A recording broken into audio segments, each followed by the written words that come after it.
Hello, YouTube. How's everyone doing? What's up, Trios Tribe? It's Thursday.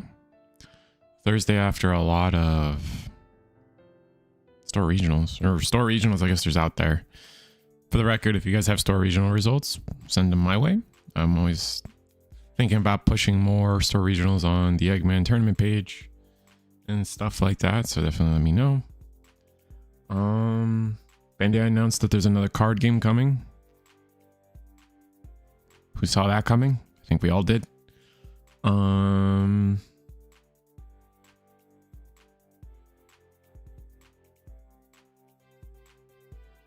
don't know. I don't know what I'm blanking on. New card game coming. I'm sure everyone's gonna try to throw their guesses as what it is. I think I've said loud and clear a few times what my guess it would be.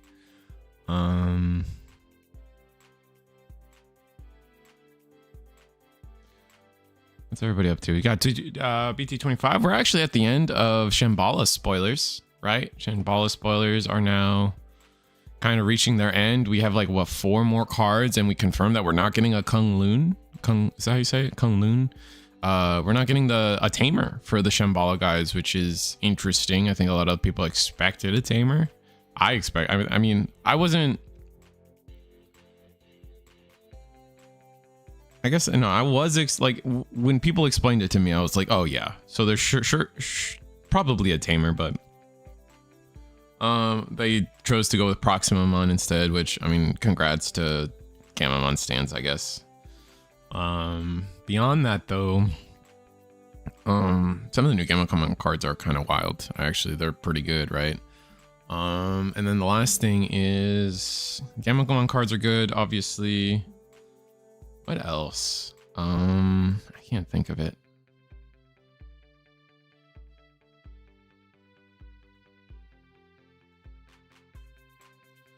Oh, they went with Proximamon, which I'm like, okay, sure.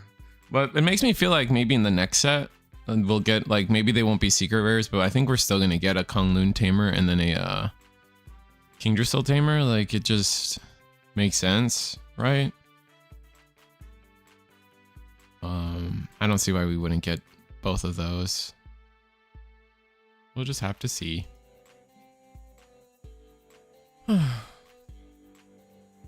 Sure, we're just going through some stuff right now.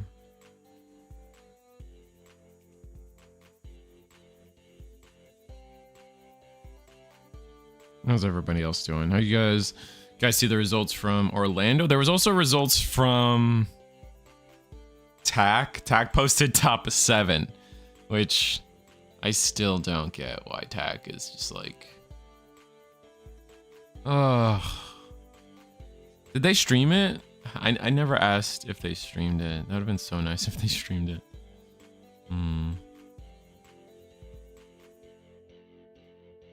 But anyway, do have a tournament coming up soon. I'm just kind of waiting for them to post pairings, and then just it's probably gonna be, we got 12 people, 11 people registered, so 2, 4, 8, maybe probably 3 rounds, maybe 4, depending. We'll see how the down pair goes. But yeah, it's gonna be a rest time. Or like a lot of the main, I think there's like what, a lot of the main regionals, like we got space, at least in NA we have some space for the regionals. I know Eggman, I know, not Eggman, but like, I know, what was I gonna say? I know there's just like, I don't know. Just take a break, you know? What is everyone's thoughts? I could respond to some of the comments from my latest video.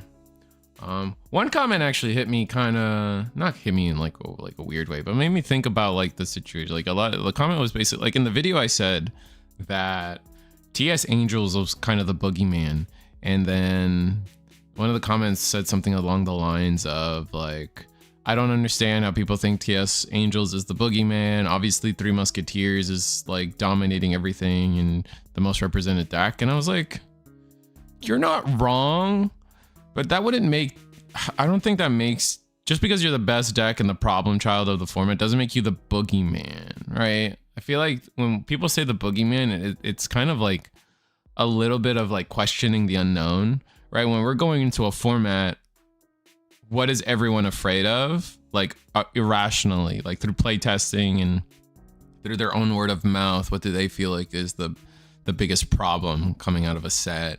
And I think that was TS Angels. A lot of people were like, TS Angels is problematic, blah, blah, blah, blah, blah, blah, blah.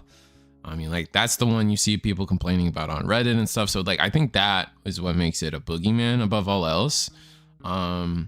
Right? Like, but now, like, we have a little more data, and it's like, okay, Three Musketeers is probably the best deck of the format, but there's a lot of other decks able to do things. Granted, at TAC, like, Jesus Christ, we got top 7 from TAC, and like 4 of them were Three Musketeers. Like, it was something happened in TAC, and they were just letting you know, fly bullets fly, I guess. I really don't know. That was crazy, seeing those results. But here in Kissimmee, it was a little more tame, right? Like, I think it was like, what, 3 in the top 16, which is like fine. Like, again, for the best deck of the format to only get 3 tops, I think it goes to show like that it is very much a beatable deck, etc., etc. I don't know, but I'd like to get your guys' take on it. Players are sitting down, so I'm gonna go find us a table to sit at and watch. I got a little bit of lighting. You guys can probably see that my cheeks are super white right now just because the light. I don't know. I think lighting is something I gotta slowly work on for the future, I guess. I don't know, or just start wearing makeup so I don't like reflect my pasty Hispanic skin to the world. Where are we? We're looking up a table to watch. Let's get table 2. I think table 2 sounds like it's gonna be fun. Homie's got a pretty cool playmat too, so I can't. You guys know the rules. If I see a good playmat, that probably supersedes most rules that I could come up with. But yeah, like, if you guys follow Reese the Squirrel at all, reach the things we do here at researchthesquirrel.com. Like, I got to commentate UA. That was a lot of fun. If you guys watched that, let me know how I did. That was the one I was most concerned about.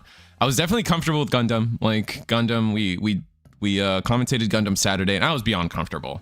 Like, it was fun. It was great. I did my thing. But UA, I'd never gotten to do UA before. And I think the first round was sketchy. Second round was a little sketchy, but after that, like, we got a setup in the back so we could like read the cards, like, not in real time, but close enough. Got to read the cards pretty, like, as they were playing them pretty much. And after that, like, I just consider myself good at like card game casting. Like, as long as I know what the cards do in the rules, which I already knew the rules of UA, it was just like, there's just so many decks in UA and so many animes that it's like hard to keep up.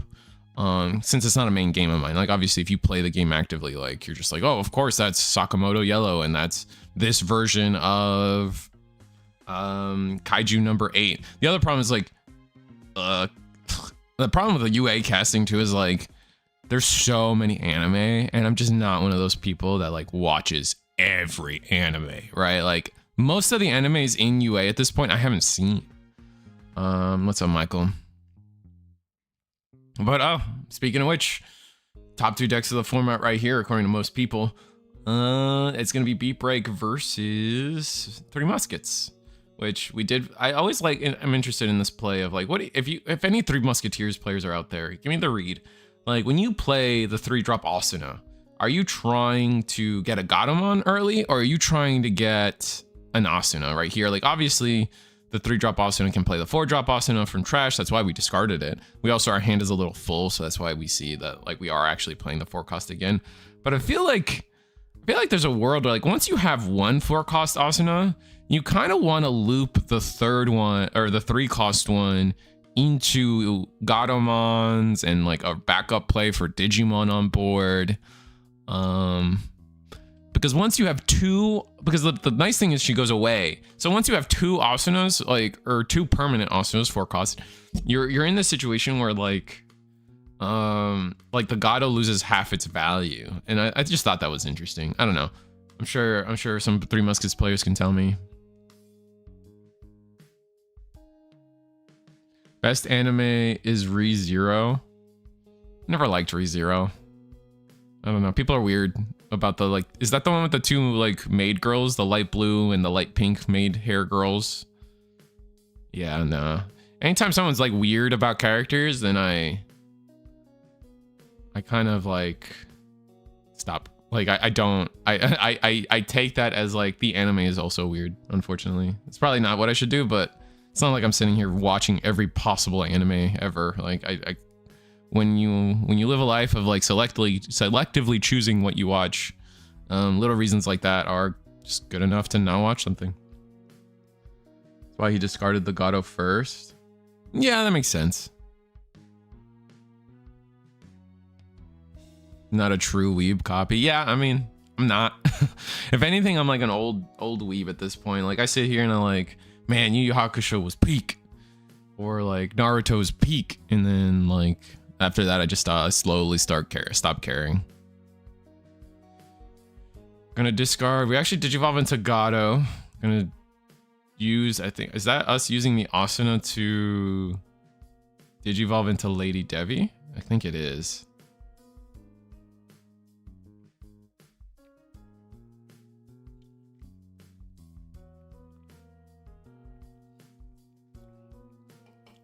Lady Devi to use Fly Bullet. Oh no, we're not using the Fly Bullet yet?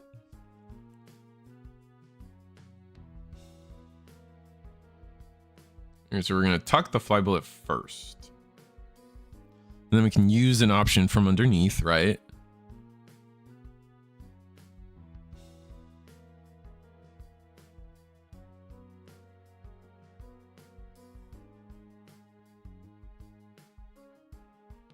I don't...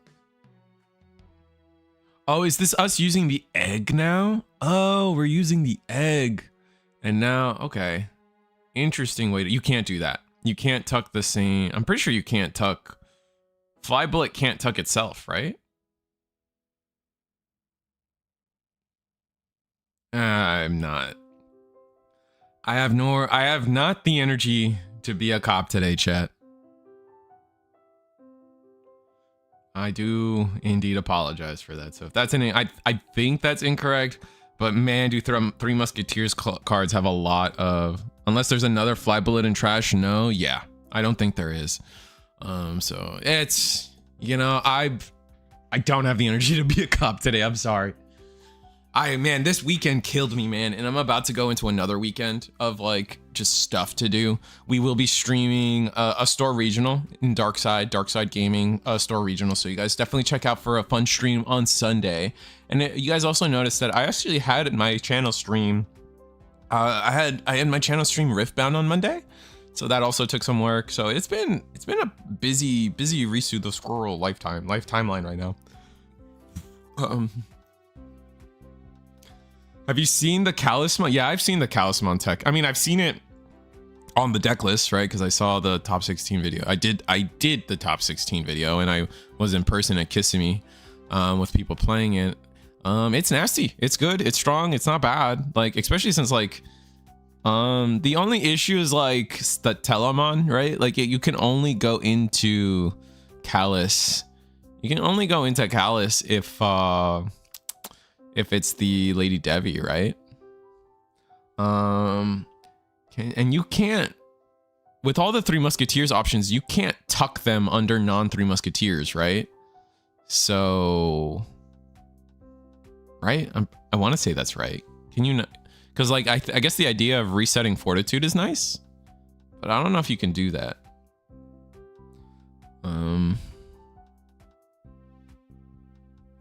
I don't think there's a Gatomon in trash yet. I think it's just that Asuna.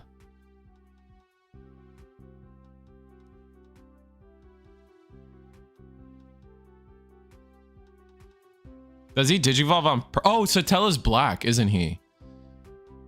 Because I was like, wait, can you not? Hold on, I gotta look it up now.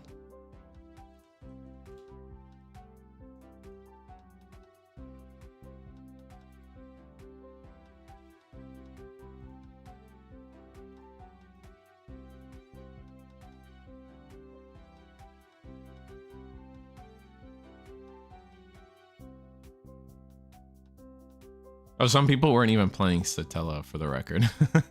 That's funny. Oh, Satella is black.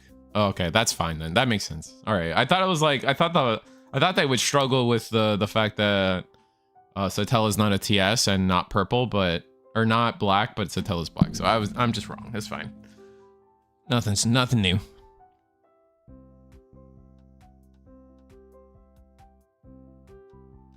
Callus that can't be Digivolved is a lot of fun. Yeah, that's fair. I was telling people like, man, this is another format where blue just kind of doesn't exist. Which is definitely weird for a lot of deck builders right now. It's like usually things like on deletion or fortitude just kind of suck, right? Like a lot of the time those effects kind of suck because there's always a blue deck in the format to just bounce you, so like you just don't get half a deck, right? And that like for a long time blue decks were kind of checking those effects, but right now like there is no blue deck. It's just like some decks sometimes playing Neptune, right? Like that is our blue deck right now. And like, you know, Venus, like I don't think Venus counts for this conversation right now because Venus is like just like Sword Strip. Obviously I know it's blue, but and then there's Dianima, but like, you know what I'm talking about. There's no dedicated blue deck that's like bouncing your stuff.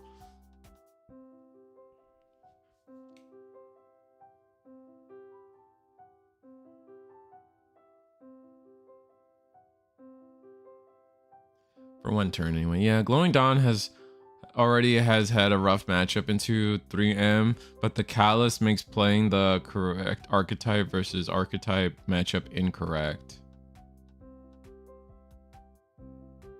Oh, I see. Interesting. Satella was MVP for me at my store regional, but I ran into 3 Jupiters trying to AGO2 blew me constantly.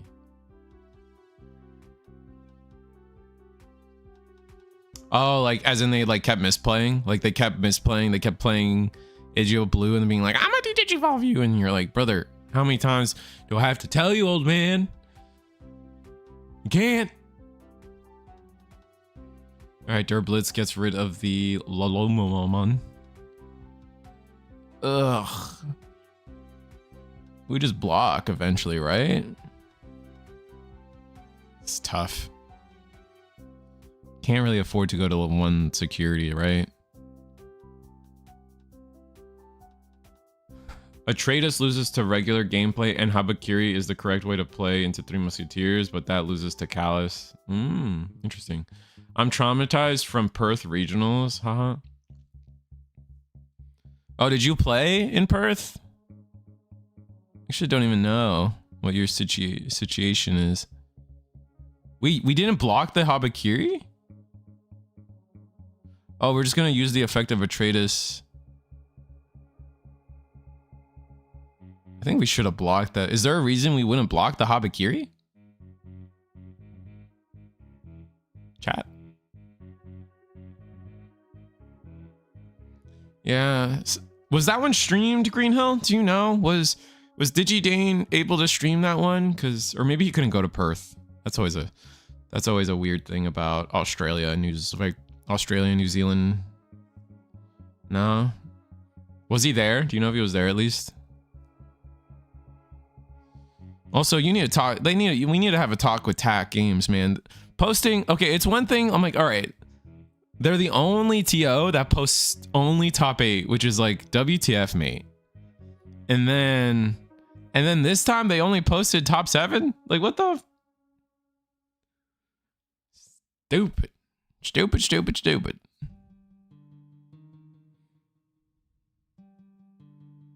Oh, dang. We put our opponent to 8 here, so we can't recycle the Asuna. But that's like fine though, right? We can just play the Gato, call it a day. If anything, there's a world where I would have Asuna'd into the new Asuna and then played a Gato, because surely by now you have a Gato in hand. No, never mind. Okay, I guess you do you, King. I think it still would have been... Oh wait, you can't it's always if you're under 4 memory. You can't even activate it just for Digimon. I'm stupid. I'm stupid. I'm stupid. I'm stupid. I'm stupid. I'm stupid. I'm stupid.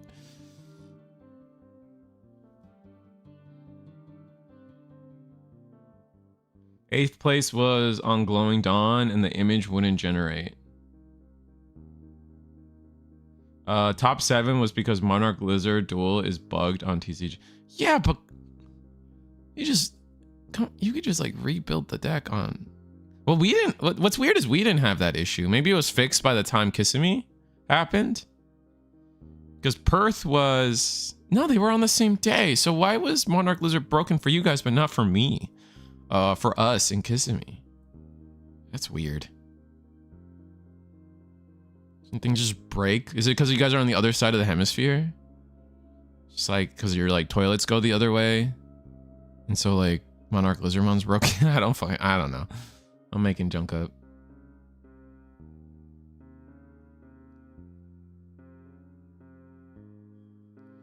All right, so Beelstar. Did we not have a Lady Devi? I really feel like we should have had like a Gato in hand by now with all the draws we've gone through. Right, like a Gato in hand, and then you just hard play the Gato, and then the Asuna lets you go into Lady Devi, and then you can just pretty much do all of this again.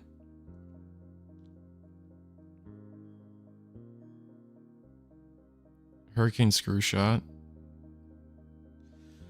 This is why I feel like these board states are why people are playing Ignition Flare. I think Ignition Flare is... I saw someone tagging that in the Kissimmee regional, one of the top decks doing Ignition Flare, and that's so smart. I've really liked Ignition Flare. That's a good tech.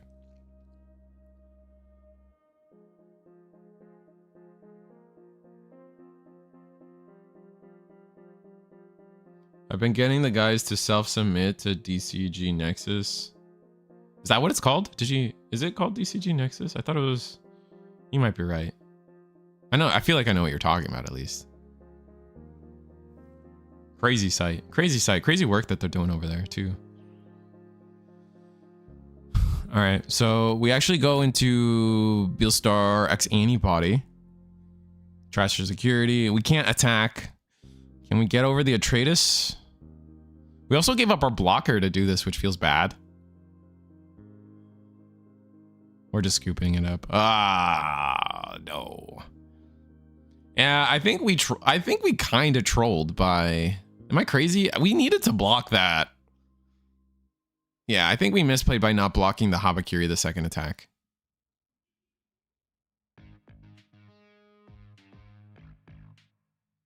Maybe I'm crazy. Maybe Glowing Dawn could have done something that I'm not aware of.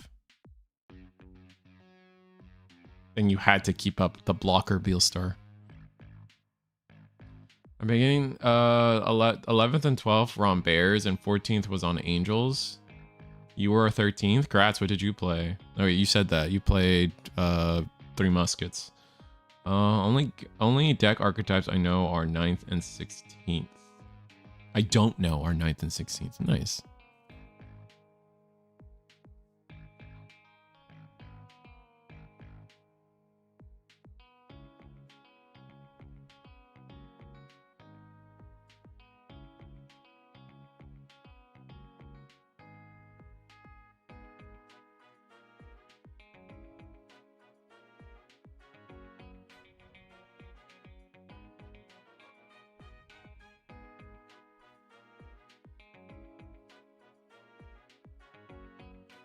It had piercing anyway. Oh, did it have piercing? Never mind. My bad. I'm used to it having a barrier. Usually I see it go up the line. Like usually it's not the Gekkomon that's like evolving, but I guess yeah, if it had the piercing from Gekkomon, then I'm wrong. I'm used to just like Cougar.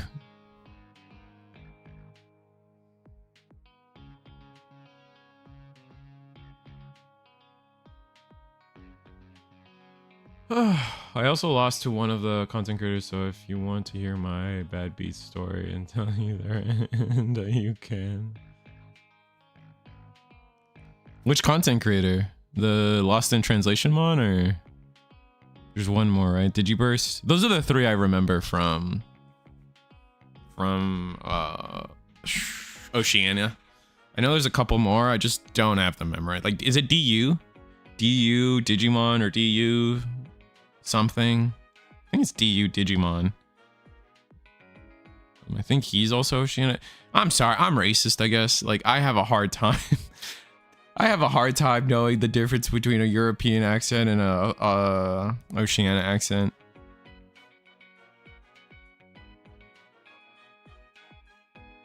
Geo and you are British. I'm British? Oh, that's crazy. That's good to know, though. Geo the Thinker?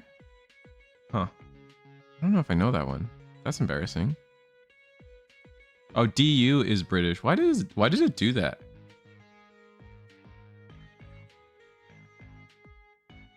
Why do I have to hover over your comment for it to say DU? That's so weird. Okay, whatever.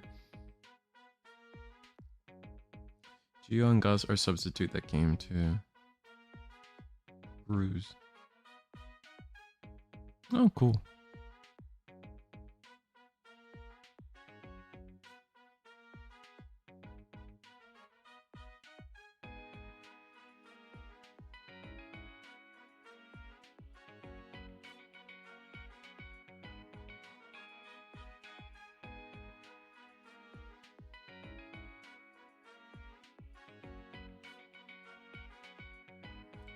Alright, so we're in game 2, both players setting up slowly but surely. This time we don't have the Asuna backup, which sucks.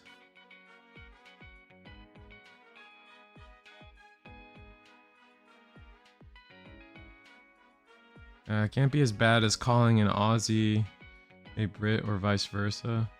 Hey, what's up, Radical? Or calling someone French. Is calling someone French bad? That's a new one.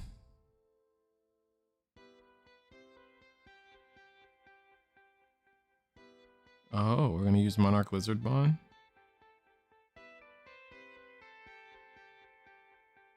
Are we just evoing? Are we just raw evoing here?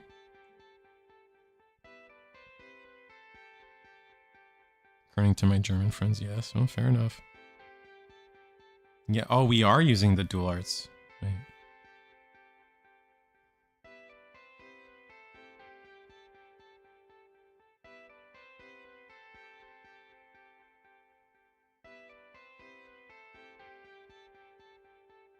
Right, because we're raw evoing. We're not using the card. Yeah, that's what I was a little confused about, but we did fix it.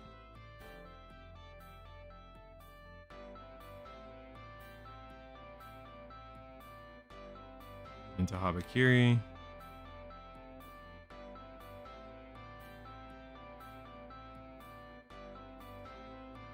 Let's suspend. Bind red trigger. That's a main effect, right? That lets you delete something? Yeah. I think it deletes the highest DP. Ooh, Austin is nice.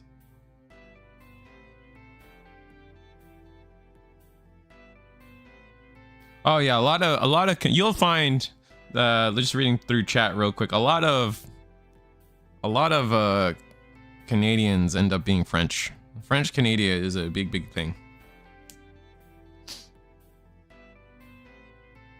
What's up, Risu? And yes, it was just like calling an Irishman an Englishman. Yeah, see, you can't hit me with more. Like, just because I, like, you know what I'm saying? Like, listen.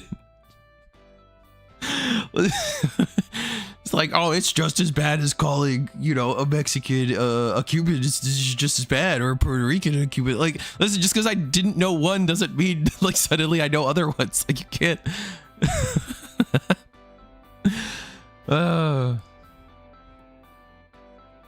Are we out here trying to count? Yeah, probably. I mean, honestly, that should probably be the goal at all times.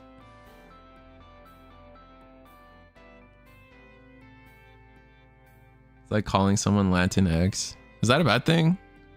I know people can get pretty political about the Latinx thing. And even at first, I was like, as a Latino person, I was like, Latinx sounds kind of dumb. But, you know, you grow up, you learn about other people's lived experiences a little better, and you realize, like, nah, that junk's fine. you know. I've lived through it. It always shocks me how different high school is for how I feel like my millennial generation, because I'm on the last half of millennials. I feel like my millennial generation growing up in high school is completely different than it was for Gen Z in terms of those topics, like a lot of the LGBTQ stuff, and like just like it's crazy how just a few short years like and things have changed so much for the better. But it is crazy to think about, like in hindsight for me.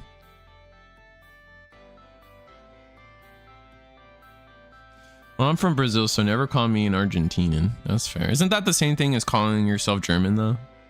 Oh no, or is that, no, that's Venezuela. My bad. My bad.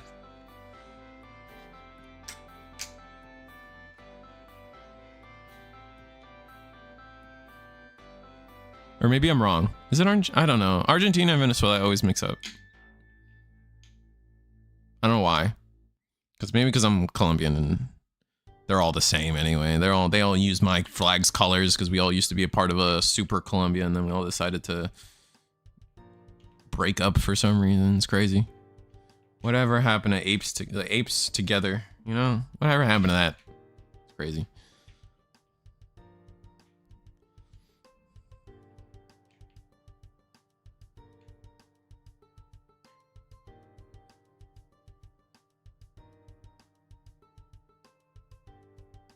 Anyway, we do have, I mean, how do you only have 3 memory. Do you even have you don't even have a security. Man, Beat Break is just, like, I get it. Beat Break might have, I don't know, man. It's like you look away and Beat Break has won the game. Like everyone's complaining about the TS turn 2, or not the TS, the TS Angels turn 2. But man, I just feel like Beat Break does the same thing. Like it is, they really do just do basically the same thing. It feels like.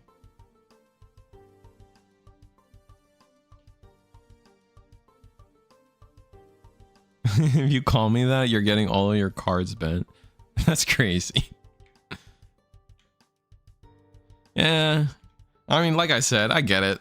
I get why people are like that, but at the end of the day, it's like, like, there's so much other things to worry about in the world, you know? Like, it's really, does that really matter? Like, does the good does that do for some people? Like, is it really like, I guess when you think about something like that, you really got to ask yourself, like, what negative is this doing to people? And what good is it doing to people? And I think for specifically that terminology thing, I think it's just a couple people just being a little upsetty about nothing. So like, it's not really doing anything bad except upsetting people for the sake of upsetting people, right? Which is not a reason, right? And it's making other people feel more comfortable with their heritage and stuff. So I'm just like, you know what? Y'all can have it. Like, I may not like 100% get it or ever will get it, right? It's not my lived experience, but if it makes people happy and isn't really hurting anybody, there's other things I'd rather worry about.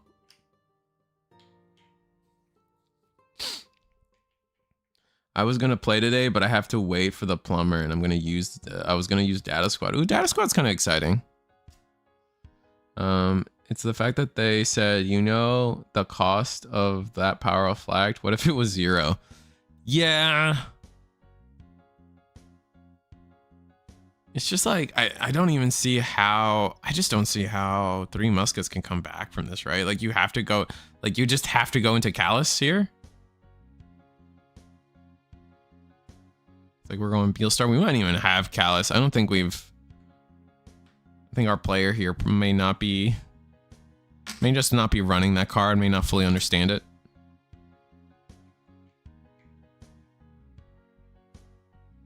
I come from Tessero. Glowing Dawn versus Beelstar, 3 OTKs in less than 15 minutes. Riveting. from the Glowing Dawn player alpha series. I believe that. That's what I'm saying. That's kind of what I was trying to say, though. I was just like, man, like a lot of people complain about TS Angels, but like Glowing Dawn kind of has the same juice to it, right? I don't know. Digimon is so close to good, but it's so often like, oof, you know?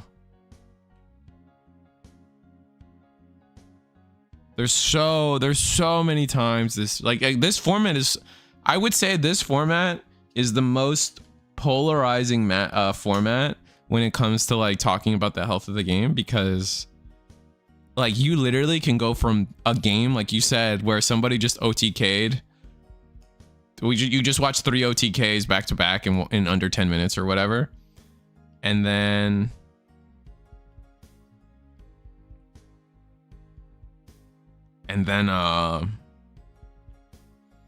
you can have like the craziest like back and forth gameplay of your life, right? Like and it's a really cool match, and it's a really cool format, and it's really cool to watch. It's just so polarizing. I just like I know, like I was in this, I think I was with I was doing a Gundam stream, I think it was last Wednesday, and one of the someone in chat was like, well, why do you want some more consistency and more draw? Like, why do you want, like, you know, the card game argument of like, well, part of the RNG is part of why we play card games. Otherwise, go play chess, right? And I'm like, I don't, like, I get it. I get where people come up with that argument, but I've never agreed with that comparison. Like, think of it this, like, chess is like unilaterally the world's most successful board game. Shouldn't we want to be like chess? You know what I'm saying? Like, is that crazy? Like, is it bad to become closer to chess? Like, it's like saying like, oh, this game is like Fortnite. It's just like, I don't blame any gaming company for trying to make the next Fortnite, you know? 3M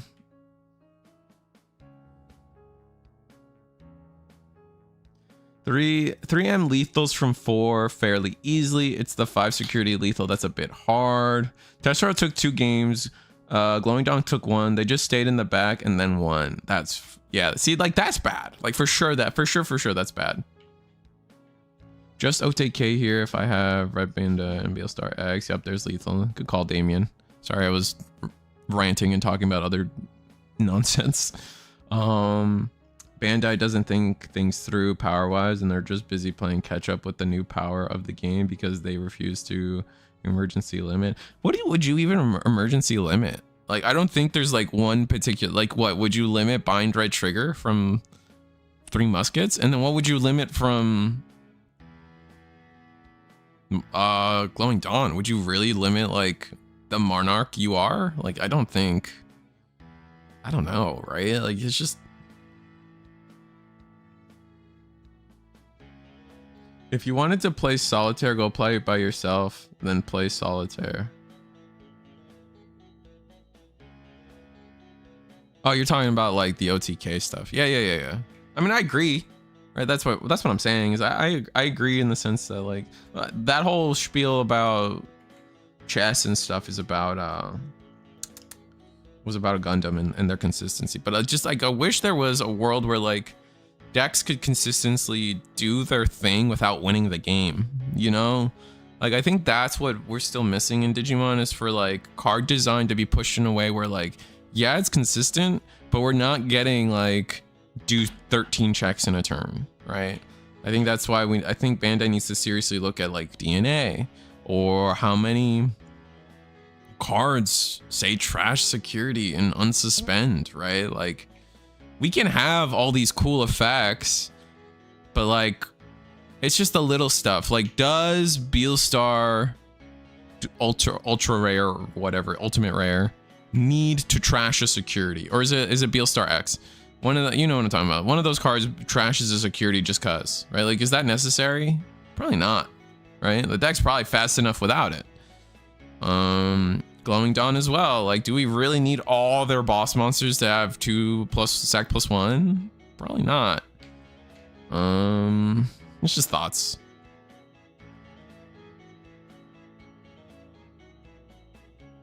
The thing about muskets is you don't even check the security. Glowing Dawn, at least you check most of them. I don't think that's a fair defense though, right?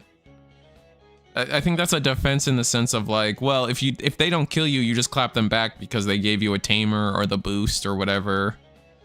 But I don't think that's a fair. I don't know.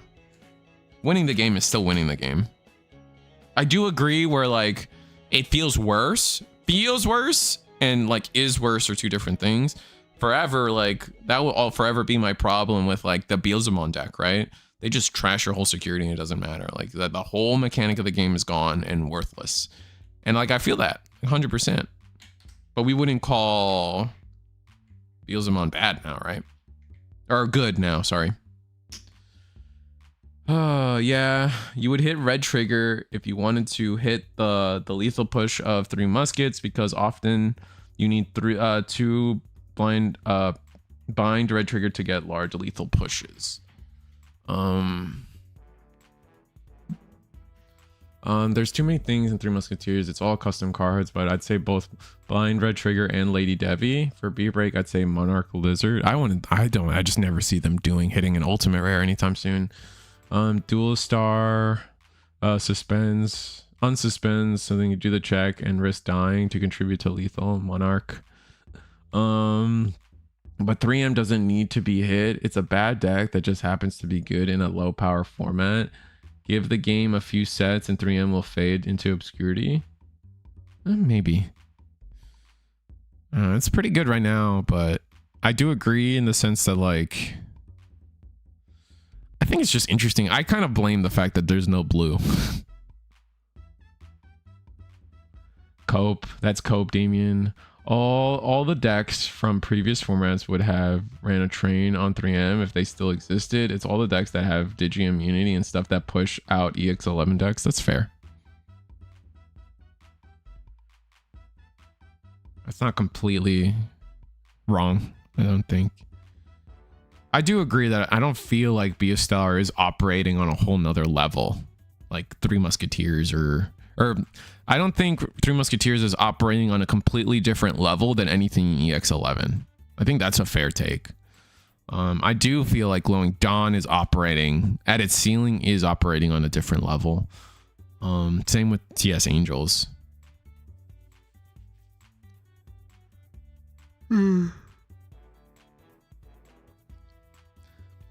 And I think Millenniumon is an example of that. The fact that Millenniumon can do well in this format where it wasn't doing as well in previous formats, where all the same cards were legal, is just an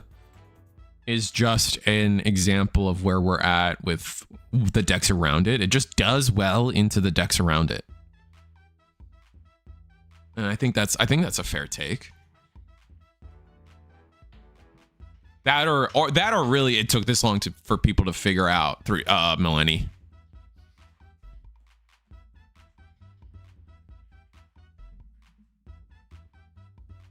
I just want my Journey to the West deck for next month. I'm interested in the I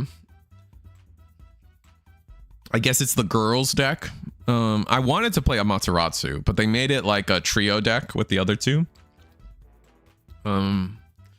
I am interested to see how the Amaterasu, I think, was a TB 10. I'm gonna say 10 Ribito. I have no idea what it actually is. The 10 Ribito deck,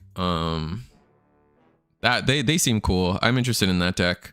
But that leads into one of the points I made in the beginning of the stream was no Kunlun Tamer. Just not gonna have that tamer in the Shambhala set, which is kind of curious. Like, are we gonna see, does that mean we're gonna see a Kunlun and a Kingdrasil in the next set in what's it called? It's the last TS set. I keep forgetting what it's called though. It's purple. Timeless Bond. Is it Timeless Bond? It's something like that.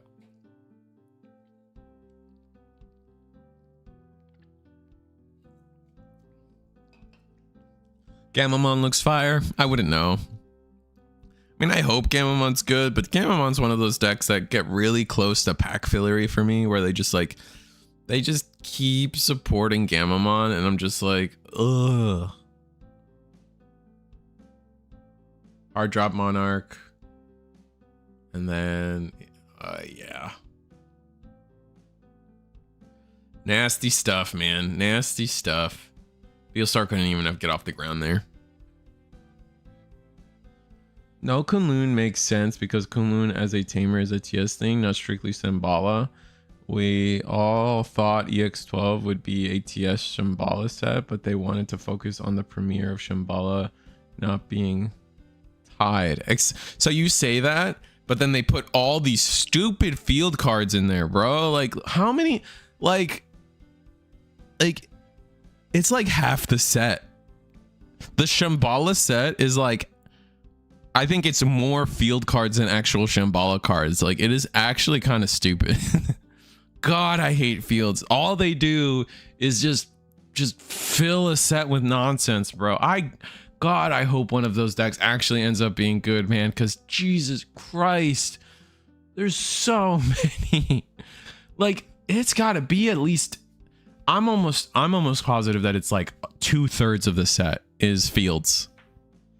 And God, I just can't. I'm so sick of it. I'm so sick of them just filling up space in my packs, man. Kunlun will be in 26 with Gothic Yggdrasil. And then they also, like, they made the Susano TS, which I thought was really weird. That was really weird, for sure.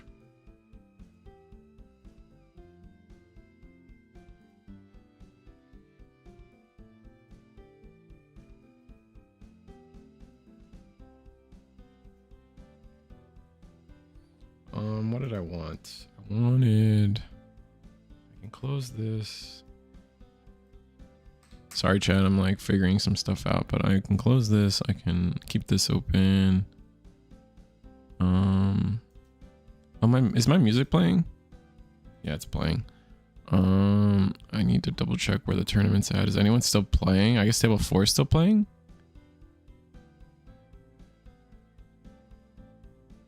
They're not playing anymore. Ooh, Jupiter. I love Jupiter.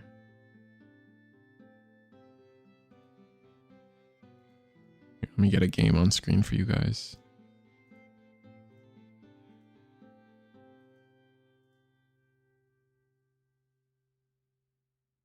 Oh, homie's got the Digimon, Digipanda playmat with the never-ending journey. Oh, I love that. That playmat's so nice. I still don't have that one to show off to you guys. I should make my request into the big panda man eventually about it. I like to wait until there's at least 2. So I don't have that playmat to show off to you guys, and I don't have the what's the other one? The Beelstar one. SW seems like the only competent deck in EX12. You don't think the TB deck is good? I thought the TB deck was all right. Maybe I'm crazy. DM version 2 toolbox and DM version 2 machine were good for a while. EX12 fields look like trash, except for maybe Metal Empire, but even that I doubt it.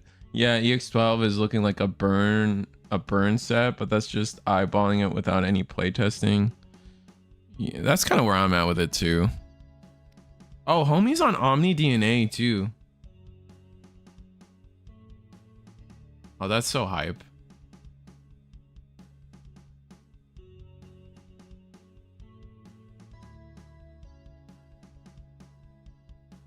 This was a cool matchup. I wish I got into this matchup earlier. Jupiter versus Omni DNA. Damn, that kind of goes hard.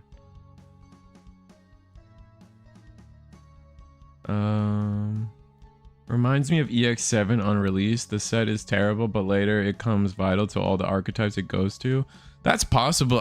You guys think they're gonna support Shambhala again so soon? Because like EX7 was a Liberator set, which is why like it was kind of important to, which is why it became more and more important throughout the set releases. Whereas like I don't feel like they're gonna update Shambhala more. Hello, love the games, man. There are many are there any Volcanus games going on tonight? I can double check. I can try to see if there's any Volcanus. I do like that deck too. That's a fun deck to watch play its thing. It's always like, what's the word for it? It's always like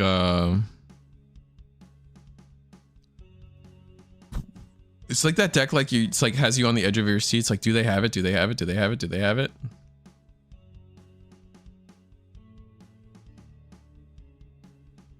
Someone's on Shine. I know Testro's not on it.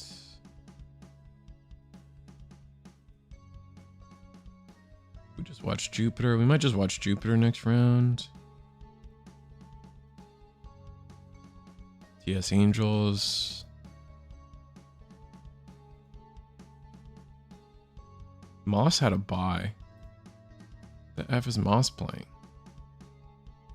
I hate this.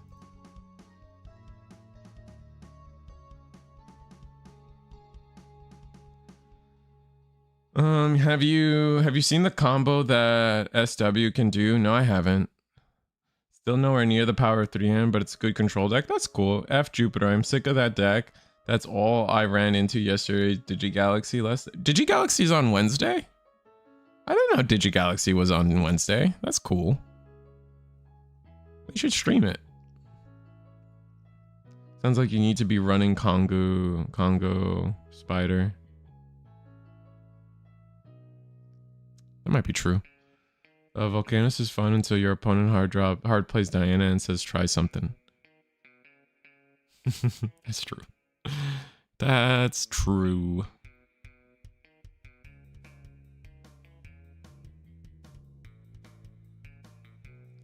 That's when they start playing X Antibody.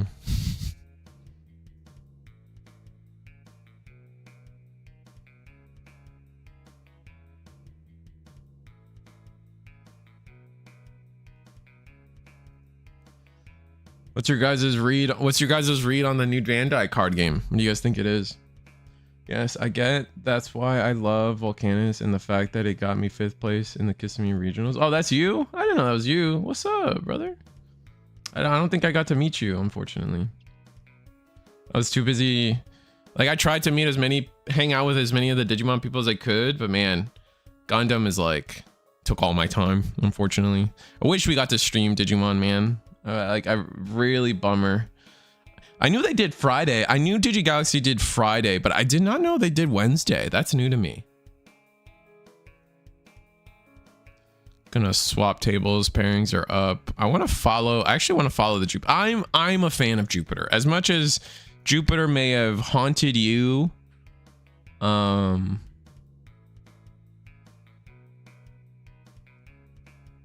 as much as Jupiter might have haunted you, I still love that deck. So let me see if I can find it. Otherwise, maybe we watch Moss, who's on Red Hybrid. The Camarade. No. Who was? Is it table 1? Do I just go to table 1?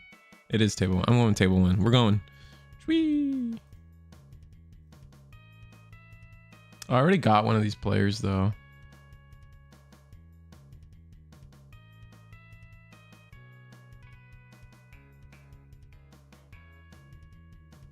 Yeah, let's get a different table. Let's get Moss and this guy. As much as I want to show Jupiter, I don't want to I don't want to like watch a player twice. It's like kind of annoying. For the player, it's like, oh, this guy's just gonna follow me all day. It's just annoying. Like, I feel that. 100% feel that. What is it saying? Yes, that's why I love Volcanus. Wednesday and Friday. It's Boruto/Naruto. Yeah, guess it is Naruto, but Metabots would be cool. I'd be down for Saint Seiya, dude. The cope is real. I want a Saint Seiya card game so bad. So bad. I don't think they'll ever do a like Super Sentai like Kamen Rider game, like a Henshin. Is it what's the like the overall archetype for like Kamen Rider and Super Sentai? It's just like Henshin.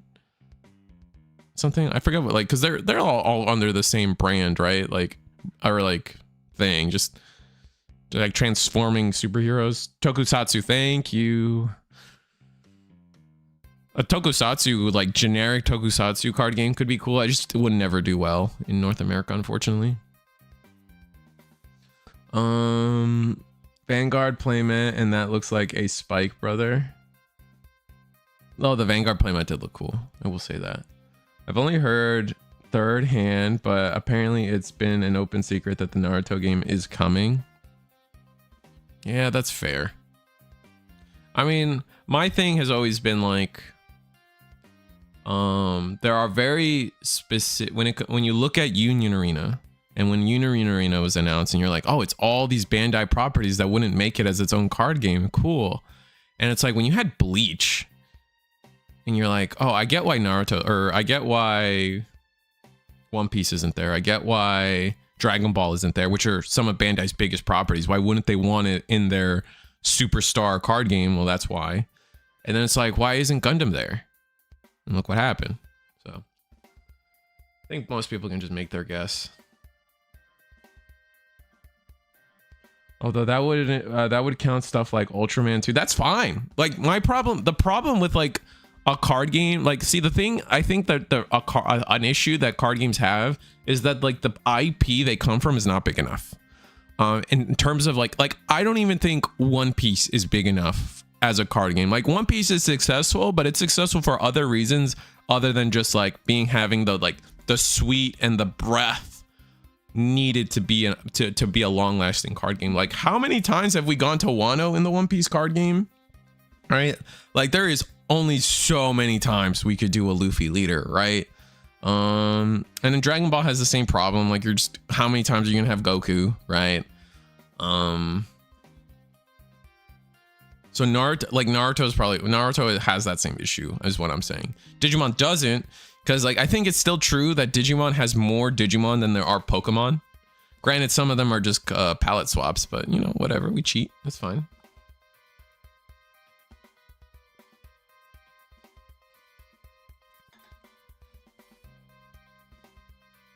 But to be honest, who cares about Naruto when Chaotic is? I'm not a Chaotix guy. I missed the boat on that one. It's super extra dumb that it's Naruto too, because Naruto Mythic is coming to NA next month, and the Bandai game is probably going to kill it. The Naruto Mythic game, isn't that the game where like it's over in 4 turns, and you can just like accidentally draw in that game?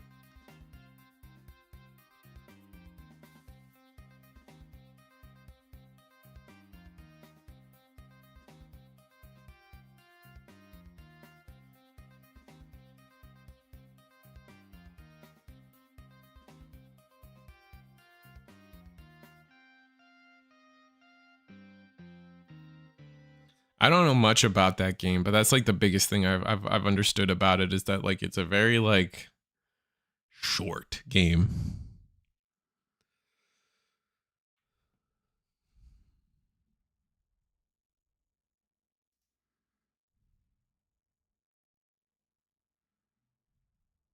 I care about Naruto. I like Naruto.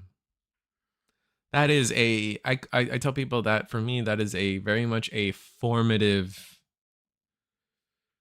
It is a formative anime for me. Like some people this day and age, like they grew up on Soul Eater, or they grew up on, I don't know, I guess people nowadays they're growing up on, they have grown up on Fairy Tail, or I'm sure there's anime that I'm just not mentioning, but I can't think of them because I haven't really watched them.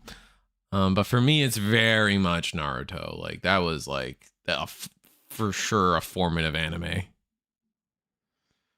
I enjoyed Naruto, but never enough to play a card game of it. So I've never watched a minute of it. That's fair. Have field and the option on the field. Swing with 4. Digi into Sanso. Play out a 5 with Digicross. Trigger egg to Digi into 6. Trigger the option to Digi the other 5 into a 6. You know. Yeah, there actually is some crazy Shambhala combos out there. One of the 4s is just pretty good. Both of the like all of the Shambhala stuff, like they've got some gas to them, like for sure, but like I don't think it's gonna, I doubt it's gonna be meta. Naruto versus Sakura to this day the best climax to ever exist in anime. Yeah, like their first fight in the waterfall, dude, that shit still goes hard. I grew up on Sailor Moon and Inuyasha. I mean, so did I. But like that's all part of the same generation, right? Like, no, I think Sailor Moon is probably older. Inuyasha is like in the time of Naruto. No, actually, Inuyasha was before Naruto.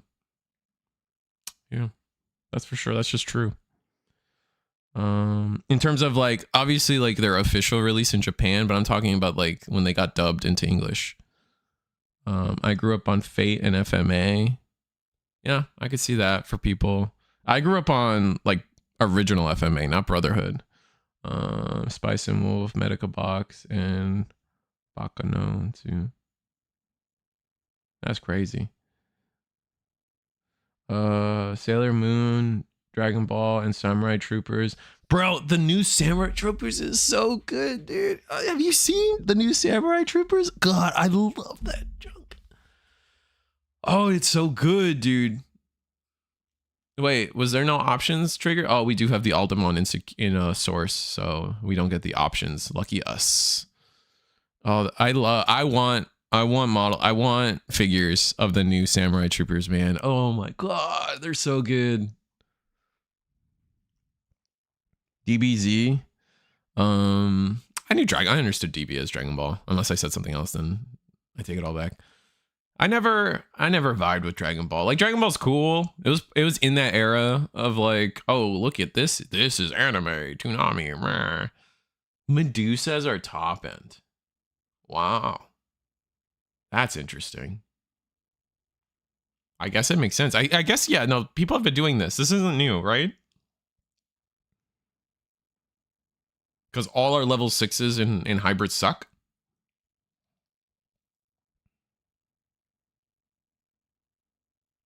Oh, we're dead. Yeah, we're just dead. Delete the token, swing all the nice. Well done. None of the like Samurai Pizza Cats and Street Sharks aren't anime though, right? Is maybe Samurai Pizza Cats is technically anime, but it's definitely not like it's not in the realm. It's not what most people consider, right? I never got into Dragon. Neither did I. Like I followed it. Of course I followed it. Who didn't follow? Like know of it. I just never. I wouldn't call it a formative anime experience for me.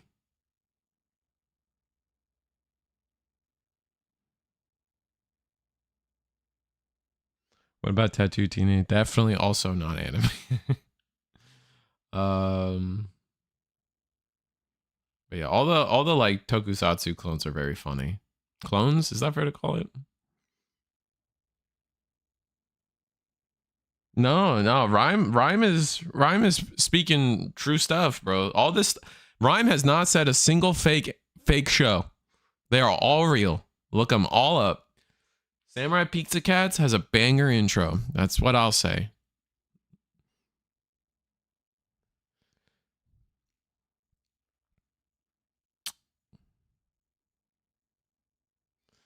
Samurai Pizza Cats was anime, but more funny. It's like gag anime. Yeah, I feel that.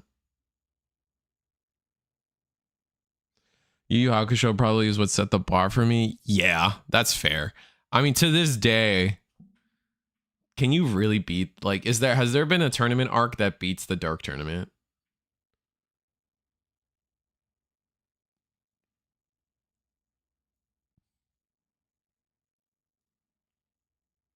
I don't think so. I still like maybe like that's probably like the most boomer take I have in terms of like, oh, and back in the day we just did it better.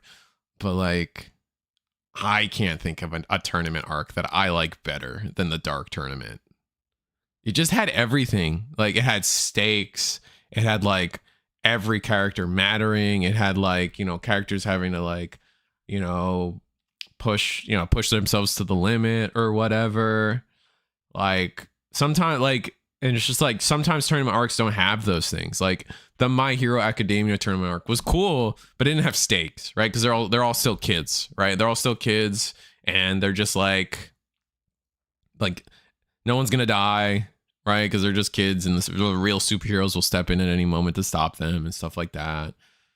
What else had a tournament arc recently? The Freerun tournament arc was interesting, but again, like they tried to say there were stakes, but I didn't really feel like it. They were just like, well, I need this certification to go through the wall, so let's go get it. Like, you know what I mean?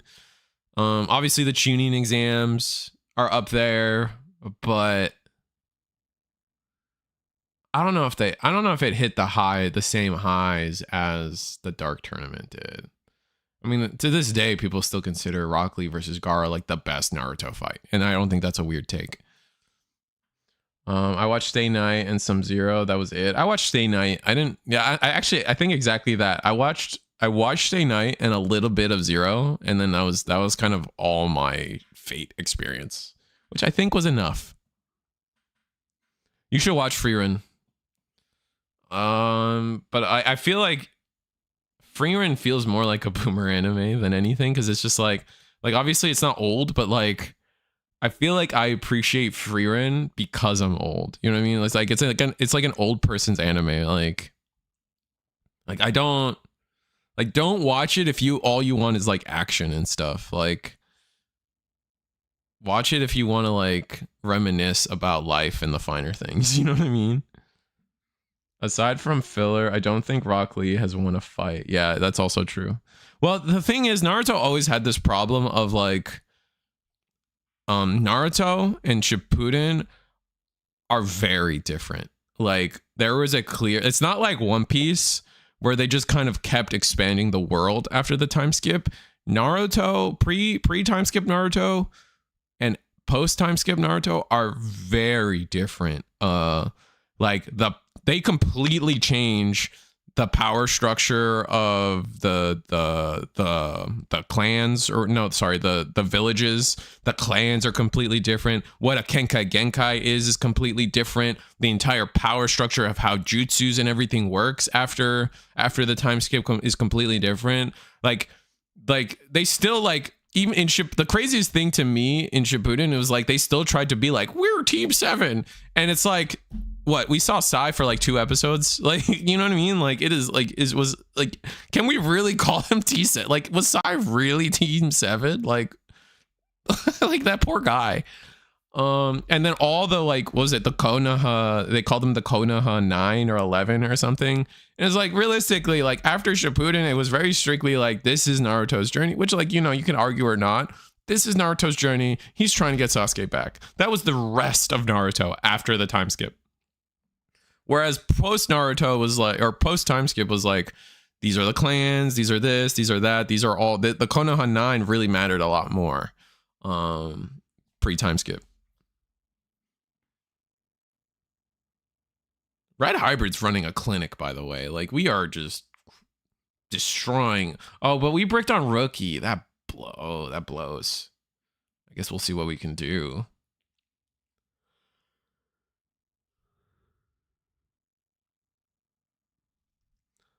Ultimate Muscle whole show is a tournament arc peak. That's true. That's true.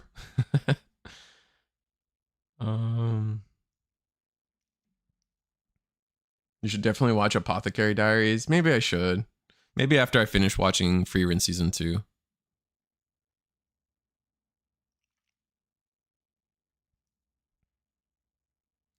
Fate Zero is IMO the best Fate anime, but it's also the least Fate anime. That's funny.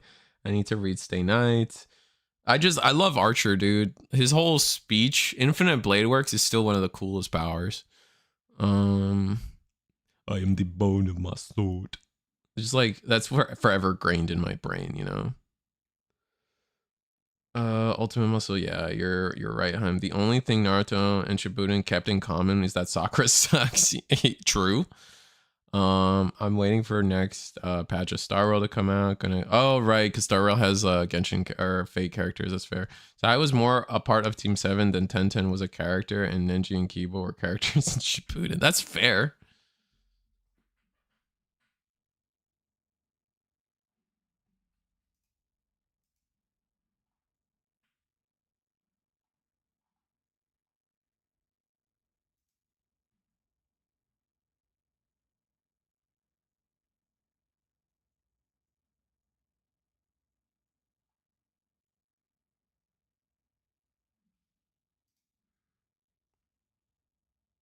Whoops, gonna be RB.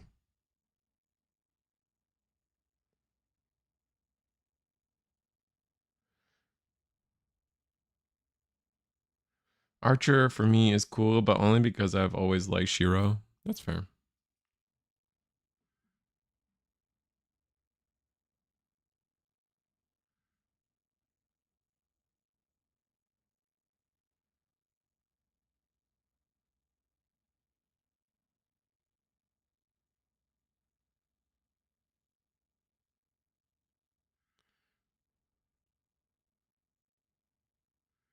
And looks like Shine was this. That's crazy.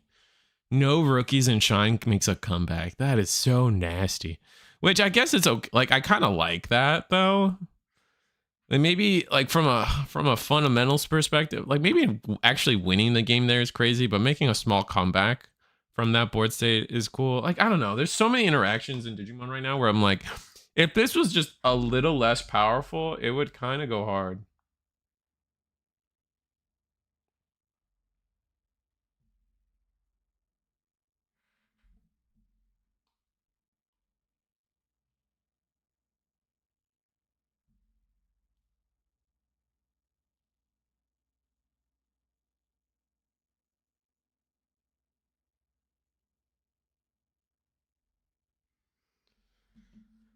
Heads up, I'm 99% sure that the Rin that they are using for Honkai Star Rail is actually Ishtar inhabiting Rin's body from Babylon.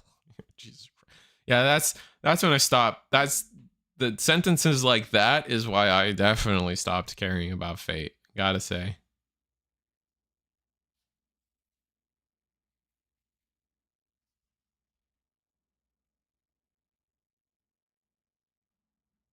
What's up, bro? What's up, idealistic Ed? How you doing?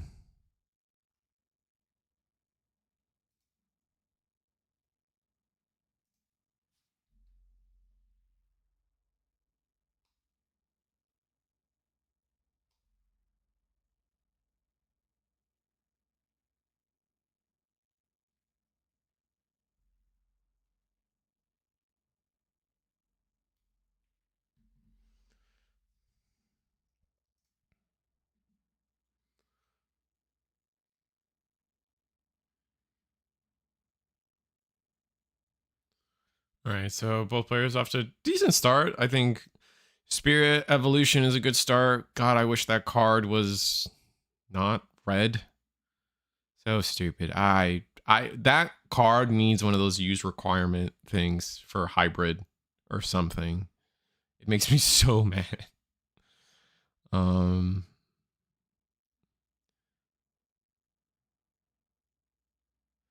right, did you evolve into Geogra in the back? It's simple.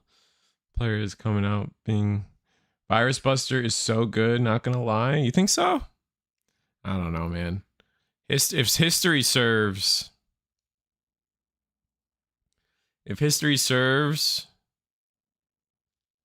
nah. Right, like all the field decks always suck.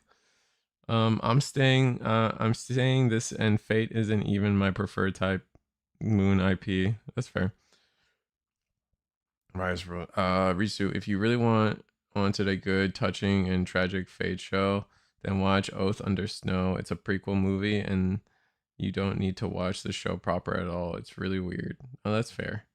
Light Hybrid needs so many cards. It's depressing. Yeah, it does. Is that what we're calling it now? Light Hybrid? That's probably an okay name for it. That makes sense. No, it's Mihoyo, Tsukuhime, Carnival Phantasm. It does. You just need a tamer.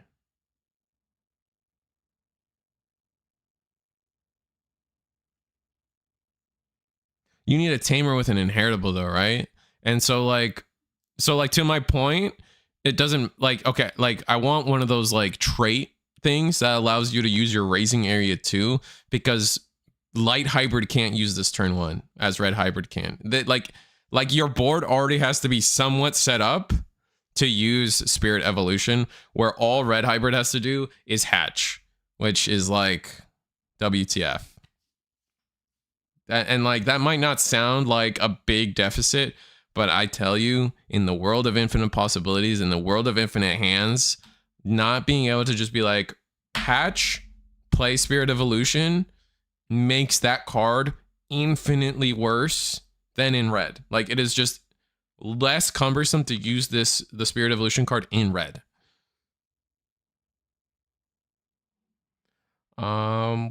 Waiting on Red Garden release date before I need remake. That's fair. Tamer with an inherit. They swapped Koji's color in this whole and his whole theme deck had to pay for it. They should have released a bunch of cards just for him to help him catch up. Instead, they just continue to keep parity with Red Hybrid, which is just unfair. Yeah. Because they always get like Red Hybrid gets, I mean, they get the pro tag sets every time too. So they just have infinitely more support, which is like annoying. But whatever, I guess.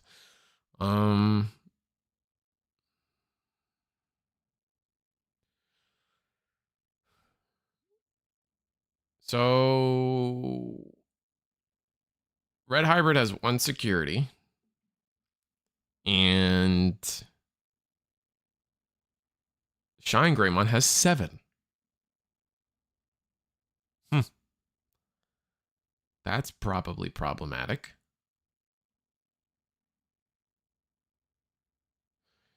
Koji, I mean, that's like Koji should have always been yellow. Like maybe that could always be that. That's not like a crazy take, but it's like they didn't do that originally, so they shouldn't have swapped. Is my take on that. What do you guys think is the rival in Ghost Game? By the way, like if you had to pick one, it's like not like Ghost Game doesn't really have a rival, right? It's like Gula Scamamon or some weird thing.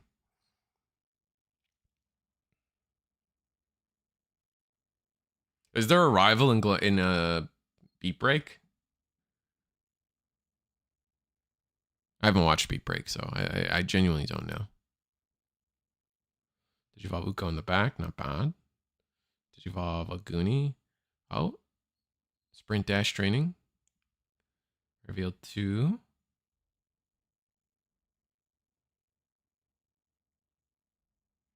Another Spirit Evolution, okay. He's the villain, not the rival. Okay. Hero is the rival because Jellymon is the main character. That's funny. No rival. Okay, that's fair.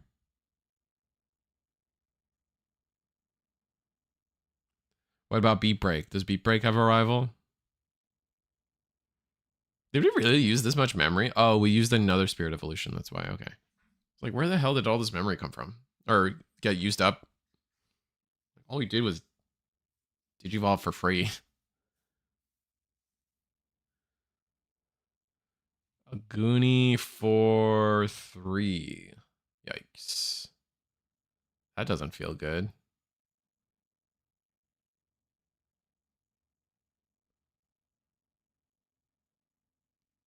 Ugh, I'm not a fan of this.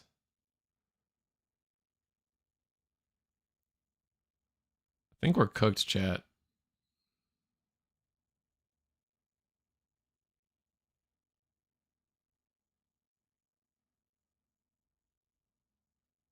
Are we under Ruin?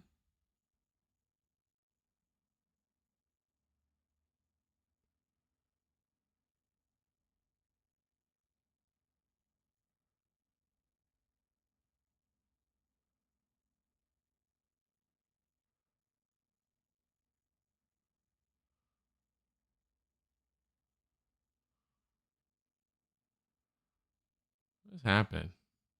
There's a lot happening right now. All right, we're gonna put Kaze and 8001 Aldemon underneath. Draw one card.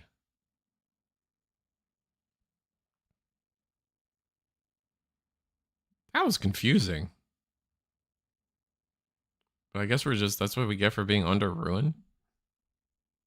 Oh, it was a 10k Ruin. Alda was able to survive a 10k, like not Alda, but a Goonie was under 10k and we were bigger enough. Just that's a word I used. All right, Marcus attack, play oh, it's over. GG. Yeah, poor red hybrid. I still think Ruin Mode needs to get banned. Oh, I'm sorry, chat. Like I don't think Ruin Mode's cool. I think by no means do I think that is a interesting card that should stay in the game.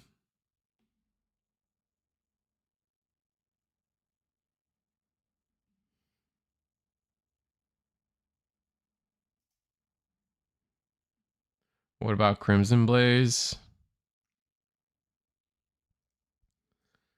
I'm okay with Crimson. Am I okay with Crimson Blaze?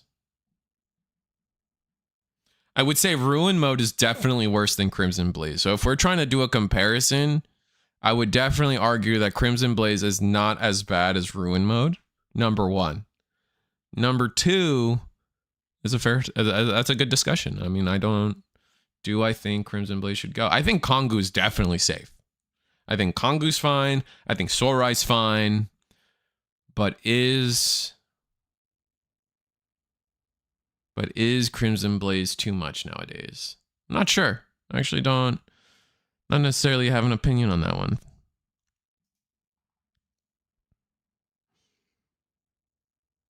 Definitely Crimson Blaze does not make the game as unplayable as minus 10k Ruin Mode does.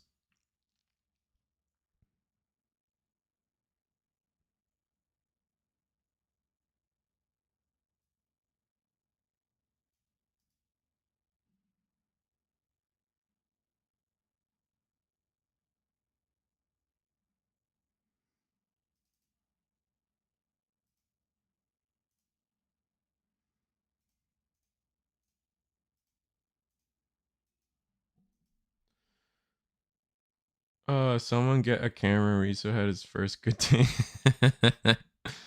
It was to stop people from begging for Jet Selfie to be unbanned. Every single ban list, people beg for it. By removing Zoe from yellow, they completely removed the reason for her to be unbanned. That's true. I don't disagree with that. Koji could have been blue or yellow. He would have been fine as either IMO. The reason they changed his color is that because he would have always been his color isn't because he should have always been yellow. Alda gives it +4. Oh, Alda gave it +4. Okay, and it had something else in sources. Yeah, I mean that makes sense. I knew the inheritables would go sick. It was just like that's kind of cool. Yeah, expanded. What about Crimson Blaze? It was to stop people from being okay. That's the Jet Sylphie thing where Zoe being yellow. Yeah, I can kind of agree that it was very clear that they didn't want to make Zoe yellow again. I saw Digishan's top 4 video and I laughed when he said no Ruin ban. Nah, he's crazy for that personally. Like, look, I love Digishad. I will glaze him all day, but I don't have to agree with him. You know what I mean?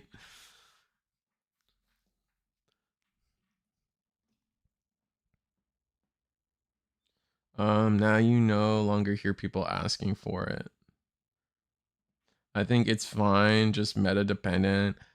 For Crimson Blaze, yeah. I mean, I think you could come up with a good reason for either or. I'm not gonna sit here and say like it so obviously needs to be banned. I'm just not in general. I'm not a big fan of the floodgates on Digimon. I think that's just bad. Like outside of a rookie, I think that's just bad for the game. I'm not a fan of Virus Imperial. Sorry, I know that's a fan favorite around here. Like everything Virus Imperial does is fine, minus the floodgate, for example. I'm not a fan of Valder. I'm not a fan of the D-Links Dragons. I'm not a fan of There's a couple more. I just can't think of them. I don't like how ruin mode is 15 KDP, that he's barely a boy for security battles. That's a beefy. Hi Logs, you take that back. I love my floodgates. They remind me of Yu-Gi-Oh. I thought we were trying to not be Yu-Gi-Oh, to be fair. Hello all. Now that I have the time, glad to finally take part in Eagle's Nest event. Yeah, I'm so hyped. Congrats. Oh, is homie gonna pull a pack? Hold on. Hold on. Homie's pulling a pack. Oh, can I? Oh, I can't like. Oh, my screen is too good. Hold on. I can do this. I can do this, chat. I could do this. Hold on. I think I could do this. No, we're just gonna stick here until I figure it out on my own terms.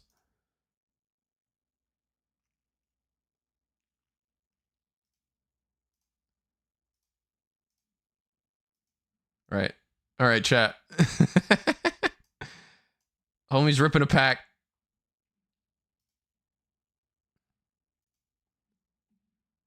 What do you get?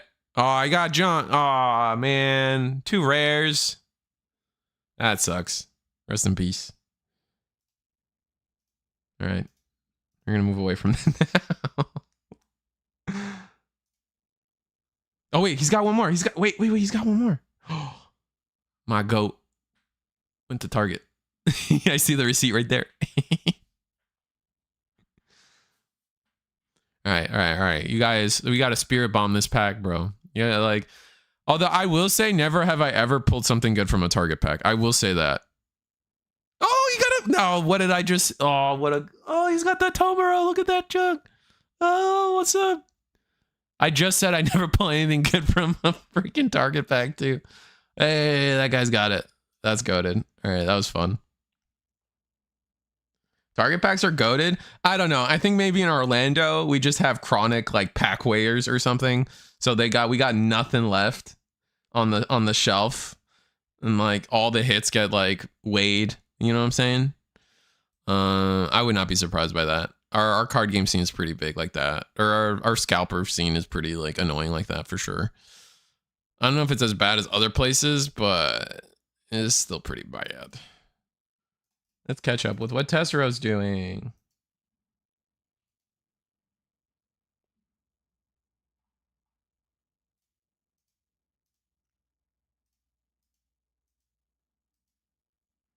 Damn, homie actually has really clear proxies. That's kind of F with that. This is Angemon. I think this is the BT25 one. Barrier inheritable. I'm just gonna raw Digi into Shaco.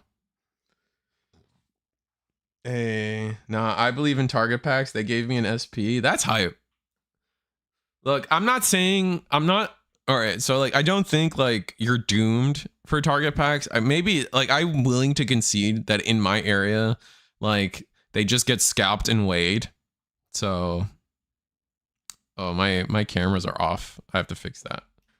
Here, I fix. Right. I think that's good now. Yeah, they're still a little off, right? I think this one's still like peaking on the side a little bit.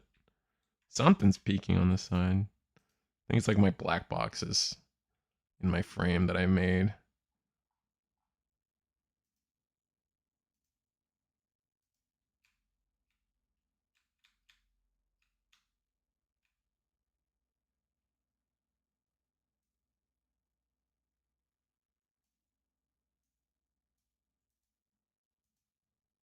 There we go.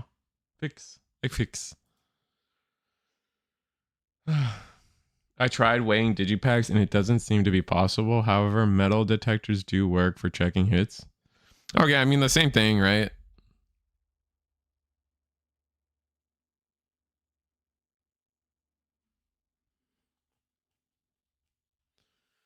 More or less the same thing then, right? Like they check they check the packs and it's GG.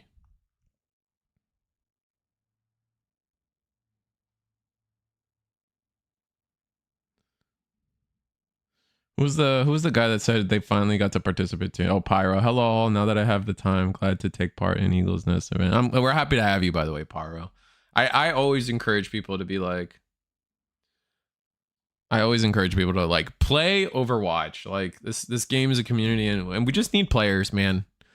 Like as much as I love having, was it 50 something people, 50 exactly people watching the stream.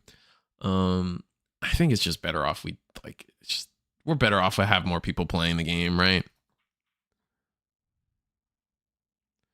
For checking Digi, I think just cardboard in general, card games like the hits or whatever process they use to have foils in them, or like the reflectiveness, like there's like a tinge of metal or something that they use, right? For it's my in between theater. And so like supposedly like you see it, I think it's a proven fact that like a metal detector can detect the metal in an alt art or something. Even if it's just like very trace. Very pretty card.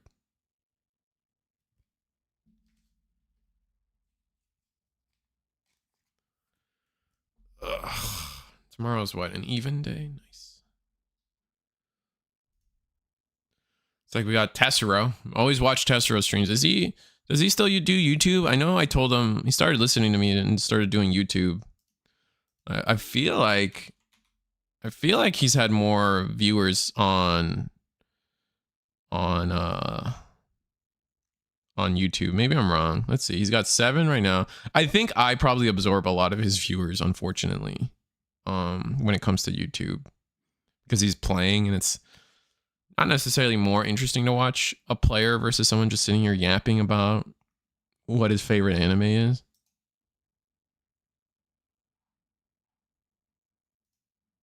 How many viewers on YouTube, Twitch? About the same.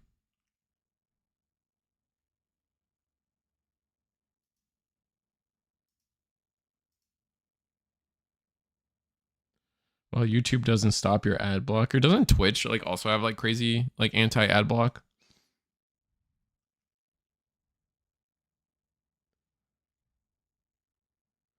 I tried watching him on YouTube because I prefer it, but he really only reads Twitch chat. That's unfortunate. That's a practice thing though. Like there's a big reason I don't do the dual. I think he should fully switch over, but there's a big reason I don't do. One of the big reasons I don't multi-stream onto Twitch, even though it's probably just better, like as a YouTuber or as like a content creator to do both.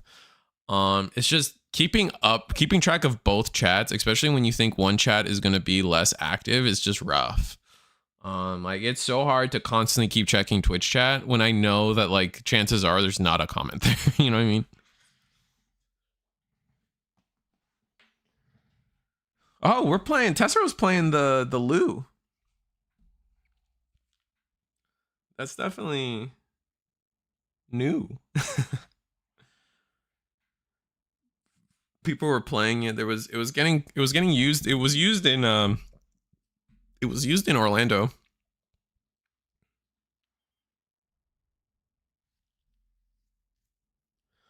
So if you want to say something, it's better to be on Twitch. That's fair. I'm saying Twitch still makes you watch ads. YouTube doesn't / gave up. Oh, I see what you're saying. Wow, Damien, you're so right. Like how I like how for a short period, purple wasn't the top meta, and it came back again with so much versatility in the form of Three Musketeers. Happy it's Beelstar. Yeah, I don't think Beelstar is that crazy. I think like I don't think chat is wrong in the sense that like we could probably tone it down by limiting the like bind red trigger. Like if you put that card to 1, then like I think Beelstar is like very fine. And I think that's like if like I don't know, it's too early to tell for me what we should and shouldn't do the format. But if people are upset about Beelstar, that's probably where I would start above all else.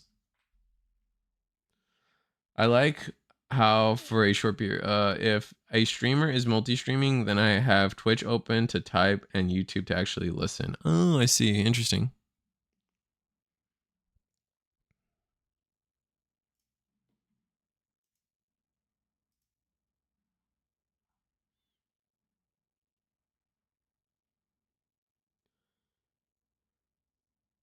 Thank you, Zach. You are so handsome. I didn't know I cared so much about. What is this, like an auto translator? I just realized that there's like a weird auto translator in my chat now where I have to like hover over it to like see. Like I now see that Zach said ooh, but like it like auto translated to money. That's so weird. I don't know if you guys see that too, or if that's just me. Maybe that's just me. Hold on.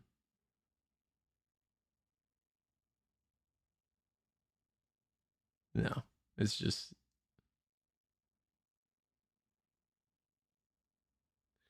Gundramon will be a hyper controlling if only buying Red Tripper. I don't think most decks aren't even playing the Gundra. Like none of the decks out of Kissimmee played Gundra.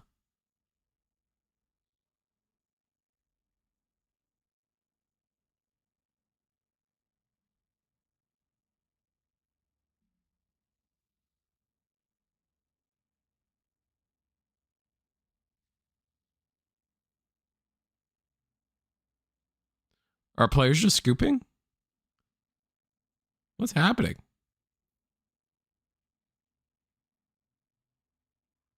I think we scooped and then we're just explaining combos. That's fun. Oh, dual Gundra. Dual. Oh, yes. We'll have to see what happens with dual Gundra. That's not coming out for. Is that part of our monthly pack? Is that coming out tomorrow or whatever? Or next month? Is that part of the next store tournament packs, or is that an LM?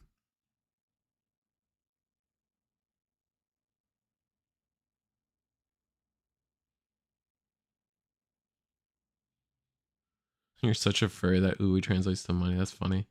Dual Gundra doesn't come out until November, so not sure where the meta is gonna be. Okay, yeah. See, that's what I was gonna say. A lot of people are worried about Gundra, and I'm like, we got a while, right? Unless it's part of the promos for store tournaments, which I don't think it was, right? So like, I think someone just kind of like, I don't know. Someone confirmed that it's part of the LM coming out in November, and I'm like, that's a long time. Like, well, it's hard. Will Three Muskets still be relevant by then? I don't think it's a guarantee. I was on round 1. Oh, what's up, Zach? It's in LM in November, I think. It's LM in November. Your note, then number 1 Mako Killer is.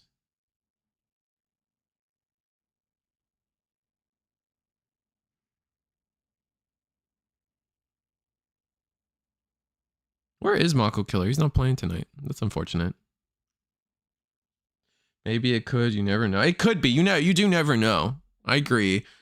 Three Muskets could be relevant until then and just gets a power boost, or the Gundramon is a power boost in itself enough to like bring Three Musketeers back if it has like a quiet season in between.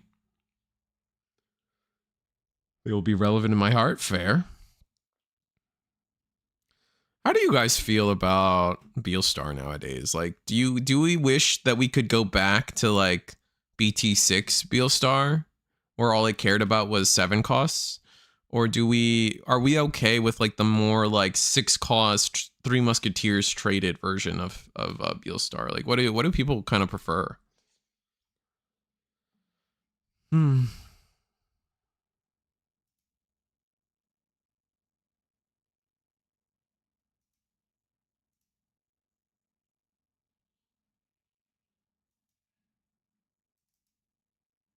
These players are done too. I think everyone's done. So we shall quietly wait for the next round. I never changed the round counter, did I? Silly me, silly me. Yeah, because Tessero's done. Kamarad.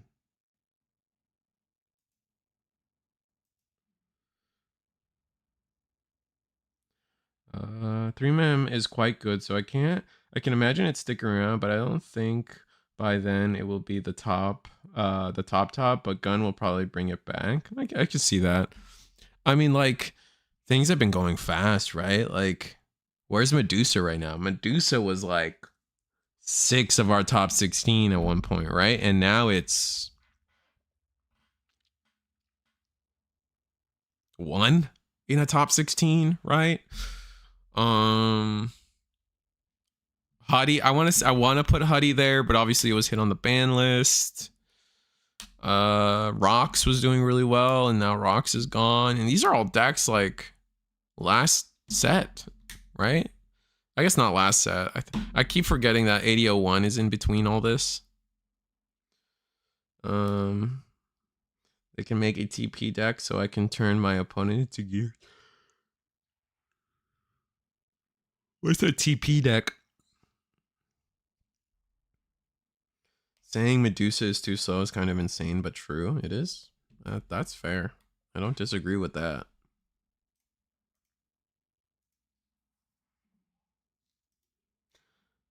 I just think, like, when people say they need to slow the game down, I think specifically I want them to get rid of a lot more security attack +1, a lot more unsuspending, a lot more trashing. Like, get rid of a lot of the trashing. Like, a card should only do 1. Like, a card, like, decks shouldn't have, like, I'm gonna sec +1 and unsuspend. Like, I think that's Glowing Dawn's problem right now, right? Like, their boss monsters have sec +1 and they get to unsuspend.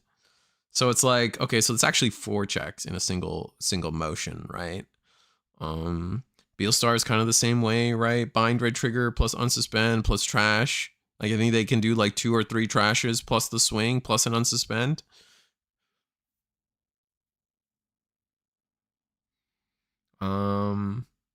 Shine Greymon.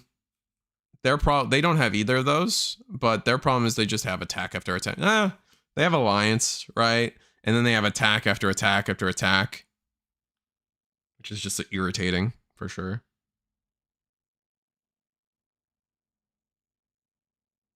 The players left without reporting. Rude. What the F?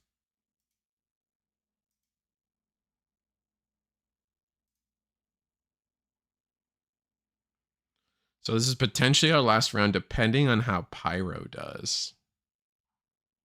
Damn, didn't Pyro just say this is his first time here? Going undefeated so far? Look at you.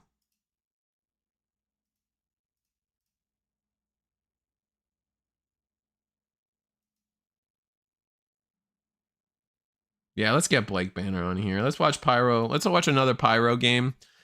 This will confirm. This is going to be round 3, but this will confirm if if we have a round 4 or not. So Pyro has to win. Pyro is the one with the Garurumon playmat. Playing I guess Data Squad.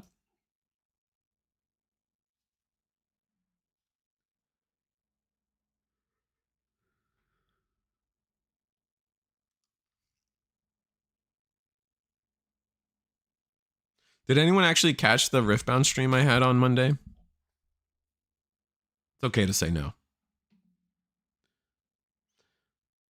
I think clearing 4 in one turn is probably fine, but when you can clear literally everything in one turn, it starts being ridiculous. Turn 3 should be the fastest you can win.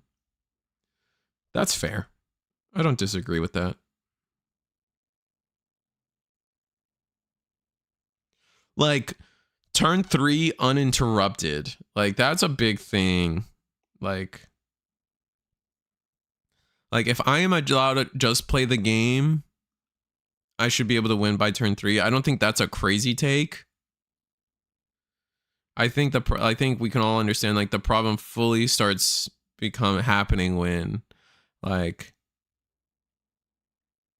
there's no interaction, right? Like, I think that's like the big problem for a lot of people.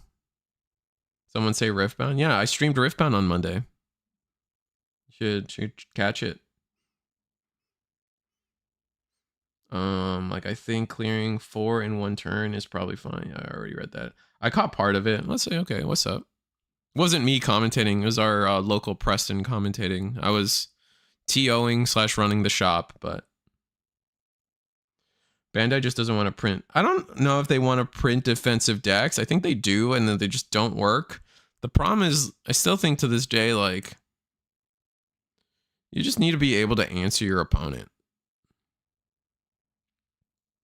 And the problem becomes is like when decks like Lane was saying is like, all right, I'm gonna do 4 checks, but I'm doing more than just 4 checks. I am clearing like 3 or 4 bodies as I'm doing my 4 checks, and there's no cost for one of the other, right? There is no choice between aggression and defensive.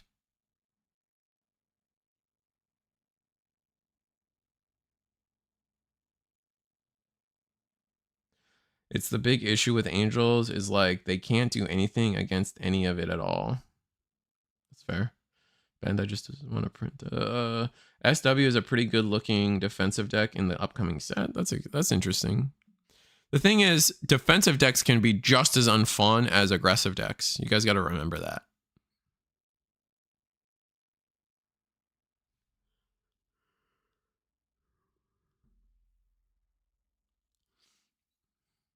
Like, I think we need more effects that it's like, all right, delete a 5K.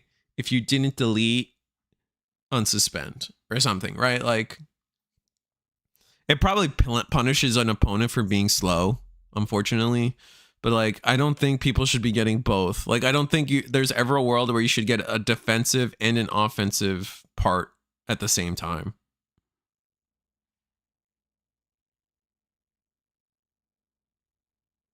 I still say eaters. I think eaters should have never existed. I am big eater hater. I am big eater hater, and I'm a big D Reaper hater. F those decks.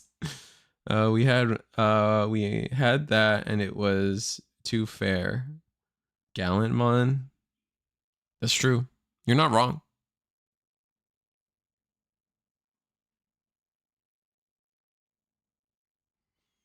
But yeah, now that there's Riven and Riftbound, I think we might have to clear the schedule for some Riftbound chat. That's all I'm saying. I see you. I see you. You don't want me to have fun. Maybe. Only me can have fun. That's it. Everybody else, shut up.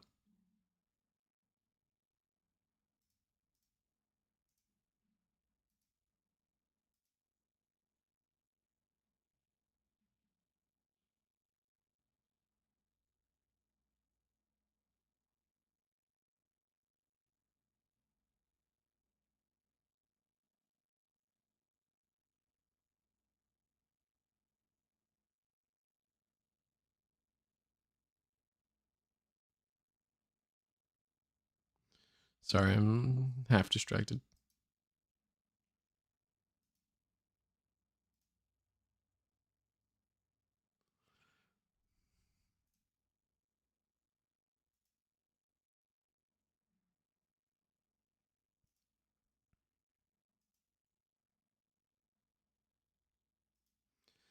And all the Galma players are I will say Galmon doesn't feel fair when it's beating you to death, and all of the Galmon players are being big brain and only play that deck. Gallant would be fine if it wasn't for Growl X. Is it War Growl X? Would you guys say War Growl X is the problem? I think so. Specifically for Gallantmon. And now if we're talking about Growlmon Slop or Growlmon Loop or Growlmon whatever, then I would say it's the level 4 is the problem. But specifically, it is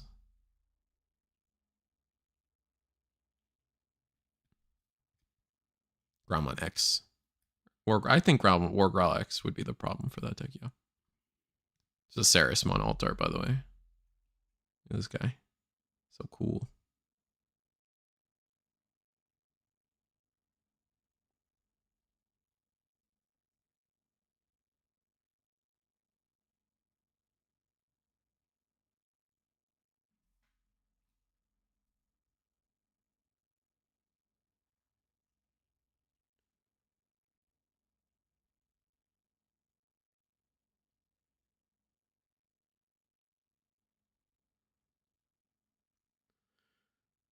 I'm just glad Redbird engine is gone. Swing 2, trash, unsuspend, swing, and dig into Omni X. Why are we flexing the... You cooking veggies? Nah. I'm just collecting one of each Olympus 12 just for fun. I kind of like it for Jupiter to have like access to one of each of them.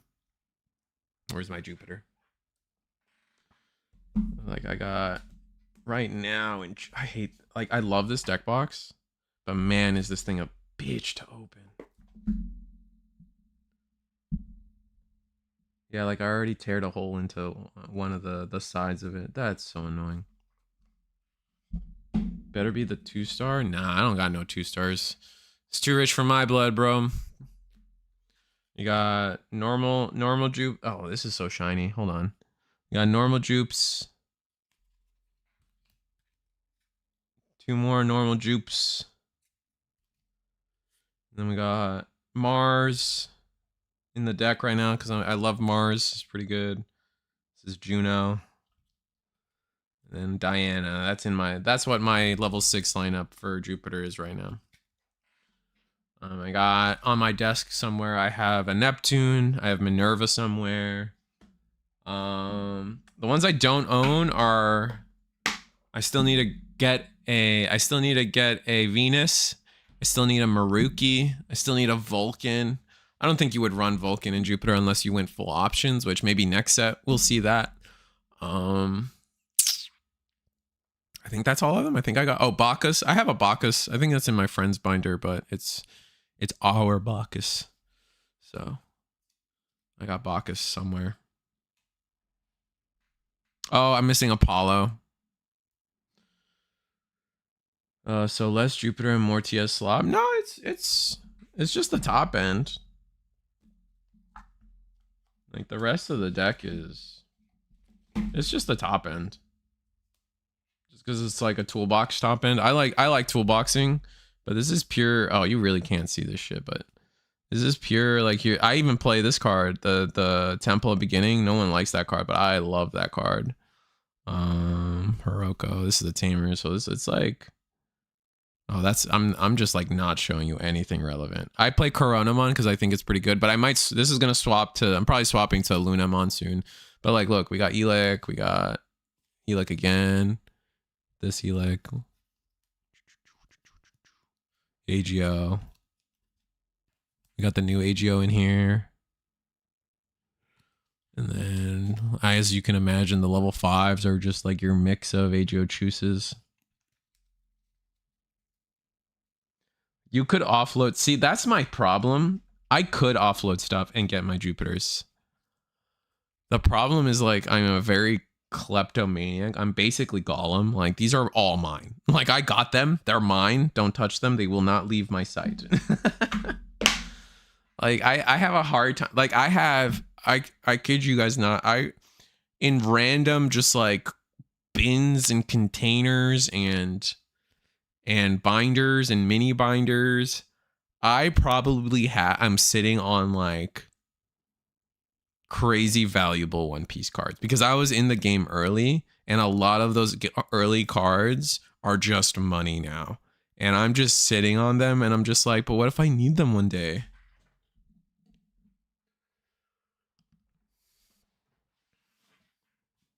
Like, I probably could buy all my Jupiters if I wanted to. But I also like, to be fair too, though, I like that the Jupiter, the 2-star Jupiter is cool and all, but like, it doesn't match all the other 6s, right? Like, I like that all the 6s match. So I kind of like keeping that theme.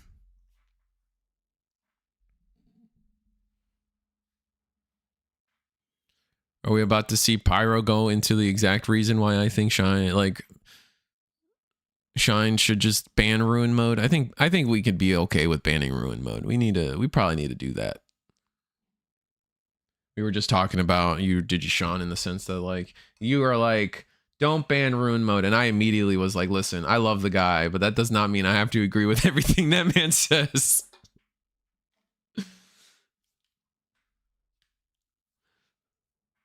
All right, we're going to Atreides.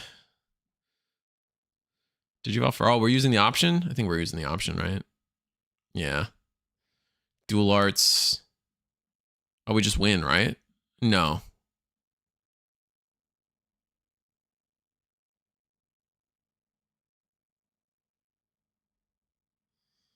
No egg in the back. And we're at 4 memory. I think we're borked, right? 3 security left. Maybe you can probably still play this out, right? I guess we'll have to see. What's up, Gao?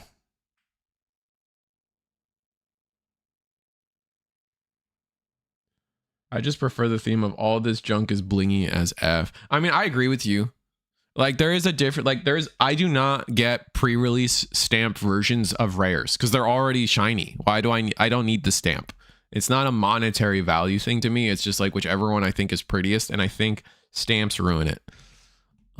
So like I have the pre-release AGOs because that's the only way to get them foil, right?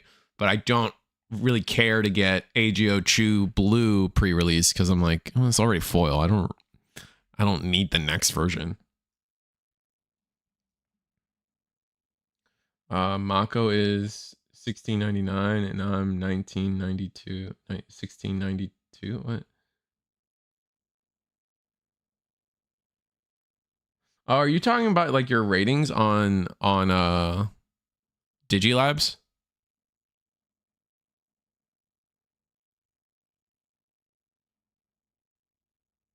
If I didn't have this sickness that makes me crave highest rarity, I do the same. Yeah, I think that's just like an old Yu-Gi-Oh thing, right? Like cuz it's like the foiling dictated the rarity in Yu-Gi-Oh. So it was like, oh, you got to get the full, like a full secret rare version, right? Whereas it's not like that in Digimon, right? Like, yeah, like it's just like a different art or a different like style or something. Like, yeah, a lot of the SPs lately have all been kind of the same theme, right? Of like that gold like trim and like a front, like was it like a front shot of the Digimon? But like I think in Digimon it's pretty easy for me to break that and just be like, I just want the version I like.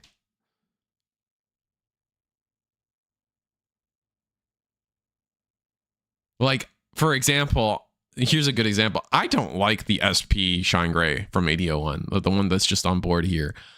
I infinitely think the normal altar where you just post it up ready to bust something up is cooler.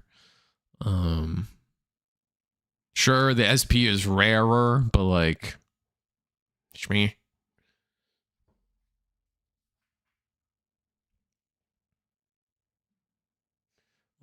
The only PR stamp I got were Anja and Lady Debbie from BT25 for Masta. Is that the only way to get them foil? Because were they commons or rares? I don't remember. Could be Yu-Gi-Oh was my first card game. Yeah. Yeah, me and Zach Cygnus are joking about the #1 rated player in Florida and why it's not him. Digilabs is cool for data collection, but ratings is a joke. Yeah. I mean, I don't follow it. Like, it's cool. It's cool that you can do like the ratings thing is like fine. Like I'm like, what, like, sure. It's fun, right? I think they probably should have like a filter for like only regional level events. Like you shouldn't get points for your locals. I think that like or there should be ways to like filter it out. Like, okay, here's your all-time points, and then here's like only regional and above points, right? Or only store regional level event and up points, or ulti cup and up points. Like you shouldn't be able to go to every freaking local and just farm points, right? Like that doesn't quite make sense to me.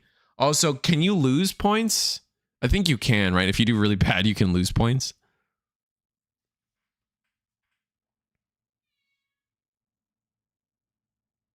I prefer the alt CS mast over the 2-star. We agree. What's up? Yes, sir. The only way that was the only way for foil them. Yeah. And so like I get it. I think Beat Break just won this, right? Like no shot. Did Shine come back? I'm not sure. I don't see how they can you do 3 checks plus a Can you do 3 checks plus a...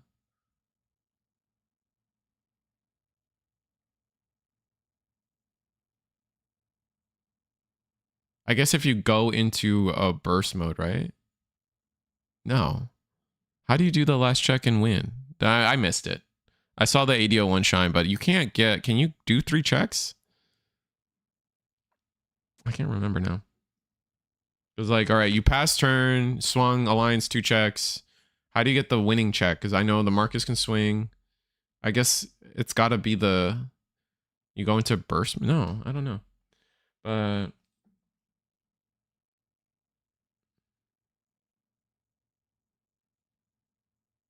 Rating makes sense if the elo you gain was proper compared to the people you played against. Like in chess, you can get elo. Yeah. The elo, like... Elo is so strictly unique to chess, and everyone else, like, it's just a term that gets bounced around into other competitive ranking games. But I'm just like, it so specifically works for chess, because in chess, like, the better player is either going to win or draw. Like, yeah, I wasn't paying attention either, though. I know, like, I know you can get the 2 checks and then the 3rd check end of turn, but how do you get the winning check? How do you get 3 checks in 1 before the Marcus swing? Or I guess it doesn't have, I don't know. I can't find that last swing. In Digilabs, it doesn't matter your opponent's rating, you just keep gaining. Yeah, that's fair. If he was playing, that's what I was thinking, burst mode might get you there. But low level events have low rated players, so you would have to do dozens or hundreds to even get +1 if you're rated high enough. Yeah, there's probably ways to fix it on Digilabs. I just don't care. You know what I mean? Like, is that fair to say? Like, I love the data collection that Digilabs is doing. It's awesome. A lot of people are having fun with it. Don't take this as me of like saying like it shouldn't exist or something, because it very much should exist and I want it to exist. It's not something I've ever sat down and was like, oh, I want to be rated amongst all my locals or something, or all of, like you guys are saying, all of Florida. That seems silly.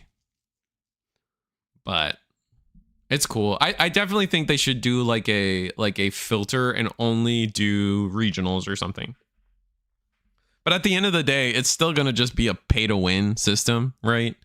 The more you can go to, the more points you have access to, right? It's just fun. Like, at the end of the day, it's just fun. I don't...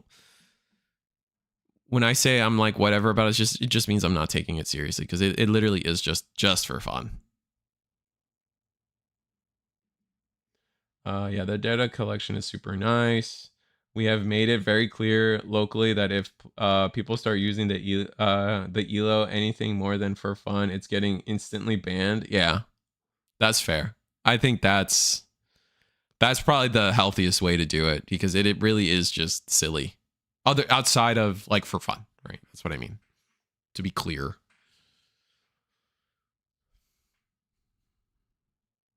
All right, chat. So here's another. While Shine Greymon's about to figure out how they want to end the turn, which is attacking. Yikes! Wouldn't you rather attack with the Marcus?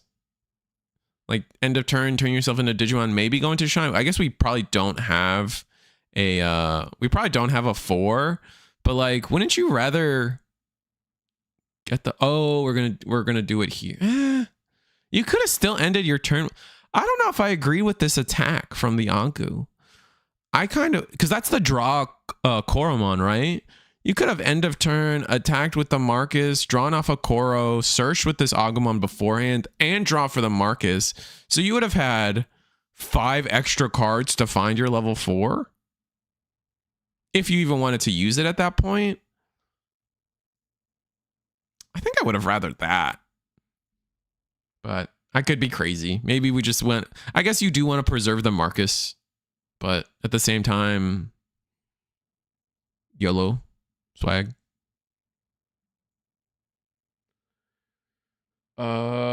Wait, how are we people using the elo? I don't think anyone's using it seriously or anything like weird. I think I'm just like preemptively. I have not heard of a case of someone being completely obnoxious and annoying about the elo from Digilabs. I'm just preventively worried. Like we were just preventively talking about it, and also discussing how I'm like kind of mid on it. I'm just like, yeah, it's cool, I guess. Not a big deal to me. I'd enjoy trolling my friends over elo, but yeah, it isn't worth anything.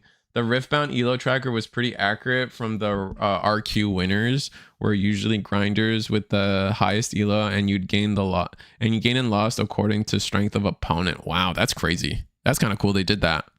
But it's still, I still think it comes down to like just like how many events could you go to. It's a little it happens in Pokemon. Literally, it's not an elo thing necessarily in Pokemon, but it's like their official way to get into worlds is a point system, and you earn points by going to events. And maybe it only takes your best top 5 performances or whatever, but obviously like the more times you have to play, the chances of you beating X amount of point, like, you know what I mean? I don't think I have to explain that too hard for you guys to get it.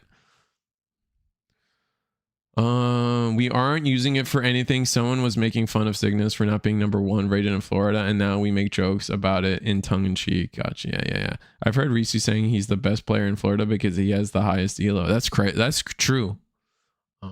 I do have the highest elo in Florida. I'm kind of sick with it, by the way. I'm pretty good with it. Listen, chat. I don't think you guys know who you're talking to, because I am the double Typhoon champion of House Rules Gaming. All right. That is my title. I don't think any title is better than that title. All right. I won our double Typhoon championship. Henceforth, I'm the best. That's all I'm saying.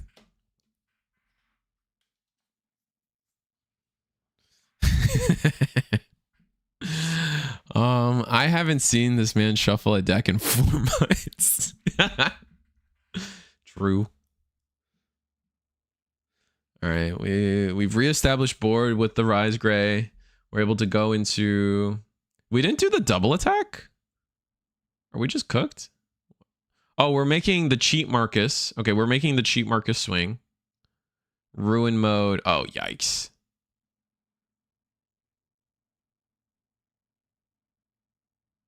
Going to block. We can't heal the Marcus? Shouldn't Marcus heal? Okay, yeah.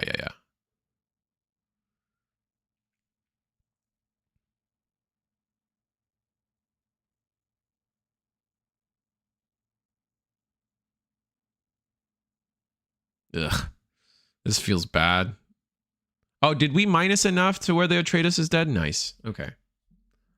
We have a chance, chat, to make it to undefeated.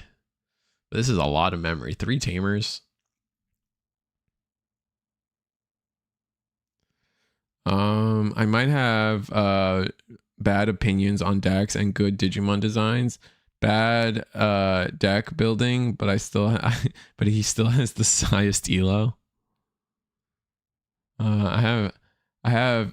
Hey, I want you to know. Wait a minute. Bad takes on. Listen, I want you to know that when I talked to DigiSean at the regional, I hit him with the, hey, the Data Squad dual tamer for Shine is kind of good as an answer to Diana, and he was like, huh, I didn't think of that.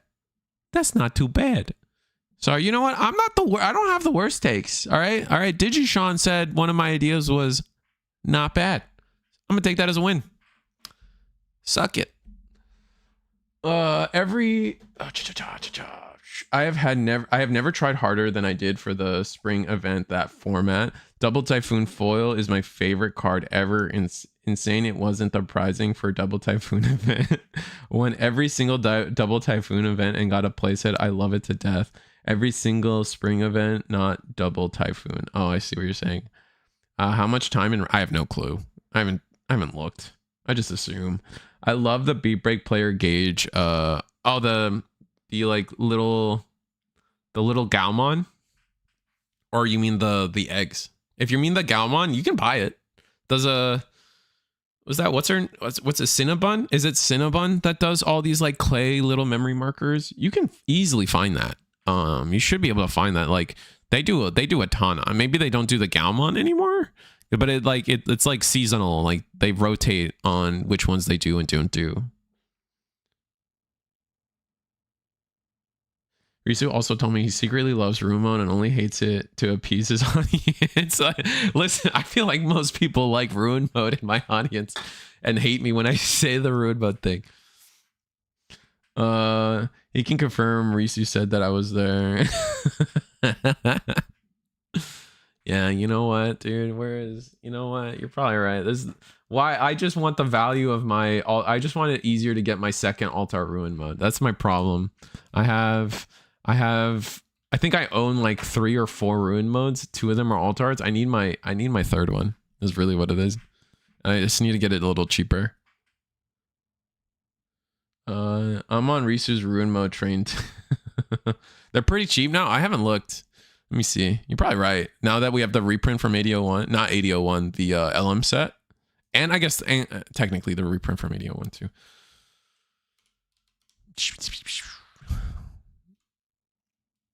I think I still, in terms of Altards, I think my favorite Ruin mode is still the OG one for Altart, the OG Altart. Where he's just got like the power of God in his hand. Oh, 35. 35 is not bad. That's affordable. Dang, the reprint is $13 still. Where are we at with 8001 actually?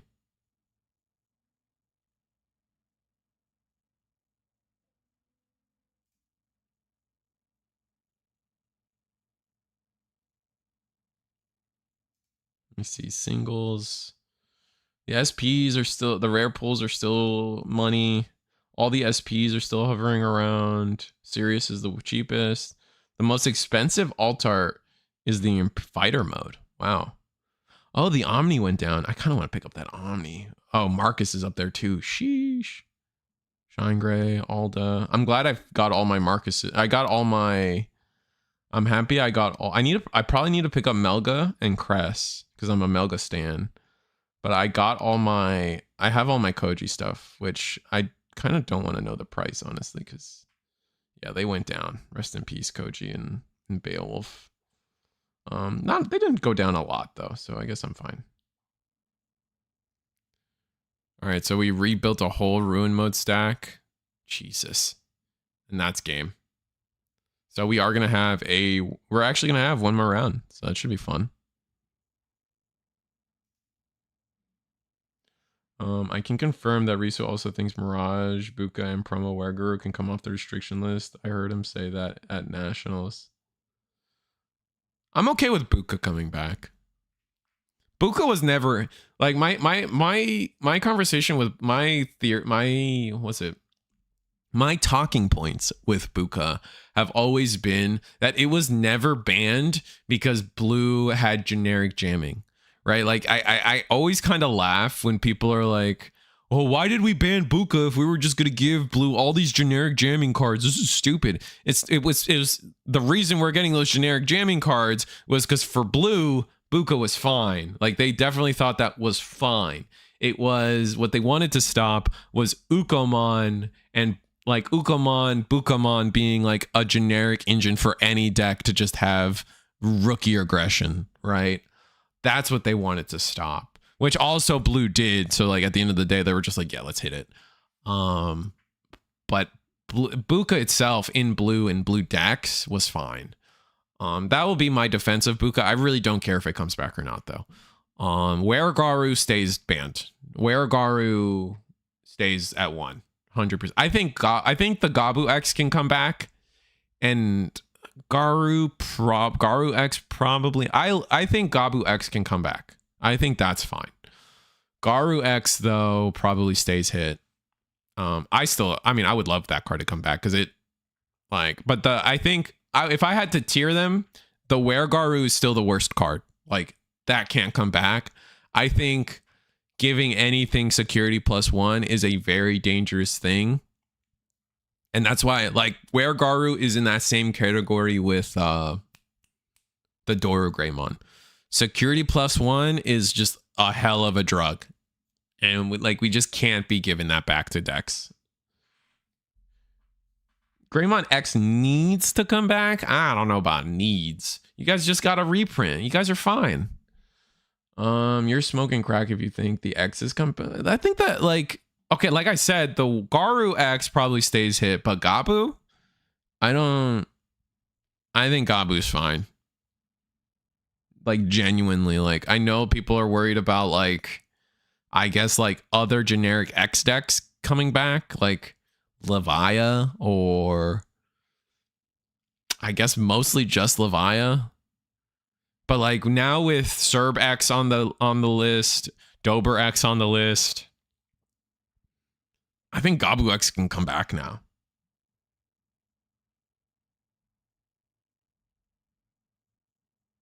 I smoke a bit of crack, a bit, just the kind that says Gray X can come back. Gray, it depends on how, like, Gray X for me has always been like you know what? This thing was a menace in its time. Keep it banned. Even if it could come back and be fine, which maybe it could. I wouldn't be like, with some of the stuff that Shine Gray's doing, it could probably come back. Like, there's a lot of just like power creep cheating that's happening in terms of the memory gauge. So in that sense, the Gray X is fine. But on the other hand, I'm also very okay with like just keeping things banned on principle. Like, I don't think Argo needs to stay hit, right? Like, does Ice Wall need to, like, if you looked at the current format, does Ice Wall really do anything? I don't know. Like, I mean, maybe I could be off my rocker, but like, I'm okay with Ice Wall staying banned. What's another one? HPD? Not HPD, excuse me. What's the Mega Digimon Fusion? Do we really care anymore? Right? Like, that card, like, are we sure we care? I guess it would make like Analog Youth the best card in the game again. But like, going into your, because remember, you go into your 7, but then you bottom deck it. So nowadays, like, are we really afraid of like a 6 going into a 7 but then offing itself? Because it originally got banned. Why did it originally get banned? It got originally banned because Susan, right? Because Susan swing, do 3 or 4 security checks, whatever it was, and then just win the game after that with a hybrid. Like, what are we like? Are we super afraid of 7s right now? I'm asking. I'm not like super committed to this. What do you mean it's too good of a searcher? We have Glowing Dawn who, yeah, that's what I was out. So what I was going to defend about the Gabu X is like plenty of our searchers search 2 things now. Gabu, you have to discard one of the cards you get, but like Lunamon just gets you 2 cards. Most searchers now are giving you 2 cards without a downside. Gabu, like, I'm pretty sure it's you draw 2, you get 2, and if you do get anything off that card, you have to discard 1. So like, I don't know. I think Gabu's like, genuinely, I think Gabu's fine. 7, yeah, 7, 8, 9. I don't know. Like, you just said Gray needs to stay limited, but Argo and Mega Fusion. I just said it could come back in the same breath. I'm okay with like there was a thing where, like that was my whole point. Like, these cards were like evil in their formats, so we keep them. We'll keep them banned. But realistically, would they do anything super crazy if they did come back? Right? Like, that was the whole point. Like, I'm defending Gray X. That was the whole point of that. I misheard then. No worries. Because I was like, yeah, because like if they came back, like that would be in the same realm of Gray X coming back. And I'm like, I'm not sure we're afraid of 7s, right? Like, in that way, like, we're afraid of 7s because like they can floodgate us a little bit. But like, if Ruin Mode was like, all right, I'm gonna go into my Ruin Mode for free, and then it bottom decks itself, like, I don't think we care. I think we're like, thank you for the free removal at that point. It's hard to say. It's hard to say. Argo, because Argo's not a plant though. Argo's not like Blasso versus Argo. Like, if anything could come back, Argo could come back before Blasso. I think.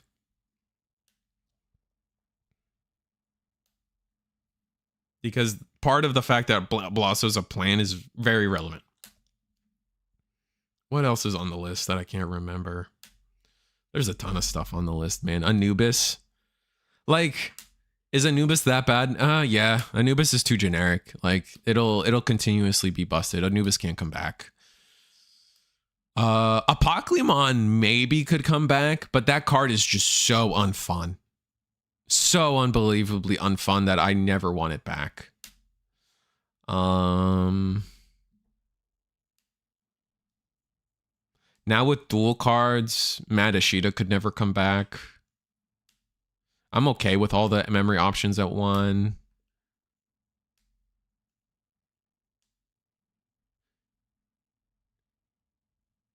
Anubis should be at 0. I agree with that. No, like okay, so that's a different conversation. What cards at 1 should just go to 0? I think Anubis is on that list. I think Apocly is on that list. I think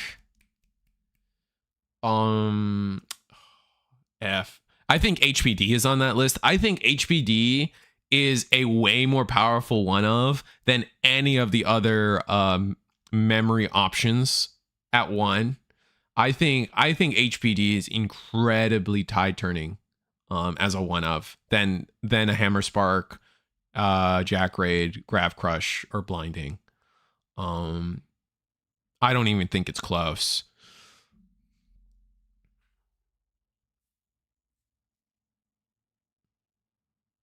But maybe that's a crazy take too. Tropical Venom is fine. I hate when my opponent activates HPD. Yeah, that's what I'm saying. So there are still one-ofs that insanely change your win rate if you see them or don't. And that's why I think HPD is one. HPD is one of them. Anubis is one of them. Yeah, those are the big 2 in my mind. Apocly should go to 0 just because, like, people keep trying to bring it back. And I'm just like, stop. Please, stop. Like, it's dead. It's a problem. It's not fun to play against. Like, leave it alone. Like, never touch this card again, please. HPD just wins. So you guys agree with me on the HPD. I'm X2 against an opponent who has resolved HPD in tournament. Oh, wait, what's up? That's all. That's pretty. What's the X though? Hold up, Antics. Wait, you're hiding some information there. H0 memory options should really just go. I'm okay with them. If like that's not a hill I'll die on though. I'm okay. I think they should all be pair banned. I think people's real problem with those cards are like when the deck is like, I'm gonna Blinding Ray into Grav Crush into Jack Raid and do something stupid. I think that's mostly people's problem with those cards right now. But like when I'm playing Jupiter and I get my Blinding Ray, I'm like, okay, cool. I got a little turn extension. I genuinely think all those cards are healthy at 1.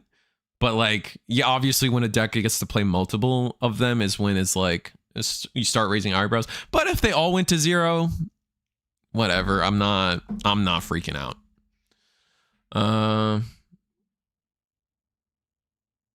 I don't think, see, that's the thing. I don't think Hammer Spark or any of the other ones drastically change your win rate. Like you're a purple hybrid guy. Once Jack Raid was at 1, the deck is so tame now, right? Like it was. I still almost argue that like if obviously Matt got hit for other reasons, I would say, especially now. But if the ban list just said only Jack Raid to 1, I think purple hybrid would be like that equally. Like I don't think the like. I think the real hit for purple hybrid was the Jack Raid, I guess. Maybe Matt should have gone to 1 still in that scenario, but I still in my heart feel like the bigger hit was the Jack Raid. But I could be crazy for that.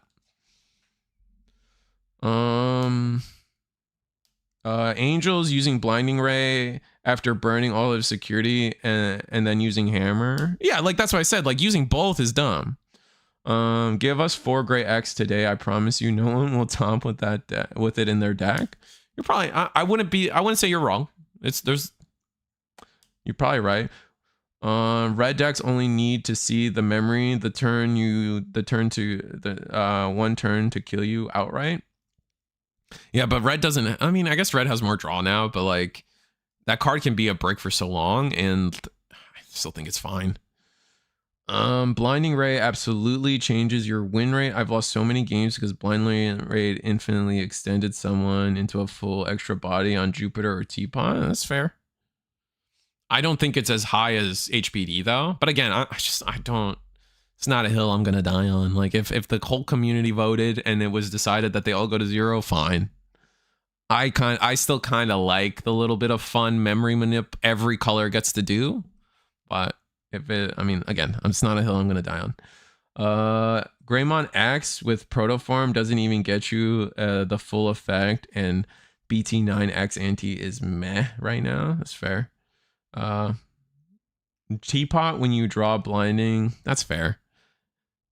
I think Angels is, but like, I think Angels is its own different animal right now. Angels is like Angels is putting cards like that. Like I feel like, how do I word this? Here's my parallel or my example. Every now and then a deck comes out that abuses Analog Youth, and then everyone's like, man, like abuses Analog Youth. And then everyone's like, man, Analog Youth needs to be put to 1 or ban it. That card is always like, like there's always a conversation that creeps up. And then I'm like, meh, I don't really care. About Analog Youth particularly. And then like, so right now, Angels is doing that to 2 cards.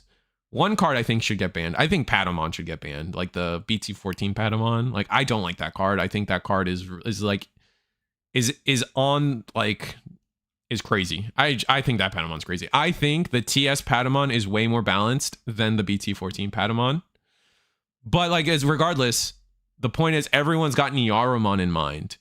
And I'm like, I'm hesitant to want to ban that card because I'm just like, is it another Analog Youth situation? Like, yeah, Puppets used it, but like the real problem with Puppets versus Puppets versus Angels is Angels is infinitely plussing harder off of it than Puppets. Yeah, like, yeah, Puppets got to kind of abuse Overclock. I think Shine won this, by the way. So we do get another round. I'll double check. But like, before I read chat, like I have a hard time wanting to hit Nyaro just because it's a problem in Angels. Yes, Nyaro allows Angels to plus infinitely harder than any other deck has before. Like I think Puppets was fine, and that's proven by like tournament results. I think like Puppets was there, but it wasn't like crazy. And you could argue that for TS Angels too, because TS Angels has like what, 2 tops per event right now. It's just not a crazy amount. 1 top in Kissimmee. I don't know. It's hard. I'll read chat now. Or wait, let me double check to see before I read chat. Let me double check. Oh no, tournament's over. Actually. Pyro lost. Blake Banter won that. Okay. So Tessero is our winner tonight. Let me read chat. Mapping 1 means any option hit is null and void, because I don't think that's true, null and void, just because you get to use it twice, right? Like you do that in mind. Teapot, that is fair. Other colors getting 1 to 2 memory. HPD usually gets you 4, so I can see it being more broken. And that's my point with HPD. Patamon is fine. Teapot feels like BT7 Fenrir combo. Read the TS rookie. I do read the TS rookies. Like there's counterplay to them. They're less generic. And here's the crutch. I think this is the part that everyone's like, oh, 14 Patamon is worse. I still think 14 Patamon, the real reason it's worse is the inheritable that self-triggers. And then when you DNA, you reset that memory and you do it again, right? Like that's my take on the 2 Patamon versus situation, personally. is the TS Patamon more consistent in terms of cheating into a level 4? Absolutely. I agree with everybody with that. And honestly, I think that's kind of fine.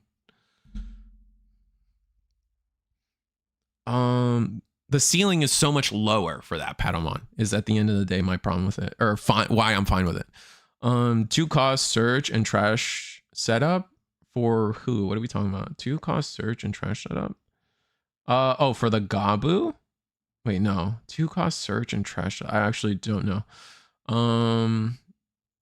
They're just trying to high roll you. Patamon has been the only thing holding up yellow for years. Fix yellow. That's fair. That's a different take. Like, I'm fine. Like, yes, I agree. Patamon's probably one of the big things keeping like generic yellow and a lot of yellow decks relevant.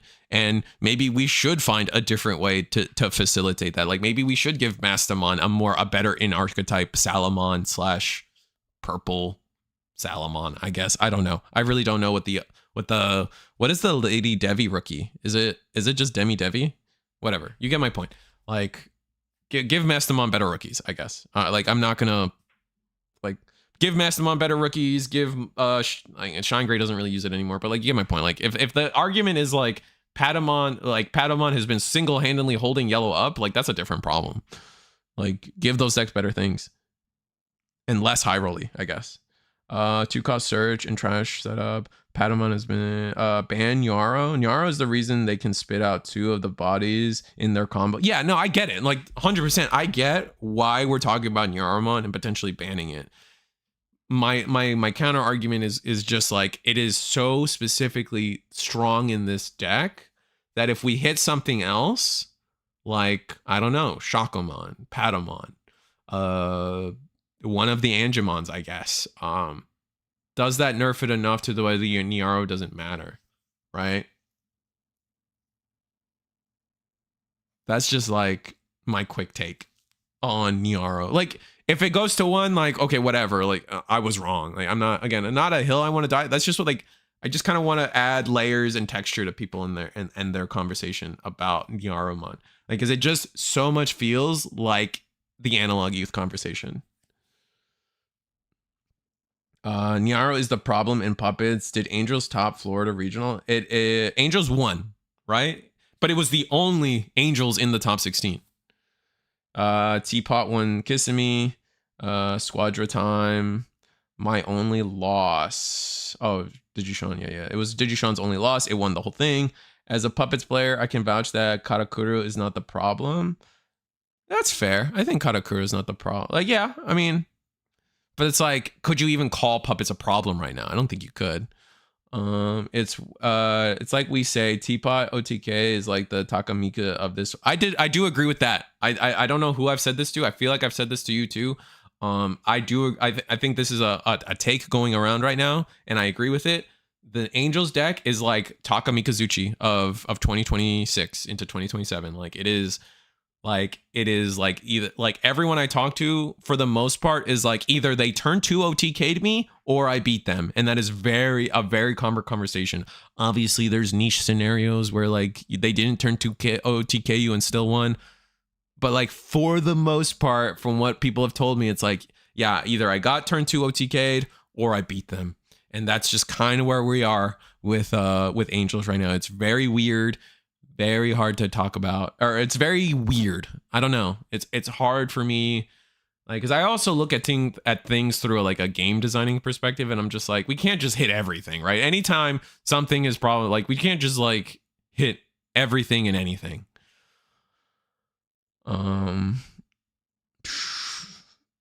Yes, give me new Salamon, please. Other than the cheap Evo one that's coming, yeah, maybe. Mastamon's definitely going to be running the EX12 Sala. She is really good. Let me reread the Sala. Digi, Car, Shambhala, Sala. When this Digimon digivolves into a Digimon with holy... Oh, yeah, that's just good, right? Barrier inheritable. Now your best level 4 Evos for 2. Like, I think Mastamon players are so excited about that by itself. Like, I get to play who for how much? Sign me up. Because now you can go into your level 5 for 3 memory from a rookie. That's pretty good. It's pretty good. Oh yeah, cheap Evo Sala is nice for sure. I am taking Teapot OTK to my locals tomorrow, and I'm only playing one Tama to make my point. I mean, sure. I'm not gonna say you're not gonna win. I run 3 eggs in puppets because I'm too lazy. But it's like, but to counterpoint that, the Yaromon thing, it's like, what if we put the BT25 Angemon to 1? Right? What if we did that? Right? Like, are we getting as crazy amount of boards with it? No, right? Just a thought I had. Just a thought. I run 3 eggs in puppets because I'm too lazy with my 4th. I give my original 4th to a friend. But realistically, I could run egg and drop Uko and have mostly the same win rate. For angels, I see what you're saying. I mean, if the argument is like put it to 1 or ban it, like sure. Like I guess like if that's the full argument we're having. You can loop Angemon with Shakao. Does Shakao pull it from trash? I thought I only pulled it from source. But even then, looping 1 still doesn't mean you're building the same board, right? That doesn't mean like you don't get to now you can't set up multiple and trash multiple. Like that's the real thing, right? Being able to loop the same one is still not the same thing.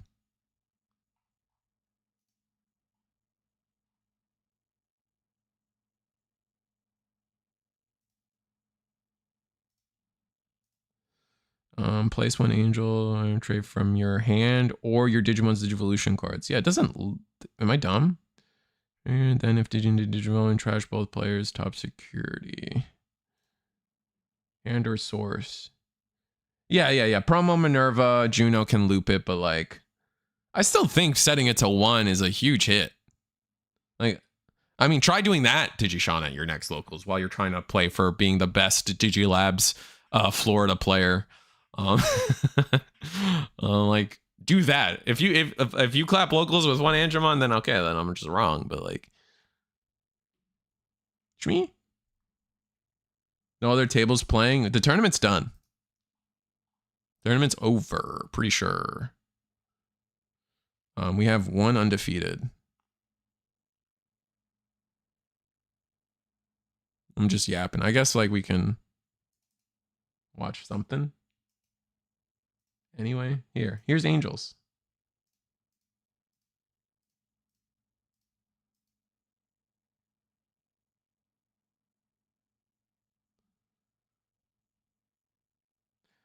Shine Gray now is a good choice in this meta. And 1 week go to play regional and have some bad matchups. I mean, Shine Gray is good. Obviously, Digishawn proved it. Digishawn is all like, you also have to make the mental note that Digishawn is also the only Shine Greymon to have topped any regional in the world right now. So that is, I think that's something worth noting.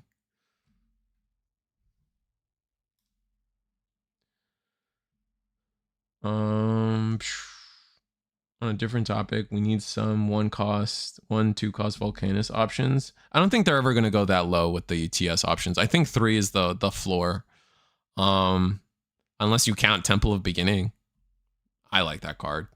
I think there's a world once we get, I think I'm still convinced that like Wrath mode, Jupiter Wrath mode, I think he's going to be a dual card, and then suddenly like Volcanus, there might actually just suddenly be a Volcanus Jupiter deck that's viable. I'm not sure though. Shine is good choice in the meta. Oh, there you go. From Digishawn himself. The Teapot, that's Teapot, not Angels. Lies. AJ did it on Shine. Not in this format. Right? Wasn't that last format? Am I crazy? Top? No, there's only one Shine Gray top. It's just Digishon. In BT25. Latin America always has a top with Shine, but it hasn't happened yet. So I'm still like, listen, like it may or may not be semantics, but I am 99% sure Digishon is the only person to top with Shine Greymon in BT25. I don't think that's crazy.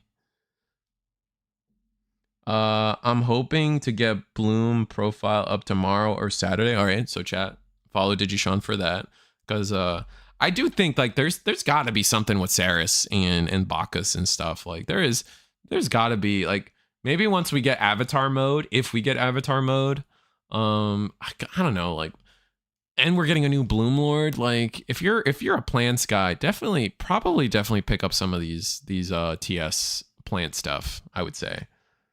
Best Shine player in the world. True. Technically.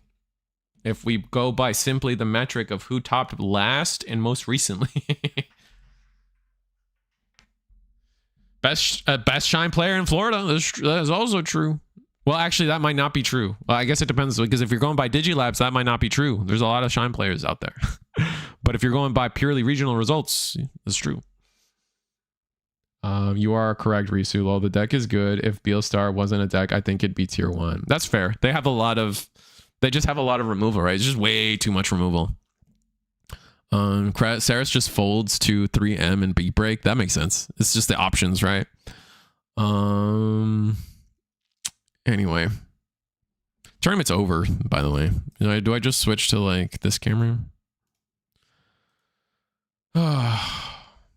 Anyway.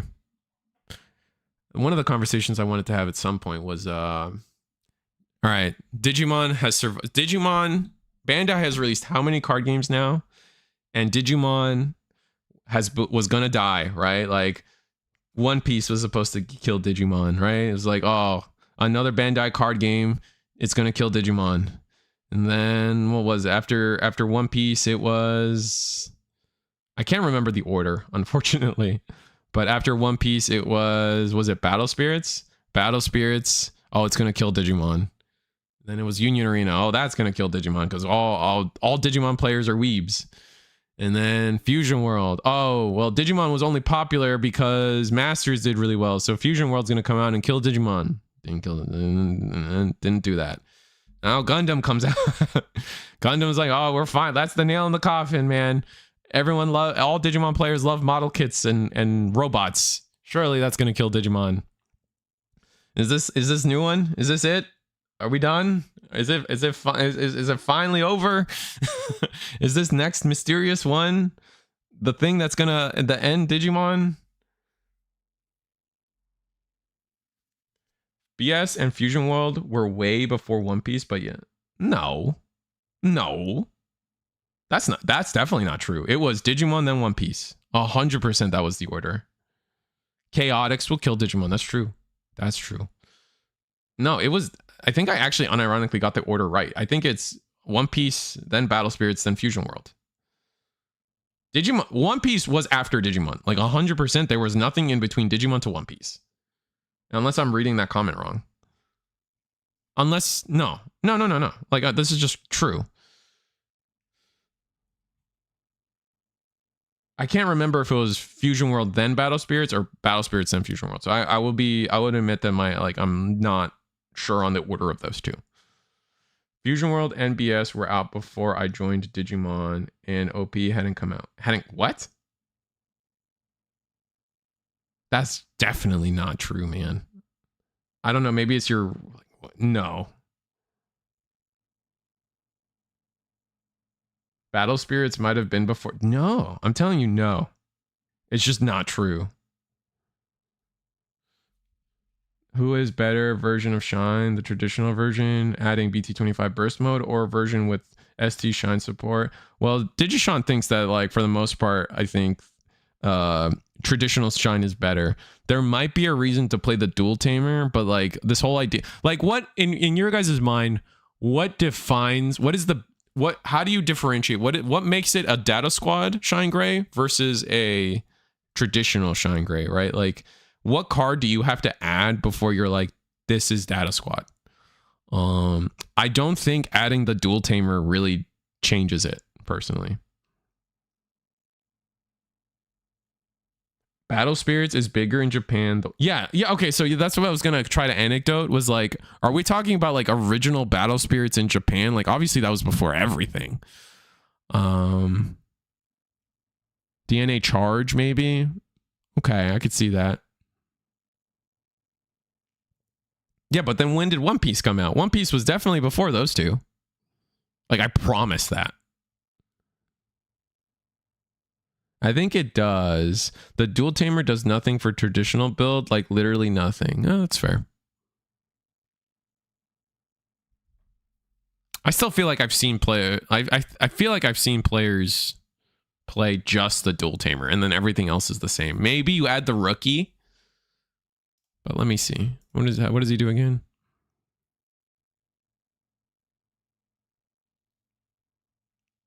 It's not literally nothing. The 8001 is a data squad, right?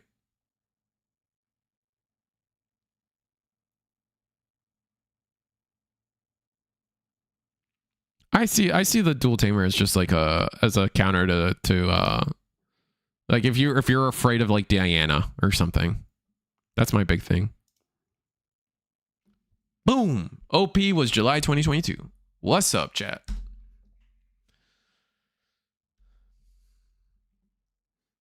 Sorry, Damien.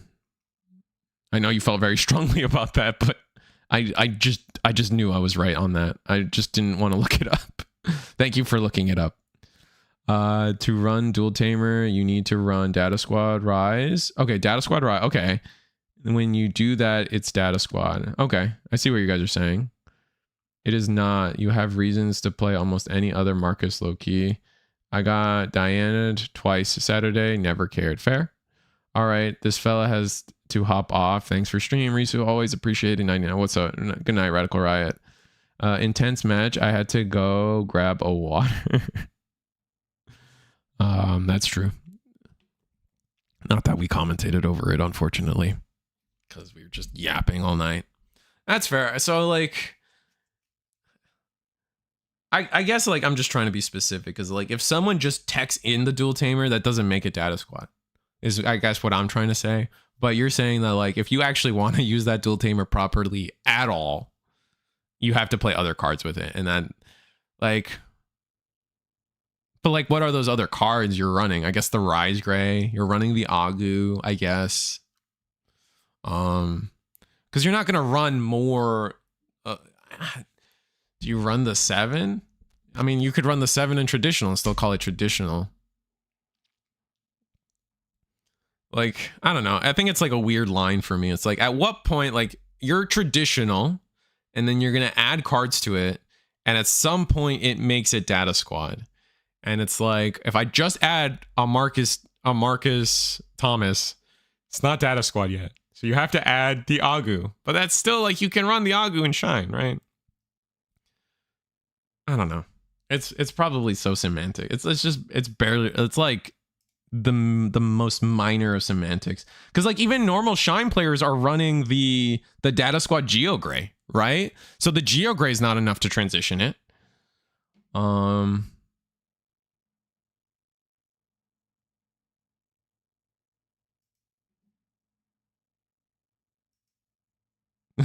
antic. That's funny. If I see any card outside of the 6 from the starter deck, it's data squad. All right, well, you heard it first. Best Shine player in in the world, actually. Or how do we word this? Most successful. I think you can't, like, most successful Shine Gray player in BT25 in the world. Has said it here first, everybody. If any card outside of the level 6 from the starter deck, it's data squad. Done and done. If we want a data squad, we build from the starter deck out instead of the traditional Shine build. They're silly that they are silly for that, because you can hit your second best tamer. You can't hit your second best tamer. That's fair.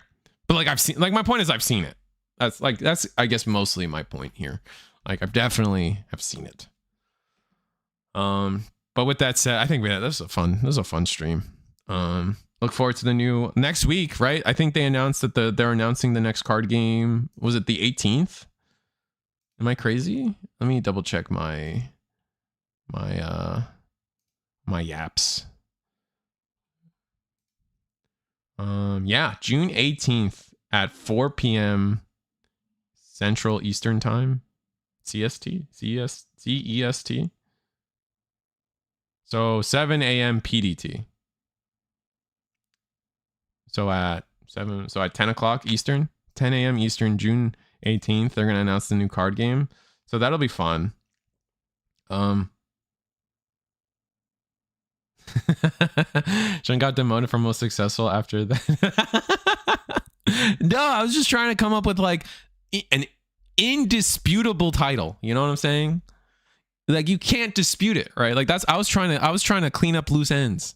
I wasn't trying to demote him. I was trying to give him like something that he can take and no one can effing argue with him. You know what I'm saying? You type better than most native speakers. It's true.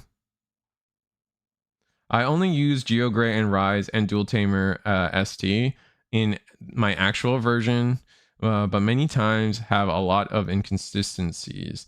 But the Dual Tamer steals turn and gives you a 1 memory you need to hold turn to play burst mode. Now that was, I got everything you said there. I've definitely seen worse. You don't run the Agu. Maybe I'm wrong about the Agu. I think you're right about the me and the Agu. I think I might be exaggerating when I say the Agu's in there. I think I've definitely seen the GeoGray. I've definitely seen the Rise. And then the Dual Tamer. And then obviously the 6, but I don't think we count, like, duh. Like, even Digishon even said, Digishon gives the 6 a pass. And then what about in the set? The in the set didn't have anything other than the 7, right? Let's see. I'm pretty sure. Yeah, I'm pretty sure it was nothing. And then you guys got the 7 in the set, right? Which is very funny. Yeah, it was the secret rare.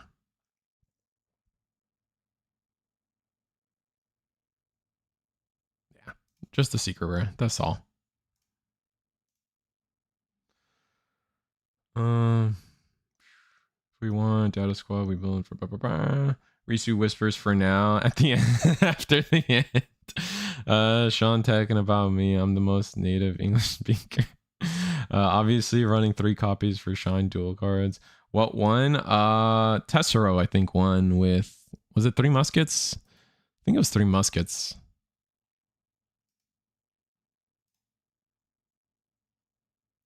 Three muskets, and I have to say this out loud. 3 muskets, and especially since Double Whammy is listening, Tessero won the tournament with 3 muskets and without any Gundramons. So the anti-Gundra. So this is a different conversation I wanted to have with people too. We talked a lot about Shine, but I think Gundramon, the current one, not the dual card, is a bad card in Beelstar. I don't like that card. I think Gundra is bait. I think it's bad. I don't think it's good. Some people are trying to cope and tell me that it's good in the mirror. I disagree. I think every time it's in my hand, I would rather a different freaking card. Done.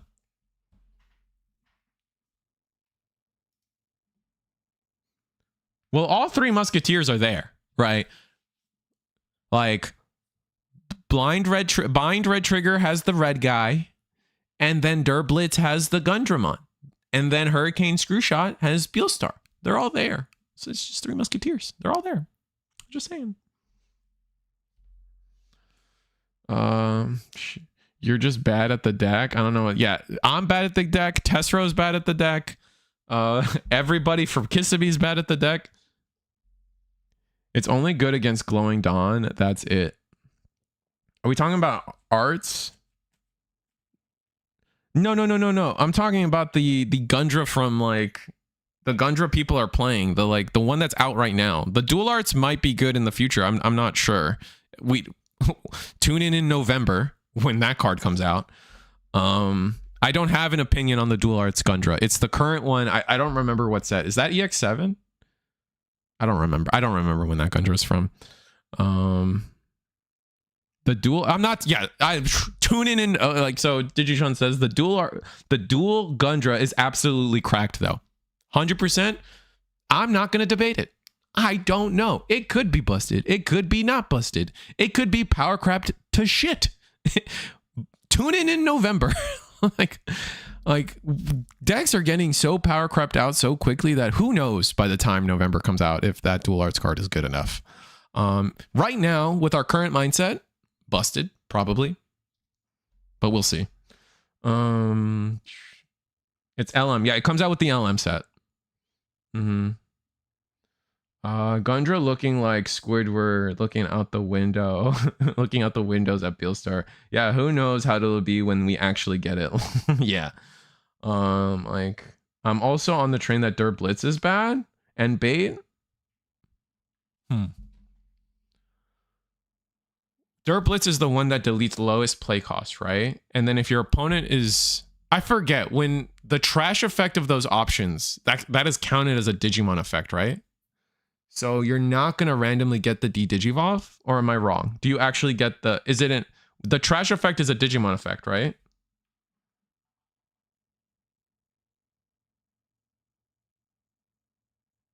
No, it counts as an option when it's trashed. It's an option? Okay, so in that case, I disagree. I think the D-Evo is very nice. The best tech I've seen lately for Three Musketeers that I like a lot is Ignition Flare. I think Ignition Flare is really good. I've also like, and why do I think Ignition Flare is good? It's strictly because, as you guys can tell, all the Three Musketeers options have like a really weird restriction on how they delete something, where Ignition Flare just says, delete a guy. F it. Delete a guy. And I think that definitely has its value in the deck. And then also high speed plugin. I like high speed plugin a lot. Get around blocker, get around being dead to 12Ks in security. It's amazing. I really like high speed. The guy who topped kissing me with high speed plugin, that was big brain in my opinion.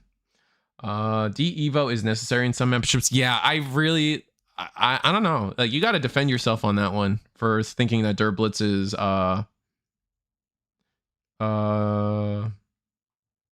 bait. Who said that? I'm not trying to out you. I'm just trying to like, I'm also on the train that yeah, that was Damien. I'm on the train that Dirt Blitz. You kind of you got to defend your point, because D-Evo as an option, because once it's trashed, like that was my thing. Like I was gonna defend you if it was a Digimon effect, but it's not. So D-Evo's really good. It's not good against Vulcan, obviously, but I mean, that's a weird deck. Dual Gundra is meh. It's not bad. It's not crazy. Well, the thing, but one of the things that like actually I personally haven't tested the Dual Gundra, but like, more dual cards for the Beelstar deck is going to be good, period. Right? Just being able to say, just having more options that are like, how do I word this properly? Like, consistency. The fact that it's both a Digimon and an option means that single card is doing double duty in the Three Musketeers deck, and that by itself is going to give that deck so much value in consistency. Is the best way I'm gonna word that. Dog D-Evo ain't bad. No, it's an option. The trash effect is an option effect. Yeah, saying Dirt Blitz is bad is kind of neg. D-Evo is necessary in some matchups. It's super relevant. Ignition Flare says delete lowest. The when attacking deletes whatever. Pretty sure Beelstar has delete a guide text somewhere. They're all conditional. I think Beelstar X. Is it Beelstar X that is generic? I forget. You might be right. Beelstar. Let's see. Beelstar. By trashing one option card, you may use one's Musketeers. So Beelstar is delete highest level from the fly bullet, and then the actual card doesn't delete anybody, right? By trashing one card from any of your Digimon division card, link, no. You may use 1/3 Musketeers trait. No. So it's the Beelstar X that just deletes a guy? Probably. Use an option card. When digivolving by trashing 2 cards, delete one of your opponent's Digimon with the highest level. So no, I don't think there is. I think I'm right about that. I think everything in the Beelstar deck is like weirdly conditional.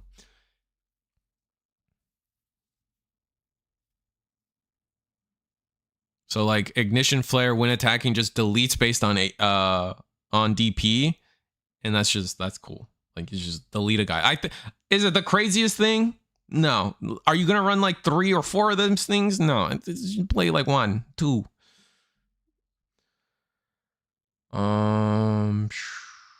Where are we? GD when a trade is sorry, I just like skipped a bunch of. I hate when my chat does this. It's not necessary for any of the matchups for 3 Musketeers. You have other paths to do the same exact thing in every matchup except versus Callus, and even versus Callus you're so favored in the matchup it doesn't matter. Ignition kills lowest though. Isn't it the win attacking deletes based on your DP, right? You get to choose. But delete is treated as a digi but the delete is treated as a Digimon effect with the win attacking. Sure, I just like it. Like I'm not trying to say this is the greatest and best thing. I'm just saying like it's cool. It's a nice way to like add to the flow, right? Like can you name a board state that their blitz is needed? Because I can't. It's 1.5. I think a lot of decks that have like powerful on deletions, right? Or like, right? Like if you hard delete a Callus, they just undo a lot of your evos and de-digivolve you, and that's kind of nasty, right? Like undoing what you're sure you're controlling their board, but like you're also like you're letting them control you, and that's not good. I think Callus by itself is a good reason, right? Also like getting around those like pesky like Jupiter boards, right? Juno boards. I guess Juno doesn't have a protection, but like Venus, Juno, not Juno. I keep saying Juno. Minerva, like a raw dropped Minerva. What are you gonna do? Or I guess no, I'm stupid. Shut up. I said it and I regret it. It's 1.5 to 2 Musketeers until we get a good Magna Kid. What are you talking about? Does beat break not stack cards? Partition boards. Yeah, partition boards. It makes the Jupiter matchup a joke. Yeah, I did say Jupiter, so that's good. Does shine not stack cards where DGG is really good? It stacks cards, but they don't really have protection. The only thing it matters. No, I don't think it matters against shine. I'll give them that. Like in shine, the shine matchup, like. Unless for some reason they're playing the Shine Gray that bounces as Marcus's to protect. I don't think they Digivolve. In fact, like Digivolve is probably a detriment against Shine because you're just giving them the chance to Digivolve again. 3M Mirror D-Evo Beelstar to get out of counter timing. That's not bad. Her Fly Bullet option side deletes highest level. Yeah, but I'm saying that like there's nothing in the other than like everything is conditional, right? If it's not the highest level, like again, so like Fly Bullet, delete the highest level. Okay, if I'm on a Glowing Dawn board and I have a Tritus out, it's an option, so it doesn't matter. If I like, but still, like you get what I'm saying, like or an Angels board and I want to get rid of the Shaco, right? And Juno is there, like I can't hit that Shaco yet. Like I don't know. I think my point is. Just being able to snipe something, the exact thing you want, has value in Beelstar. Again, I'm not saying it's like, oh, everyone needs to run 4 of this card now. You guys are like, no, I'm not saying that. 3M already wins the Jupiter matchup. Jupiter can't even stop you from trashing and swinging for game. Why would you even need to digi him? What about their blockers? Right.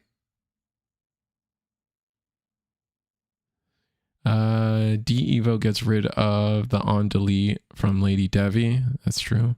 The when attacking its Digimon effect and It's limited by the DP of the attacking Digi. Sure, it's limited, but like you're 14k at that point. You're 14k and like, yeah, we're in a world of like Digimon immune effects, but like being able to like, that's not, you would just snipe something else. My point is like, my point is kind of like, all right, like you can get around like 14, like, okay, you don't delete ruin mode, but for the most part, you delete everything else.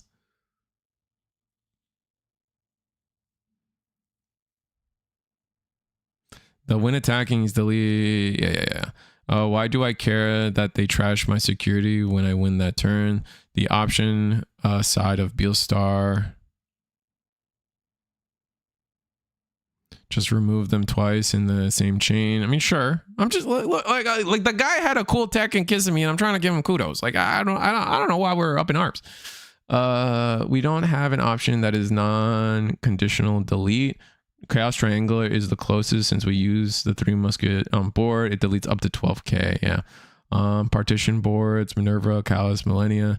Saying no to one of the best keywords in the game as Digivo is crazy. Ben plays Chaos Triangular. I've been... See, me and Ben know what's up. So for me, Chaos Triangular is the one that gives you DP, right? When you trash it. Because I have... Look, like... one of my things that I freaking hate about Beelstar right now, like, because after play testing it, I'm like, I just died at 12Ks in security. So like Ignition Flare helps you get around that. High speed plugin lets you get around that. Chaos Triangular lets you get around that. Maybe that's just me. Maybe other people don't care as much as I do about dying in security as Beelstar. Gundramon with multiple sources is crazy strong into Shine. Is it? Why? Because you can de-evo. I guess you can de-evo them and then gain a memory and then delete a 6k. So if you can... The rises are always bigger, right? The rises are 7k. So you're never going to accidentally kill a rise. Marcus, you kill Marcus. You can de-evo the rise and then blind bind red trigger snipe the Marcus, who's most of the time 6k or lower. Not every time, obviously, but the Alliance. So he's usually bigger than something. Like sometimes is 6k, sometimes is allianced. And sometimes you don't actually sometimes they're trying to swing with the Digimon, so the Marcus still dies. So well, I think sometimes is a fair statement there. Gundra with multiple sources is crazy strong into Shine. I still don't like... I don't know if I agree with that. One thing people often make a mistake is of using the egg early. You can Lady Devi, trash red bind trigger, use Beelstar, kill highest. Now Reinbrecher is pending to remove any decoded floating partition. That's fair. Millennia is having a comeback with Medusa going by the wayside. Yeah. I mean, yeah, I know Millennia is having a comeback, which do they care? I guess they do they kind of care about DEO. Yeah, DEvo F's them. For sure. Also bounce, but that's a different conversation. That Gundra's still getting blown up. Yeah, that was kind of the point I was gonna and then eventually get there. I don't know if the Shine player fully cares about the Gundra like proccing a couple effects. Because they still cleared your body. And then you can't float the Gato because it's usually like ruin mode or something dumb, right?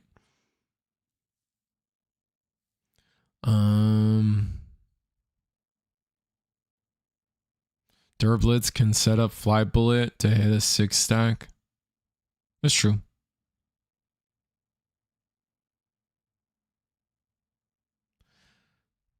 Beelstar, use Beelstar, slot a card under Pagu into Beelstar, pop another thing. You've changed 3 different removals and then potentially more in trash, right, bang red to use another Beelstar. The best case you can think, hit multiple guys by staggering their board. That's a lot of cards, Damien. Right? Like, you gotta pull the some of these combos you gotta pull off turn 2, man. I think that's the like, yeah, like with an infinite card pool available to you in a combo, like I mean, I could be wrong, right? Like, I don't know, maybe the next person tops without Derblitz, and you're right, but I'll say that there's a lot of cards. There's a lot of cards, man. If you want DP, why not play Tidal Wave? To be honest, more expensive. That's it. Tidal Wave is 6. Tidal Wave is 6, and that's why. I think Ignition Flare is only 3.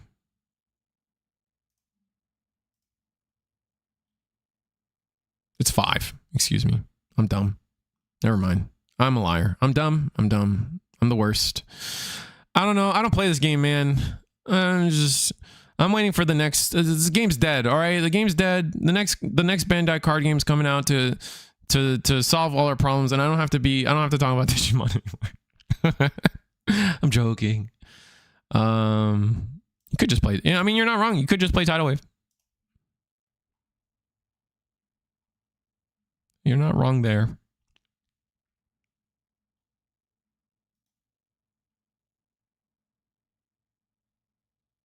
Oh, but you also get to trash your security if you don't delete something. So like the utility is there.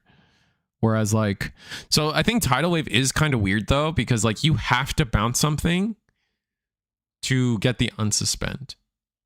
And I don't know if you care about the unsuspend in Beelstar. So I think like being able to trash one of your opponent's options is kind of neat. It adds a new layer to the deck, right? Because you can trash the E-Pulse. You can...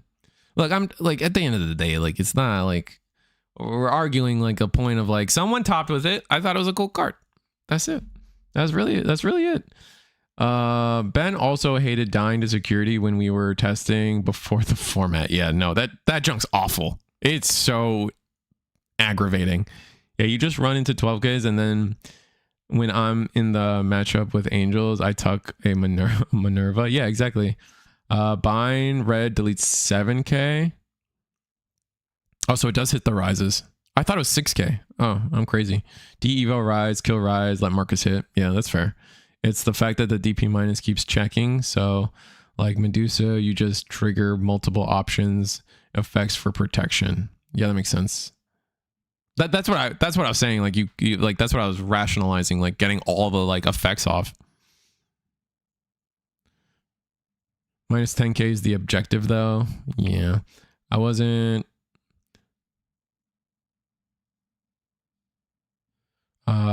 it wasn't me, but the person used my list.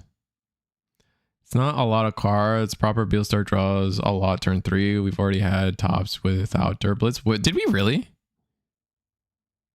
And one Perth, I think, without Derblitz. I guess I just never noticed if that's true. Let me see. Let me see. I'm always willing to be corrected. Click. All right, let's go. Low Roller has 2 Derblitz.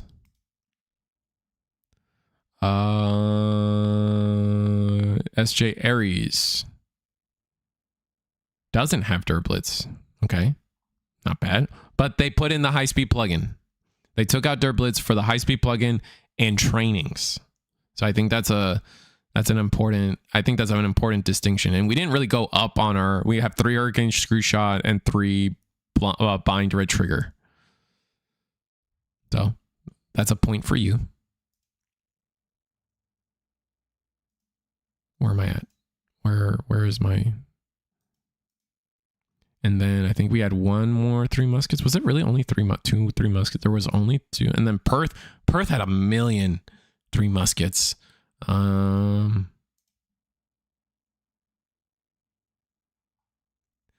only got their top 7 lists though, which is a different type of amusing, I'd say.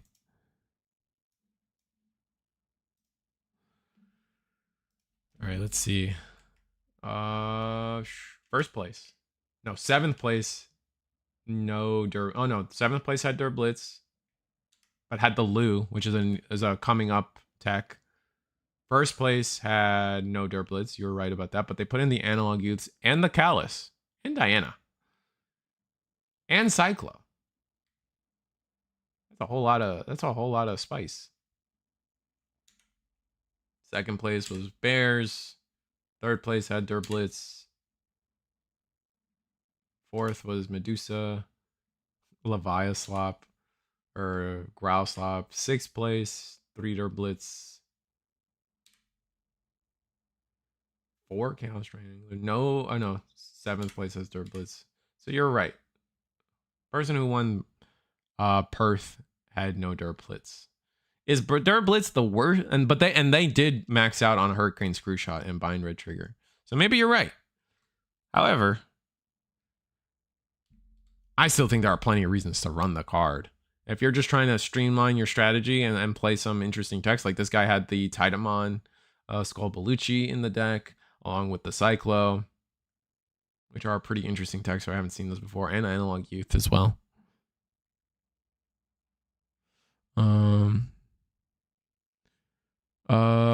Digimon Killer launch. My red Toyogu misses on title. Misses on title stream. Ah, interesting. Title stream is the best in Volcanus. That's true. My plan C is stay in the back, only search until I can minus 10k. Yeah, first place Perth is my list. I no longer run Cyclo. The slot is Satella. All right, there was no backup 5 here. Yeah, that makes sense though. Only 4-5 sounds like a death sentence sometimes in a longer tournament. They didn't see the message that I removed it and ran it by accident. Oh, that's funny. Well, that's cool. Anyway, next week, new Bandai card game. Next week is a new Bandai card game. That'll be fun and exciting. I think you guys have your guesses as to what it is. I have my guess. And I am definitely very much interested in playing it. I intend to definitely find an Eagle's Nest day to run it for everybody, like we did with Gundam. Maybe it's time that Digimon goes to 1 day a week and then we can't stream Digimon. Unfortunately. And then we just do the new game on Thursday. And I'm definitely getting a case of it. This is the first card game where I'm like, I'll get a case. I want to master set it and stuff. So I'll be excited. Low-key meta. I have tested room mode into Beostar for hours upon hours. I have a very positive win rate. My friends think it's pre-cure. What's pre-cure? Is that some like girl thing? Like some like magical girl thing?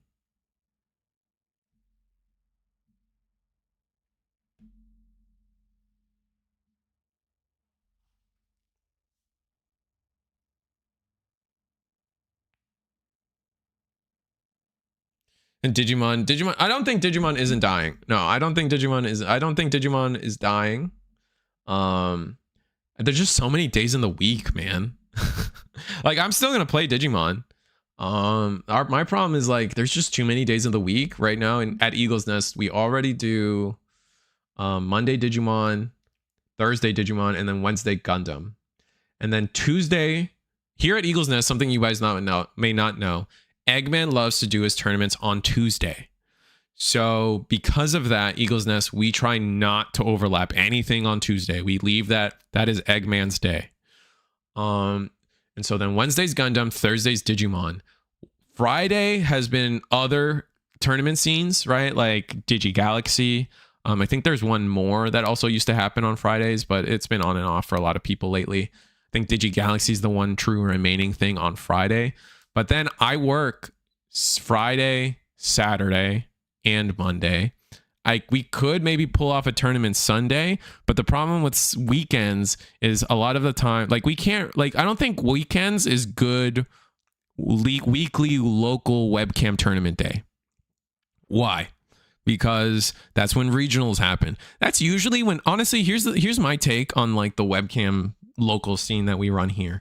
One of the premises I think that people forget is like it's very easy to come home after work to play some Digimon, right? Or whatever card game. The weekends, a lot of people already have off, will already have something planned other than card game. Like maybe that's your normal locals day. Maybe you're going to, I don't know, some theme park. Maybe you're going to the movies. Maybe that's the day you plan to do that. Like normally people aren't home for like, and usually when you do a weekend like webcam tournament, like you, like as an organizer, we'll do it at 2 p.m. We'll do it at like 12 p.m. right? Like we'll do it at like a normal human hour. So like, but like those become less successful because of that. I think these webcam locals are like perfect for after work weekdays. Like these are the perfect, like that is like the perfect time slot. And I think Friday also struggles, like no offense to DigiGalaxy and all them, they do a wonderful job. But I think Friday is also kind of a bad day because most people like Friday, I don't have work the next day. I'm going to go out. I'm going to stay up late. So I think, and remote is Monday. It's funny because my locals are Thursday night and remote is Monday. Sure, like I'm saying like obviously people have shit to do on the weekdays too. I think like when you're like just like statistically speaking, like obviously like I could go to, if I wanted to, I think there's like a Digimon local near me every day. I could go to those, but it's easy for people. I think there is that privilege or that like simplicity for people to just after work come home and then play Digimon instead of like come home, change or something, then go straight to the tournament after work. That also feels like dog water. Friday night, that's funny because my Digimon locals is on Friday night and we get like plenty of people play. No one cares. No one cares about Friday Night Magic around me in that way. It's hard to compete with FNM. Yeah, I mean, it depends on where you live for sure. FNM is definitely like a sacred event for a lot of people. However, for whatever reason, my locals, it's on Friday and it's still success. Like we have 20 people at our locals all the time. Because it's a blast.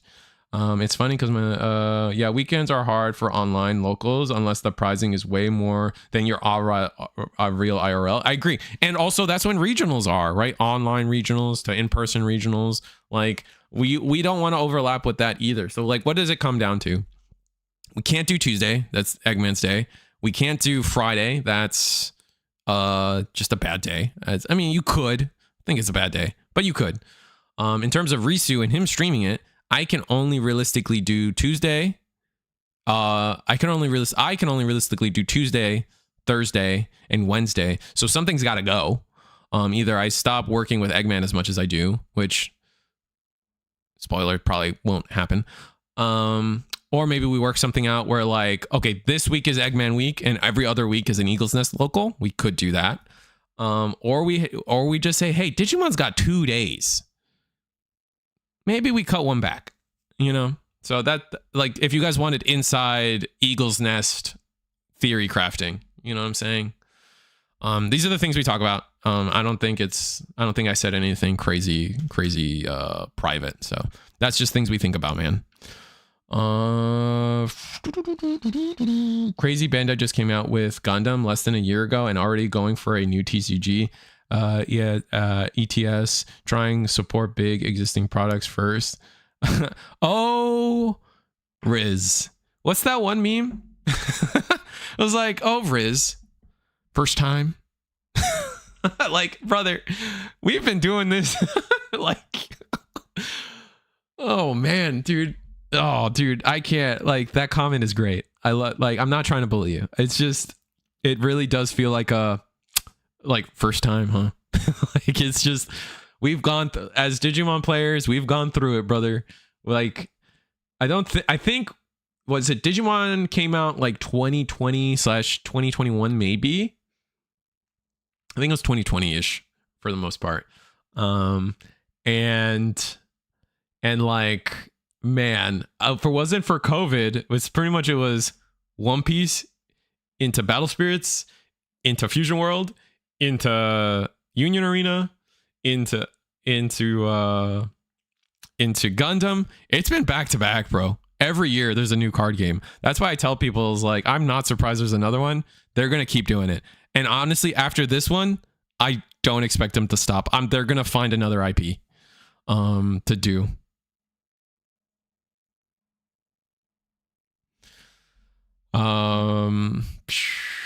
FNM is massive here, literally regional size. That's crazy. I mean, that's cool, first of all, but crazy to hear. Regional sized FNMs. I mean, are you in Rochester, New York? I know like Millennium Games is like the craziest, biggest thing ever. Like, for whatever reason, the card game scene out there is impressive. I don't give an F about other card games nowadays. That's fair. What card game do you care about? Is it Digimon? I like being diverse. I think as a YouTube channel, I want to be diverse. Like, I have a secret goal of trying to become like a Eggman of card games. Or not Eggman of card games, a little bigger than that. As awesome as Eggman is. Of a Maximilian dude of card games. There's a couple people out there like that kind of do it, but they really don't. Like, if you guys watch Red Zone Rogue, I think Red Zone Rogue, he covers like the news of like all these upcoming card games, but he doesn't like live and breathe all the card games, it feels like, right? Like, he just like touches them enough to like yap about it for a video. And then maybe I'm not hating. I'm not trying to hate. Like I watch his content. I subscribe because he's a great source of news. But like, I never get the vibe that like he's like a competent player of all these games. And maybe it's ridiculous to expect that, right? But like, when it's like you watch Maximilian dude play a new fighting game, he gets good at that new fighting game, right? And then he revisits old ones and is good at those old ones, right? Like, it's like just like a rotating, like, we're playing a different fighting game every week with that guy, and that's like the dream. And like, I'm pretty confident at the games I play. Like, you guys have not seen me play Magic, but I fully understand Magic. I play that game. I fully understand. For you Magic players out there, I do understand how layers work. That's like, I am deep. All right. And what's the next thing? I know Union Arena well enough to commentate it. Do I have my weakness when I was commentating Union Arena was not that I did not understand the strategy, is that I didn't have every card memorized. But like, once I had a couple cards in front of the deck list in front of me, I think I did a pretty good job covering Union Arena for my first time, for as little as I play that game. Riftbound is the next one we're working on in terms of learning. Now that Riven's in as a card, I'm going to try to like fully learn Riftbound, but I have a good amount of confidence of learning that. I'm pretty confident in Cookie Run. I'm not up to date in Cookie Run, but I know I very much can and clap some people in Cookie Run. And then Gundam as well. Gundam's easy. One Piece might be the one I'm weakest at in terms of actually playing. But commentating One Piece is very easy. So there's that. And then Gundam's also, I can clap people in Gundam. So like, yeah. It's just no go off. Let's see how big the next Bandai game is. Not sure anyone's really interested in a Naruto card game, to be honest. If that's what it ends up being, I don't think I think Naruto's pretty popular. I think it's up there. It's either going to be like Saint Seiya or Power Rangers, which is like tokusatsu in general. Saint Seiya, tokusatsu. I hope it's Saint Seiya. That's like my number one. Oh my god, if there was a Saint Seiya card game, please. Tokusatsu. Like, you just go to Premium Bandai. Like, what franchises they have on Premium Bandai, right? And then it's like the other ones, like, I think Precure there is an Anime Girl one. If it is that Precure, I haven't gotten to all the comments yet.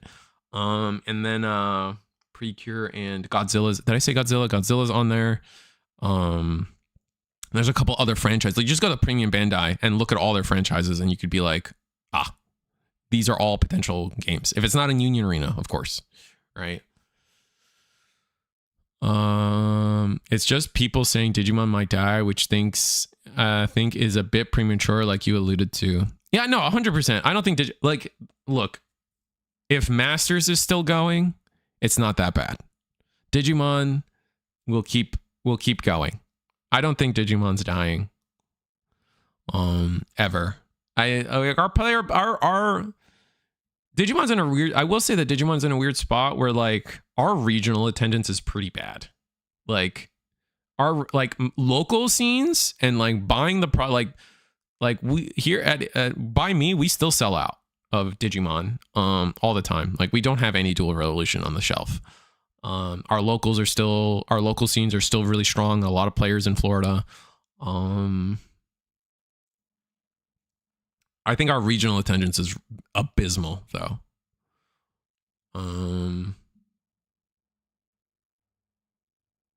That being said, we do have a problem with people attending regionals. I think we had at Kissimmee, I think we had less people than Union Arena, which is bad. That's bad. That's bad optics. Like 100%, that is bad.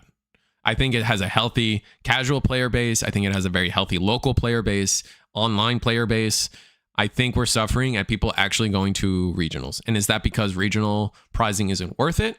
I'm not sure. If I could have a whole conversation about how I think regional prizing for Digimon is kind of dog water. Personally, I don't think someone getting top 16, the difference between participating and top 16 is you get the same card with a different stamp.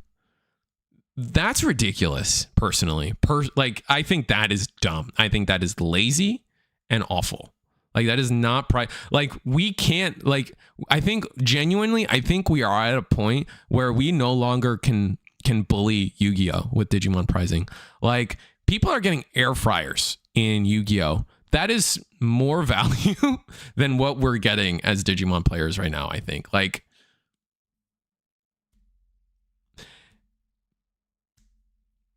I don't think I'm off base with that. English Digimon was 2021. So, all right. I hope Precure is like my friend said, because it is not in competition with Digimon. That's fair. I'm in Jacksonville. FNM fills up every single one of our local. Oh, you're in Jacksonville local shops. But that's crazy. I didn't know that. I didn't know Jacksonville was that deep in card games. I guess it is a big city though. Yes, Digimon. Digimon. I played Yu-Gi-Oh back in the day and still play Master Duel sometimes, but I only play Digimon for real. Yeah. Sometimes we have a PR on pre-release on Friday at the same time as FNM, and the sound explodes my ears so loud. Oh, that sucks. I bet it's Precure. The only non-UA IPs, the ones that are Toei consistent at top 4 is OP, DB, Digi, and Precure. Okay, maybe what is Precure? Maybe it is Precure. Maybe I'm crazy. What is Precure? Oh, it is the magical girl thing. Chat, I don't think this is it. I don't. Maybe I'm underestimating the Gooners. And it's crazy to say because they're all little girls, right? But maybe I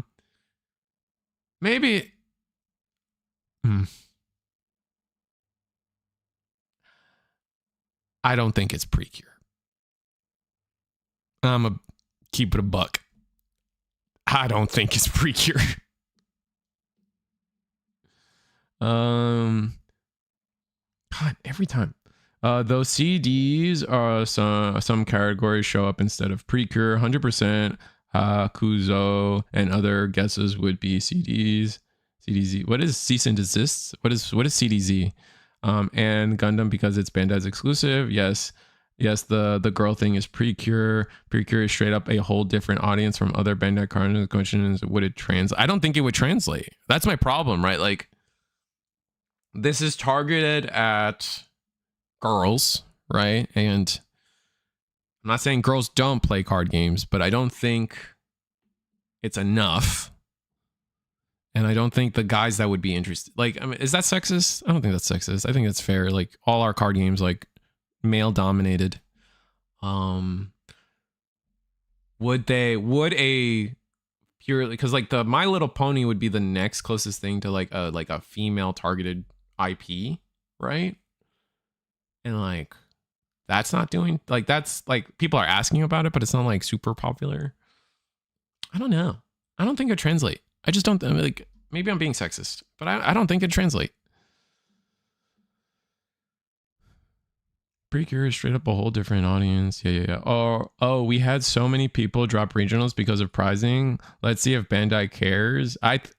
Here's the problem. Here's the problem with that logic. That's not how Bandai sees it. Low attendance numbers, all Bandai is going to say is like, all right, we just make the cap smaller. That's unfortunately how Bandai responds to this most of the time. The tournament event packs have been getting better, right? Remember, was it event pack 7 where it was all the like worthless cards like that we like actually like rioted it enough to where Bandai changed it in terms of like giving us extra packs because the 7 was so bad.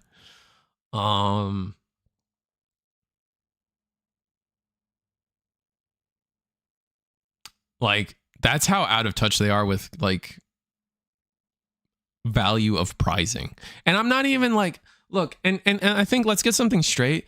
I don't think like we should, as a community, we need to look at One Piece and be like, their serialized Luffy card is worth $30,000. Our prize, like, that's the secondhand market. You can't look at it like that. Do not look at it like that.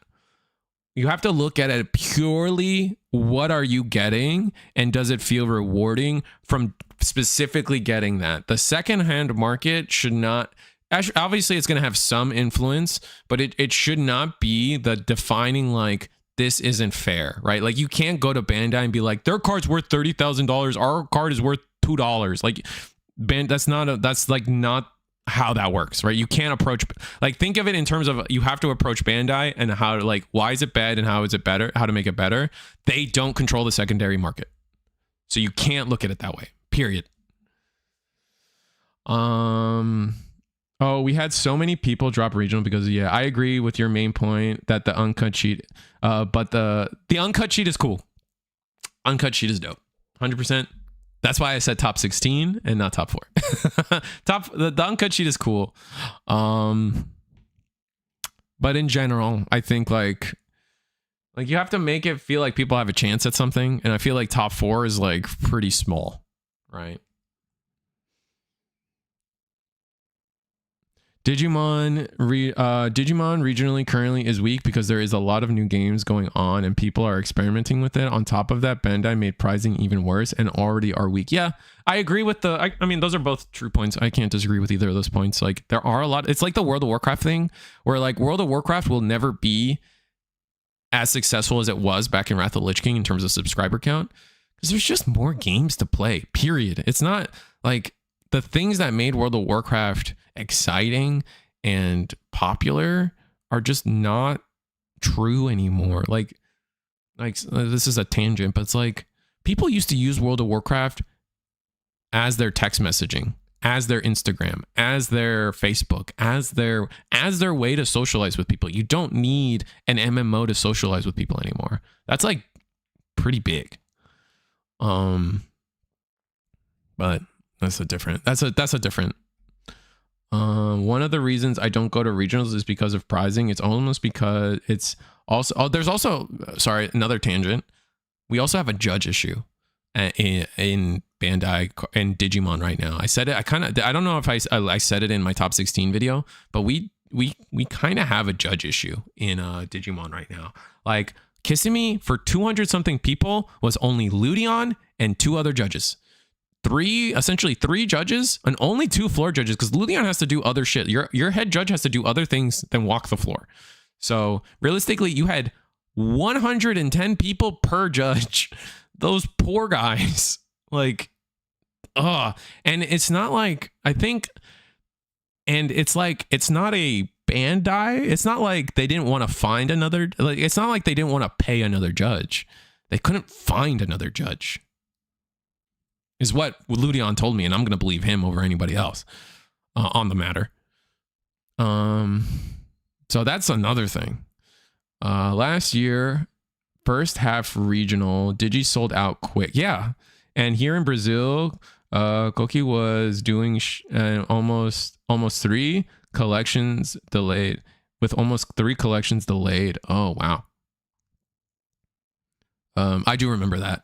I do remember when you guys were like, we were trying to petition for Brazil to I mean, that's something, that's one of my proudest moments as a YouTuber, actually, was being able to, like, this is actually a complete, oh my God, it's another tangent, but like, look, I am aware that I am just a voice on the internet. My stuff does not matter, right? Like, at the end of the day, I could disappear, and would people be sad? Maybe, but like, it doesn't really change the cogs, right? Like, life goes on, right? The machine continues. But that whole situation in Brazil where they were just not getting product, and like, I like to think because of like Eagle's Nest and the streams and the chat and like all this stuff that we do, we had an effect on getting that shit fixed in Brazil. And that's probably going to be like, that is probably something I take to the grave. I think like being like having an, like, that is like a real, like, I had an impact on the world kind of thing. And that's cool. I could be conceited. Maybe I did. And maybe I didn't do fuck all, but I feel like I did. But if prizing was good enough, it would drag me away from judging, because judge comp is also yes, judge comp is also terrible. You judge Nats, and even Nats comp is hit or miss. Yeah, and I think judge comp across the board is bad for Bandai card games as a whole, I think. Then we had Gundam release, and prize got worse at the same time. So the second regional, there was half of the attendance. Yeah, that's true. CDC is Saint Seiya. Oh, why is CDZ Saint Seiya? Caballeros. That's, oh, are you saying it in Spanish? That's crazy. There's no way you're saying that in Spanish. That's wild. I didn't think of that. Did you uncut sheets are neat as a trophy, but only if you really like the cards on them and don't hold much value in Digimon. I don't like TS, so I don't care about the sheet. That's fair. I think if they did it more often, the sheet is going to be cooler. Like, we're like, if we had a Shambhala sheet for like the Shambhala season, or like, you know what I'm saying? Like, if we had more of it, it feels bad because it's like first time getting it and it's only TS. But like, if it was more like seasonal, right? Like, it had, like, once we get a couple of them, it's gonna feel cooler. I would say that. And no, it's fair. It is a different audience.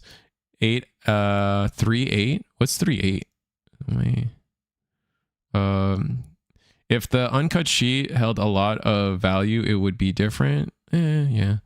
Metal Greymon BT10. Oh, we already did this conversation. I don't want to do it again. I don't really don't want to have to sell my prizing. That feels lame. Yeah, that's why I said, like, you can't really, I don't like looking at like the secondhand market for these things to like judge the quality of what Bandai's giving us. It's not fair. It's not fair to Bandai. And if we want better prizing, we have to be fair. About judge thing, I don't know how it works to people to get hired. I'm a level 1 judge. I don't know if it matters, but I'd rather play regionals than judge one. That does matter, right? That's the problem. Like, that's one of the problems we have, is that everyone would rather play. We have judges, they just would rather play, which is a good or bad thing. But like, I'm just saying, we need more judges.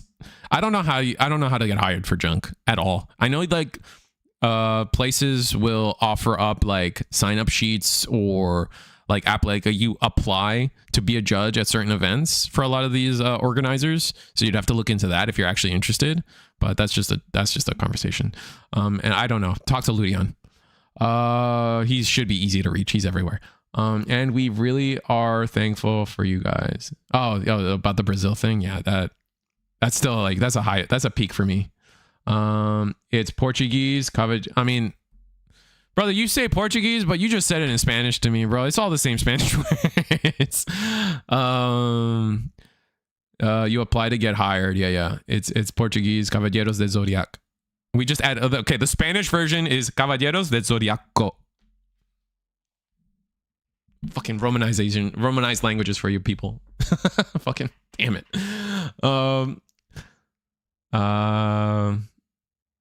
I would rather judge than play, but playing is so much more worth it. I'm the only judge for 3 hours in any direction because judging is so abysmal. It's surely on Discord. You did the test on the Discord. You did the, oh, it's, yeah. So that's what Larry is. Yeah. Once you become a judge, there's a judge application channel that opens up in official BOP Discord. That's how you get hired. Got it. Ludion is the next closest, and like 2 or 3 other people that are near him. We have judges in Florida. They just don't judge. We have people who have passed the test. Like at my locals, I think there's one person. There's a lot of people that have tried. Digimon is the hardest test. To be fair, I will defend us in the sense that out of all the Bandai games, Digimon is the hardest test by far. That timer is insane for the amount of, and this is going to sound like a card game thing, but I promise you, you're not, if you know about the test, you're not allowed to talk about it. I've never taken the test, so I've never really signed anything. I will say that there is a lot of fucking words on that test, man. Like, and like, it's not like, it's like you have a minute per question. They give you 60 minutes to do 60 questions. But like, and it's not like, oh, it's a big text prompt and then like easy answers. No, it's like text prompt and like every answer is like a mini paragraph, like at least like half a paragraph. So you're going through, you have to read this and all the answers because it's card games, right? Specifics matter. So you have to read the entire sentence. You can't just speed read it. You're going to miss something that's going to get you the question wrong. So like, it's just not enough time, man. It is just not enough time. Oh my God. I could be bad at reading. English is also not my first language. Thank you very much. So, Digimon is hard as F. I tried once, but since I started, I got tripped in effing cross rulings. Yeah, that's fair. So is Ben. Oh, Ben is a judge. Digishan's a judge, but he doesn't judge. So is Ben. Yeah, there's plenty of judges in Florida. They just would rather play. Also, to be honest, passing the Digimon test doesn't at all mean you are prepared to be a judge. I wish that was, I wish it was drastic. That is a big complaint in the judge scene for sure. There are so many judges that shouldn't be judges. I also agree with that. That's why, honestly, that's why I never want to be a judge. I've had so many ego tripping judges in my face. And like, I'm a pretty chill dude. Like, I'm not difficult. But when you already come at me with I am holy, like the one thing is about me, like I'm a nice guy, I'm a chill guy, and like I'm fun to hang out with. Like at least I think. I don't respect authority, right? Like I don't, like, just because you're my boss does not make you better than me, right? Like just because you are the host of the event doesn't mean I have to suck up to you. We are both human. We both have our role in society in this moment. I have to respect your job and what you have to do and get it done. But that does not make me less than you, right? We are equal. We just have different roles in this current moment. So I can respect a judge. But when you already come up to me like I'm a problem, or I am like, I have to listen to you because you are holier than thou, I will be a problem. And so like, I just had too many ego tripping judges, man, is how I feel about that.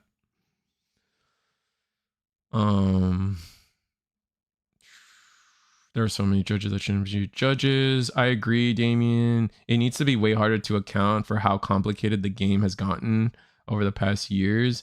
It should be harder so we still have less judges. It shouldn't be harder to take the test. Like I think there's like, what the point is is it's not that the test should be harder. To qualify you to, like, the test is, hey, you are you know enough about Digimon to make rulings.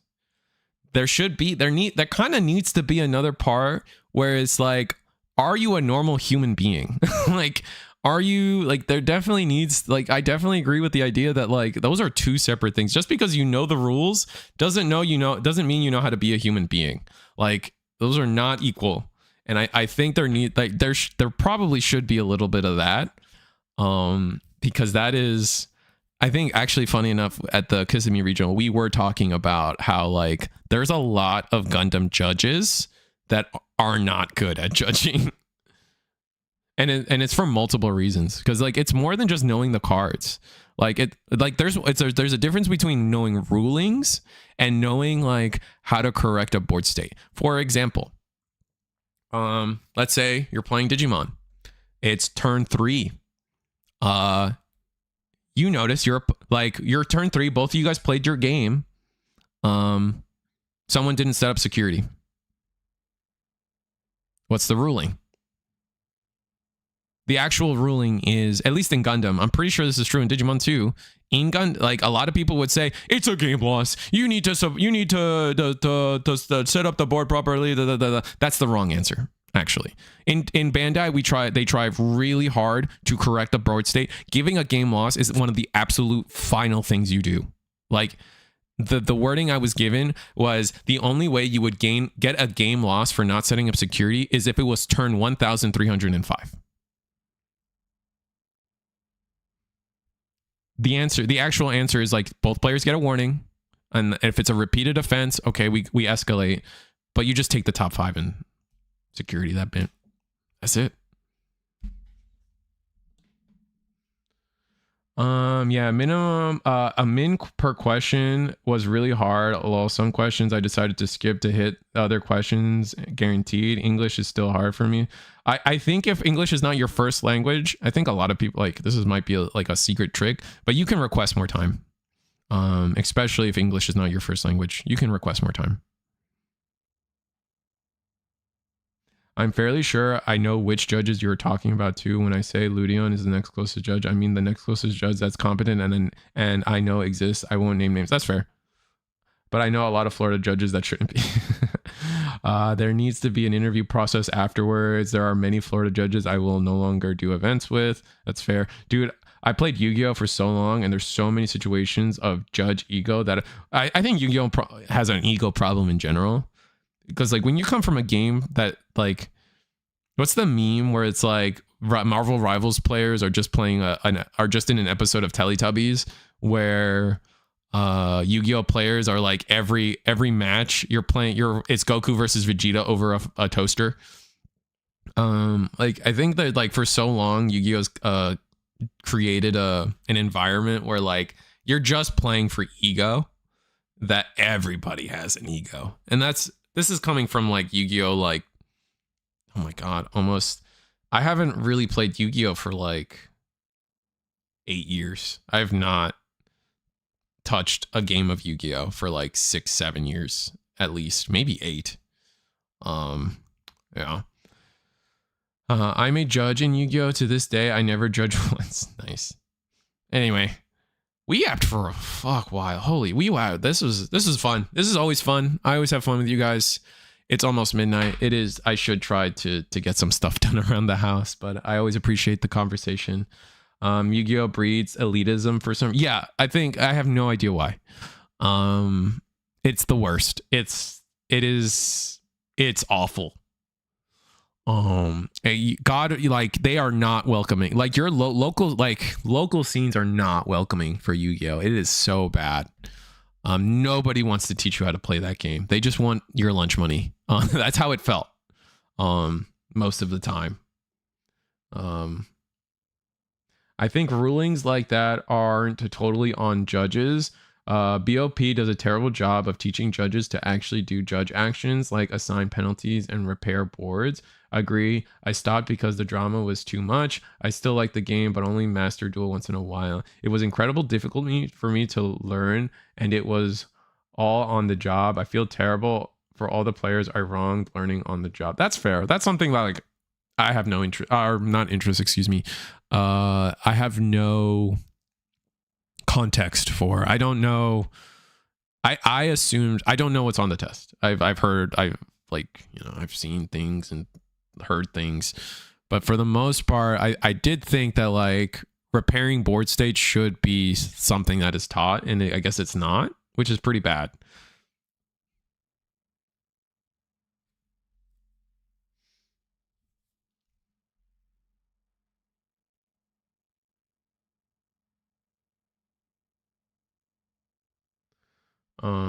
Yeah, no, so like maybe that's something that needs to get talked about too. Like maybe there just needs to be a rulings test, and then a infraction and an infraction resolution test or something. Like, because if that's not, if those are not the same thing right now, they need to be done, period. Like the rulings thing needs to be done. Like, I'll never forgive the judge. So when last thing before I go, here's a Risu fun fact. When I play card games, I'm nervous as fuck. So when I play, I zip up my backpack. I zip up my backpack. And also, you're at a card game place, right? So you don't want your junk to get stolen. So I'm also nervous about that. And I'm also nervous about leaving my stuff. So what I do, my backpack is zipped up. My hand is here. And this is how I play Digimon. Like, I'm like this, right? Like, I'm like this. And then it's not my turn. It's not my turn anymore. Okay, what do? Here, I'll show you right here. Like, pretend that's in front of me. Like, I put my hand down and I hug my backpack. The amount of judges that come up to me like, put that backpack away. Like, get the fuck out of here. Like, shut up. Leave me alone. Like, what? Like, my hand is on the table. My backpack is zipped up. I'm just hugging my stuff because I should be responsible for my own stuff, because I don't want to have to go to a judge and say my stuff has gone stolen and make it someone else's. Like, you know what I mean? Like, I could go. Judges and their ego, man. I could,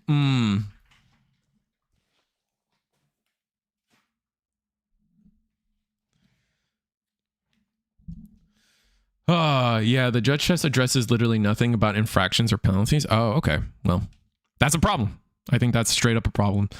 Former Yu-Gi-Oh players never feel like their stuff is safe. I'm the same way. He sits like IRL. I do, actually. Like, you guys have seen me. You guys have seen me on stream. I do this all the time. I think in my top 16 video today, I'm sitting like this. It's just comfy, man. I'm skinny. I can do this. It's privilege. I also do find it very funny that it translated your Portuguese ha-ha-ha-ha-has to ha-ha-ha-ha-has. That's so funny. Oh, that is God, I love AI sometimes, man. There is some stuff in the TRM. It's like the bare minimum, yeah. Risu, could you make another live about this? Talk about more game state. Like, this is pretty helpful. Yeah, that's true. Like, the thing is, and this is something here's something you guys got to understand about Bandai, and this is something I appreciate about them greatly. Bandai understands that random is random. So with the security thing, it doesn't matter if it was turn 5 and you drew 5 cards, right? If random is random, dictates that those 5 cards could have equally have been the next 5 cards. Henceforth, you just take the top 5 and put it to security. And a lot of like, when you go into the mindset of like, when you want to repair board state, like, all you have to do is start thinking like, in Bandai, it's like, okay, what is random? What is extra information? What can be reversed? What is mandatory? What isn't mandatory? What needs to be clear? Like, it's not hard to like fully get there once you have the premise of like the last thing Bandai want. Like, in Bandai card games, the last thing is a game loss. Like that is like one of the last things you do to somebody is give them a game loss.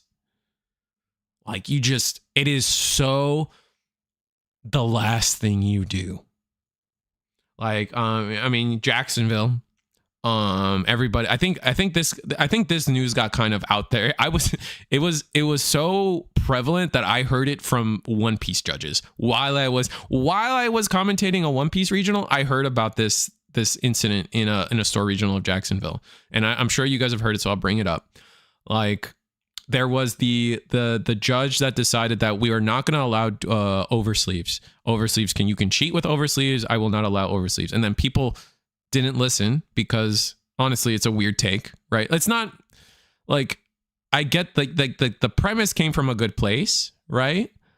However, no one in their life has ever heard, like no one, like that is so like not the norm that people just didn't listen, right? Like people were just like, oh, something about oversleeves or whatever. I don't care. So what happens? People show up, they play with oversleeves like they have been for years in every card game, right? And so the judge came around and started giving people game losses. And the problem there wasn't necessarily that the judge was against oversleeves. He kind of had the right, they kind of had the right to do that. As a judge for a store regional, they had that right. But the problem came when they were given game losses, because in Bandai, it is the almost absolute last thing you do. And that was the problem there from the most part.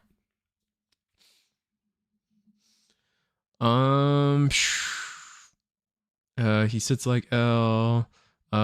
Feels like the new token rule. The new token rule, that's a different conversation, man. The new token rule is, I could get mad about that forever. Like, you can't tell me it's about, I hope it's, what I will say is I hope it's a fake rule. And what do I mean by a fake rule? I mean that it's a rule that Bandai puts there, but doesn't really expect its judges and its staff to fully enforce. They only really want to enforce it on streams and public facing, like mass public facing. Like, because I think technically in the rules, you can't use a playmat that doesn't have like Bandai on it or something. Like, you're not, like, if it has a Gabumon, it's only allowed to be official or something, but they don't really get you on that. Right? It's kind of like that. Like, that's what I mean about a fake rule. It's a fake rule. So when someone's being an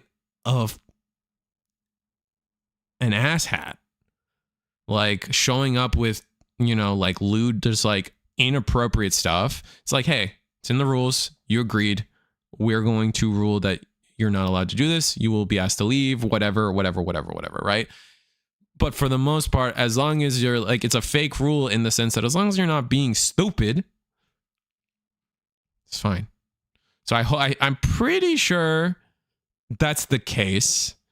I haven't heard of anyone like completely like, I haven't heard of anyone getting any rule infraction due to that.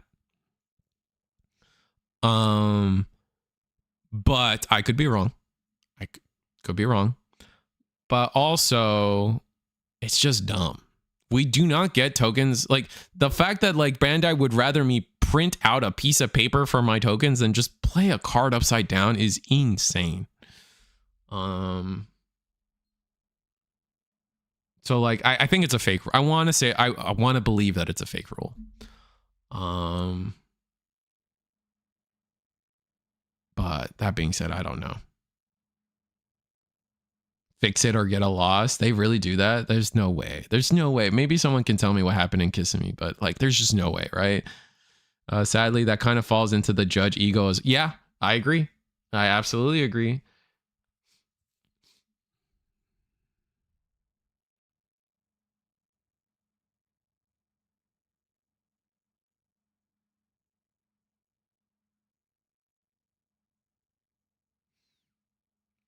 But judging is also hard, man. When you mess up, it like people like kill you, dude. Like, not literally. Like, what was you guys remember the this was a couple months ago now at this point, but you guys remember the it was Europe. It was the Europe event. It was a virus, red purple virus Imperial that palmed an Imperial ace from their trash. I felt so bad for that judge, dude. People were ripping him a new one, dude, and it was so not deserved, man. Like you're like, I felt so bad for it. Could have happened to anybody, and it happened to him, man. Like, you know what I mean? Like the only reason that guy got caught was because it was on stream, man. It doesn't matter. Like to say that it was the judge's fault that guy cheated was such like the biggest example of victim blaming, dude. Like it was so, I felt so bad. I think I immediately like defended him on the top 16 video or something. I definitely had to say something about it in some way, because I was just like, that is, oh my God. Like, because I picture, like, I try to be relatable, right? Like I picture if that was Ludion, right? If that would happen to Ludion, he would cry. Like, he would feel so bad if that happened to him. Like, because it's just like, you're doing so much. Like, Digimon's complicated, man. And now you got to watch people palming cards in front of you. It's crazy. An inch is a mile. Yeah, that's true. I don't know, when you walk in with making like a fake rule, you're making your job harder. That's fair. We do love Ludion.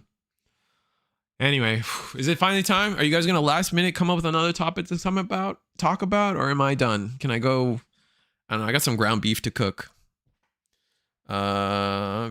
Awkward. I was the judge that gave out those game losses in Jacksonville. I stand by it to this day, but I've since changed my stance on oversleeves, and they are like, look, and that's the thing though. I know it was you. Like, I knew it was you. That's why I kind of wanted to bring it up. My point still stands that, like, so again, and I'm sure you know this at this point, like and I'm defending you. You had the right to make that ruling. You had the right to do the oversleeve thing. You had every right to do that. And I never judged you for that. The problem was the game losses. And I think even Robo Sushi's like came down and said that and did stuff. Like, at the end of the day, the problem was the game losses.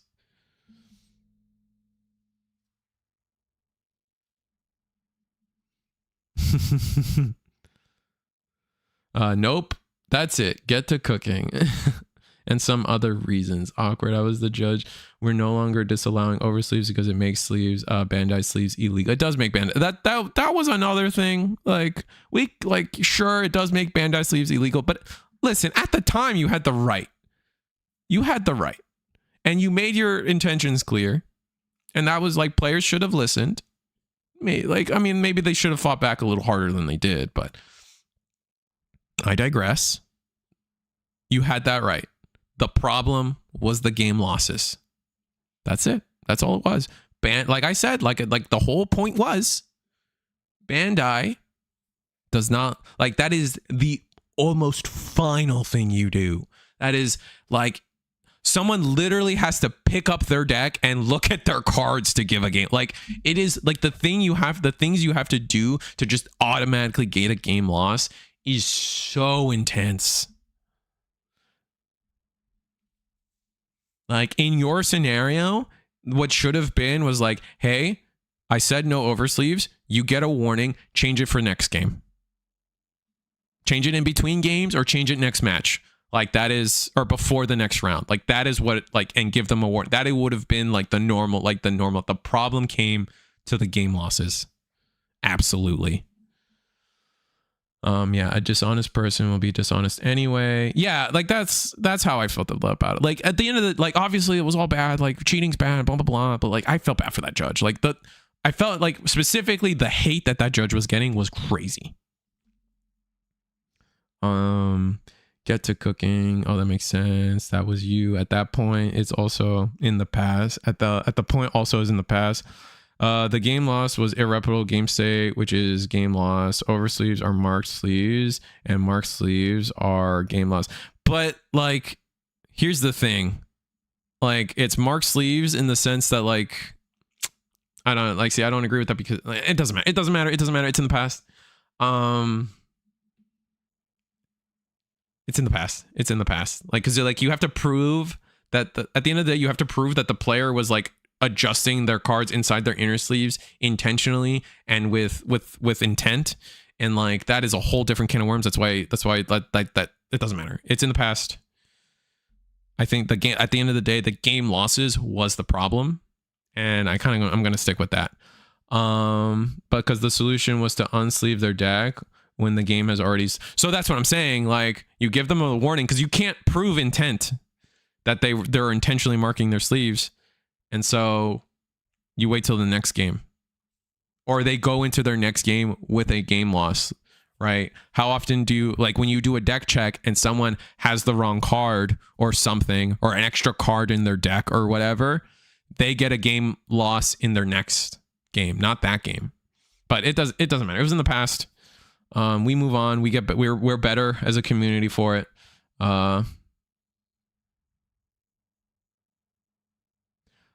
Some people accidentally mark sleeves by using rough and long nails throughout the tourney. Like, it's the thing about, here's another, like, last thing.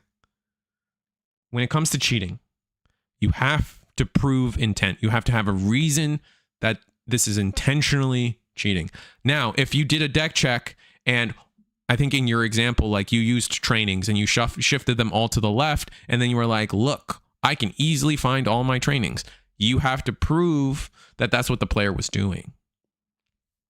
But it's fine. It's in the past.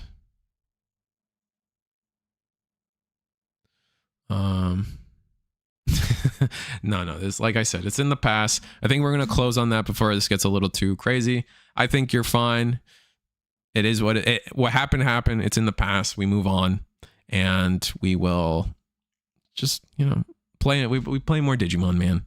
That's what's gonna happen. Like, share, subscribe. See you guys next time. See you guys next week when we actually get to talk about the next card game. Very excited personally. Like I said, I'm buying a case. So like, share, subscribe. See you guys next time.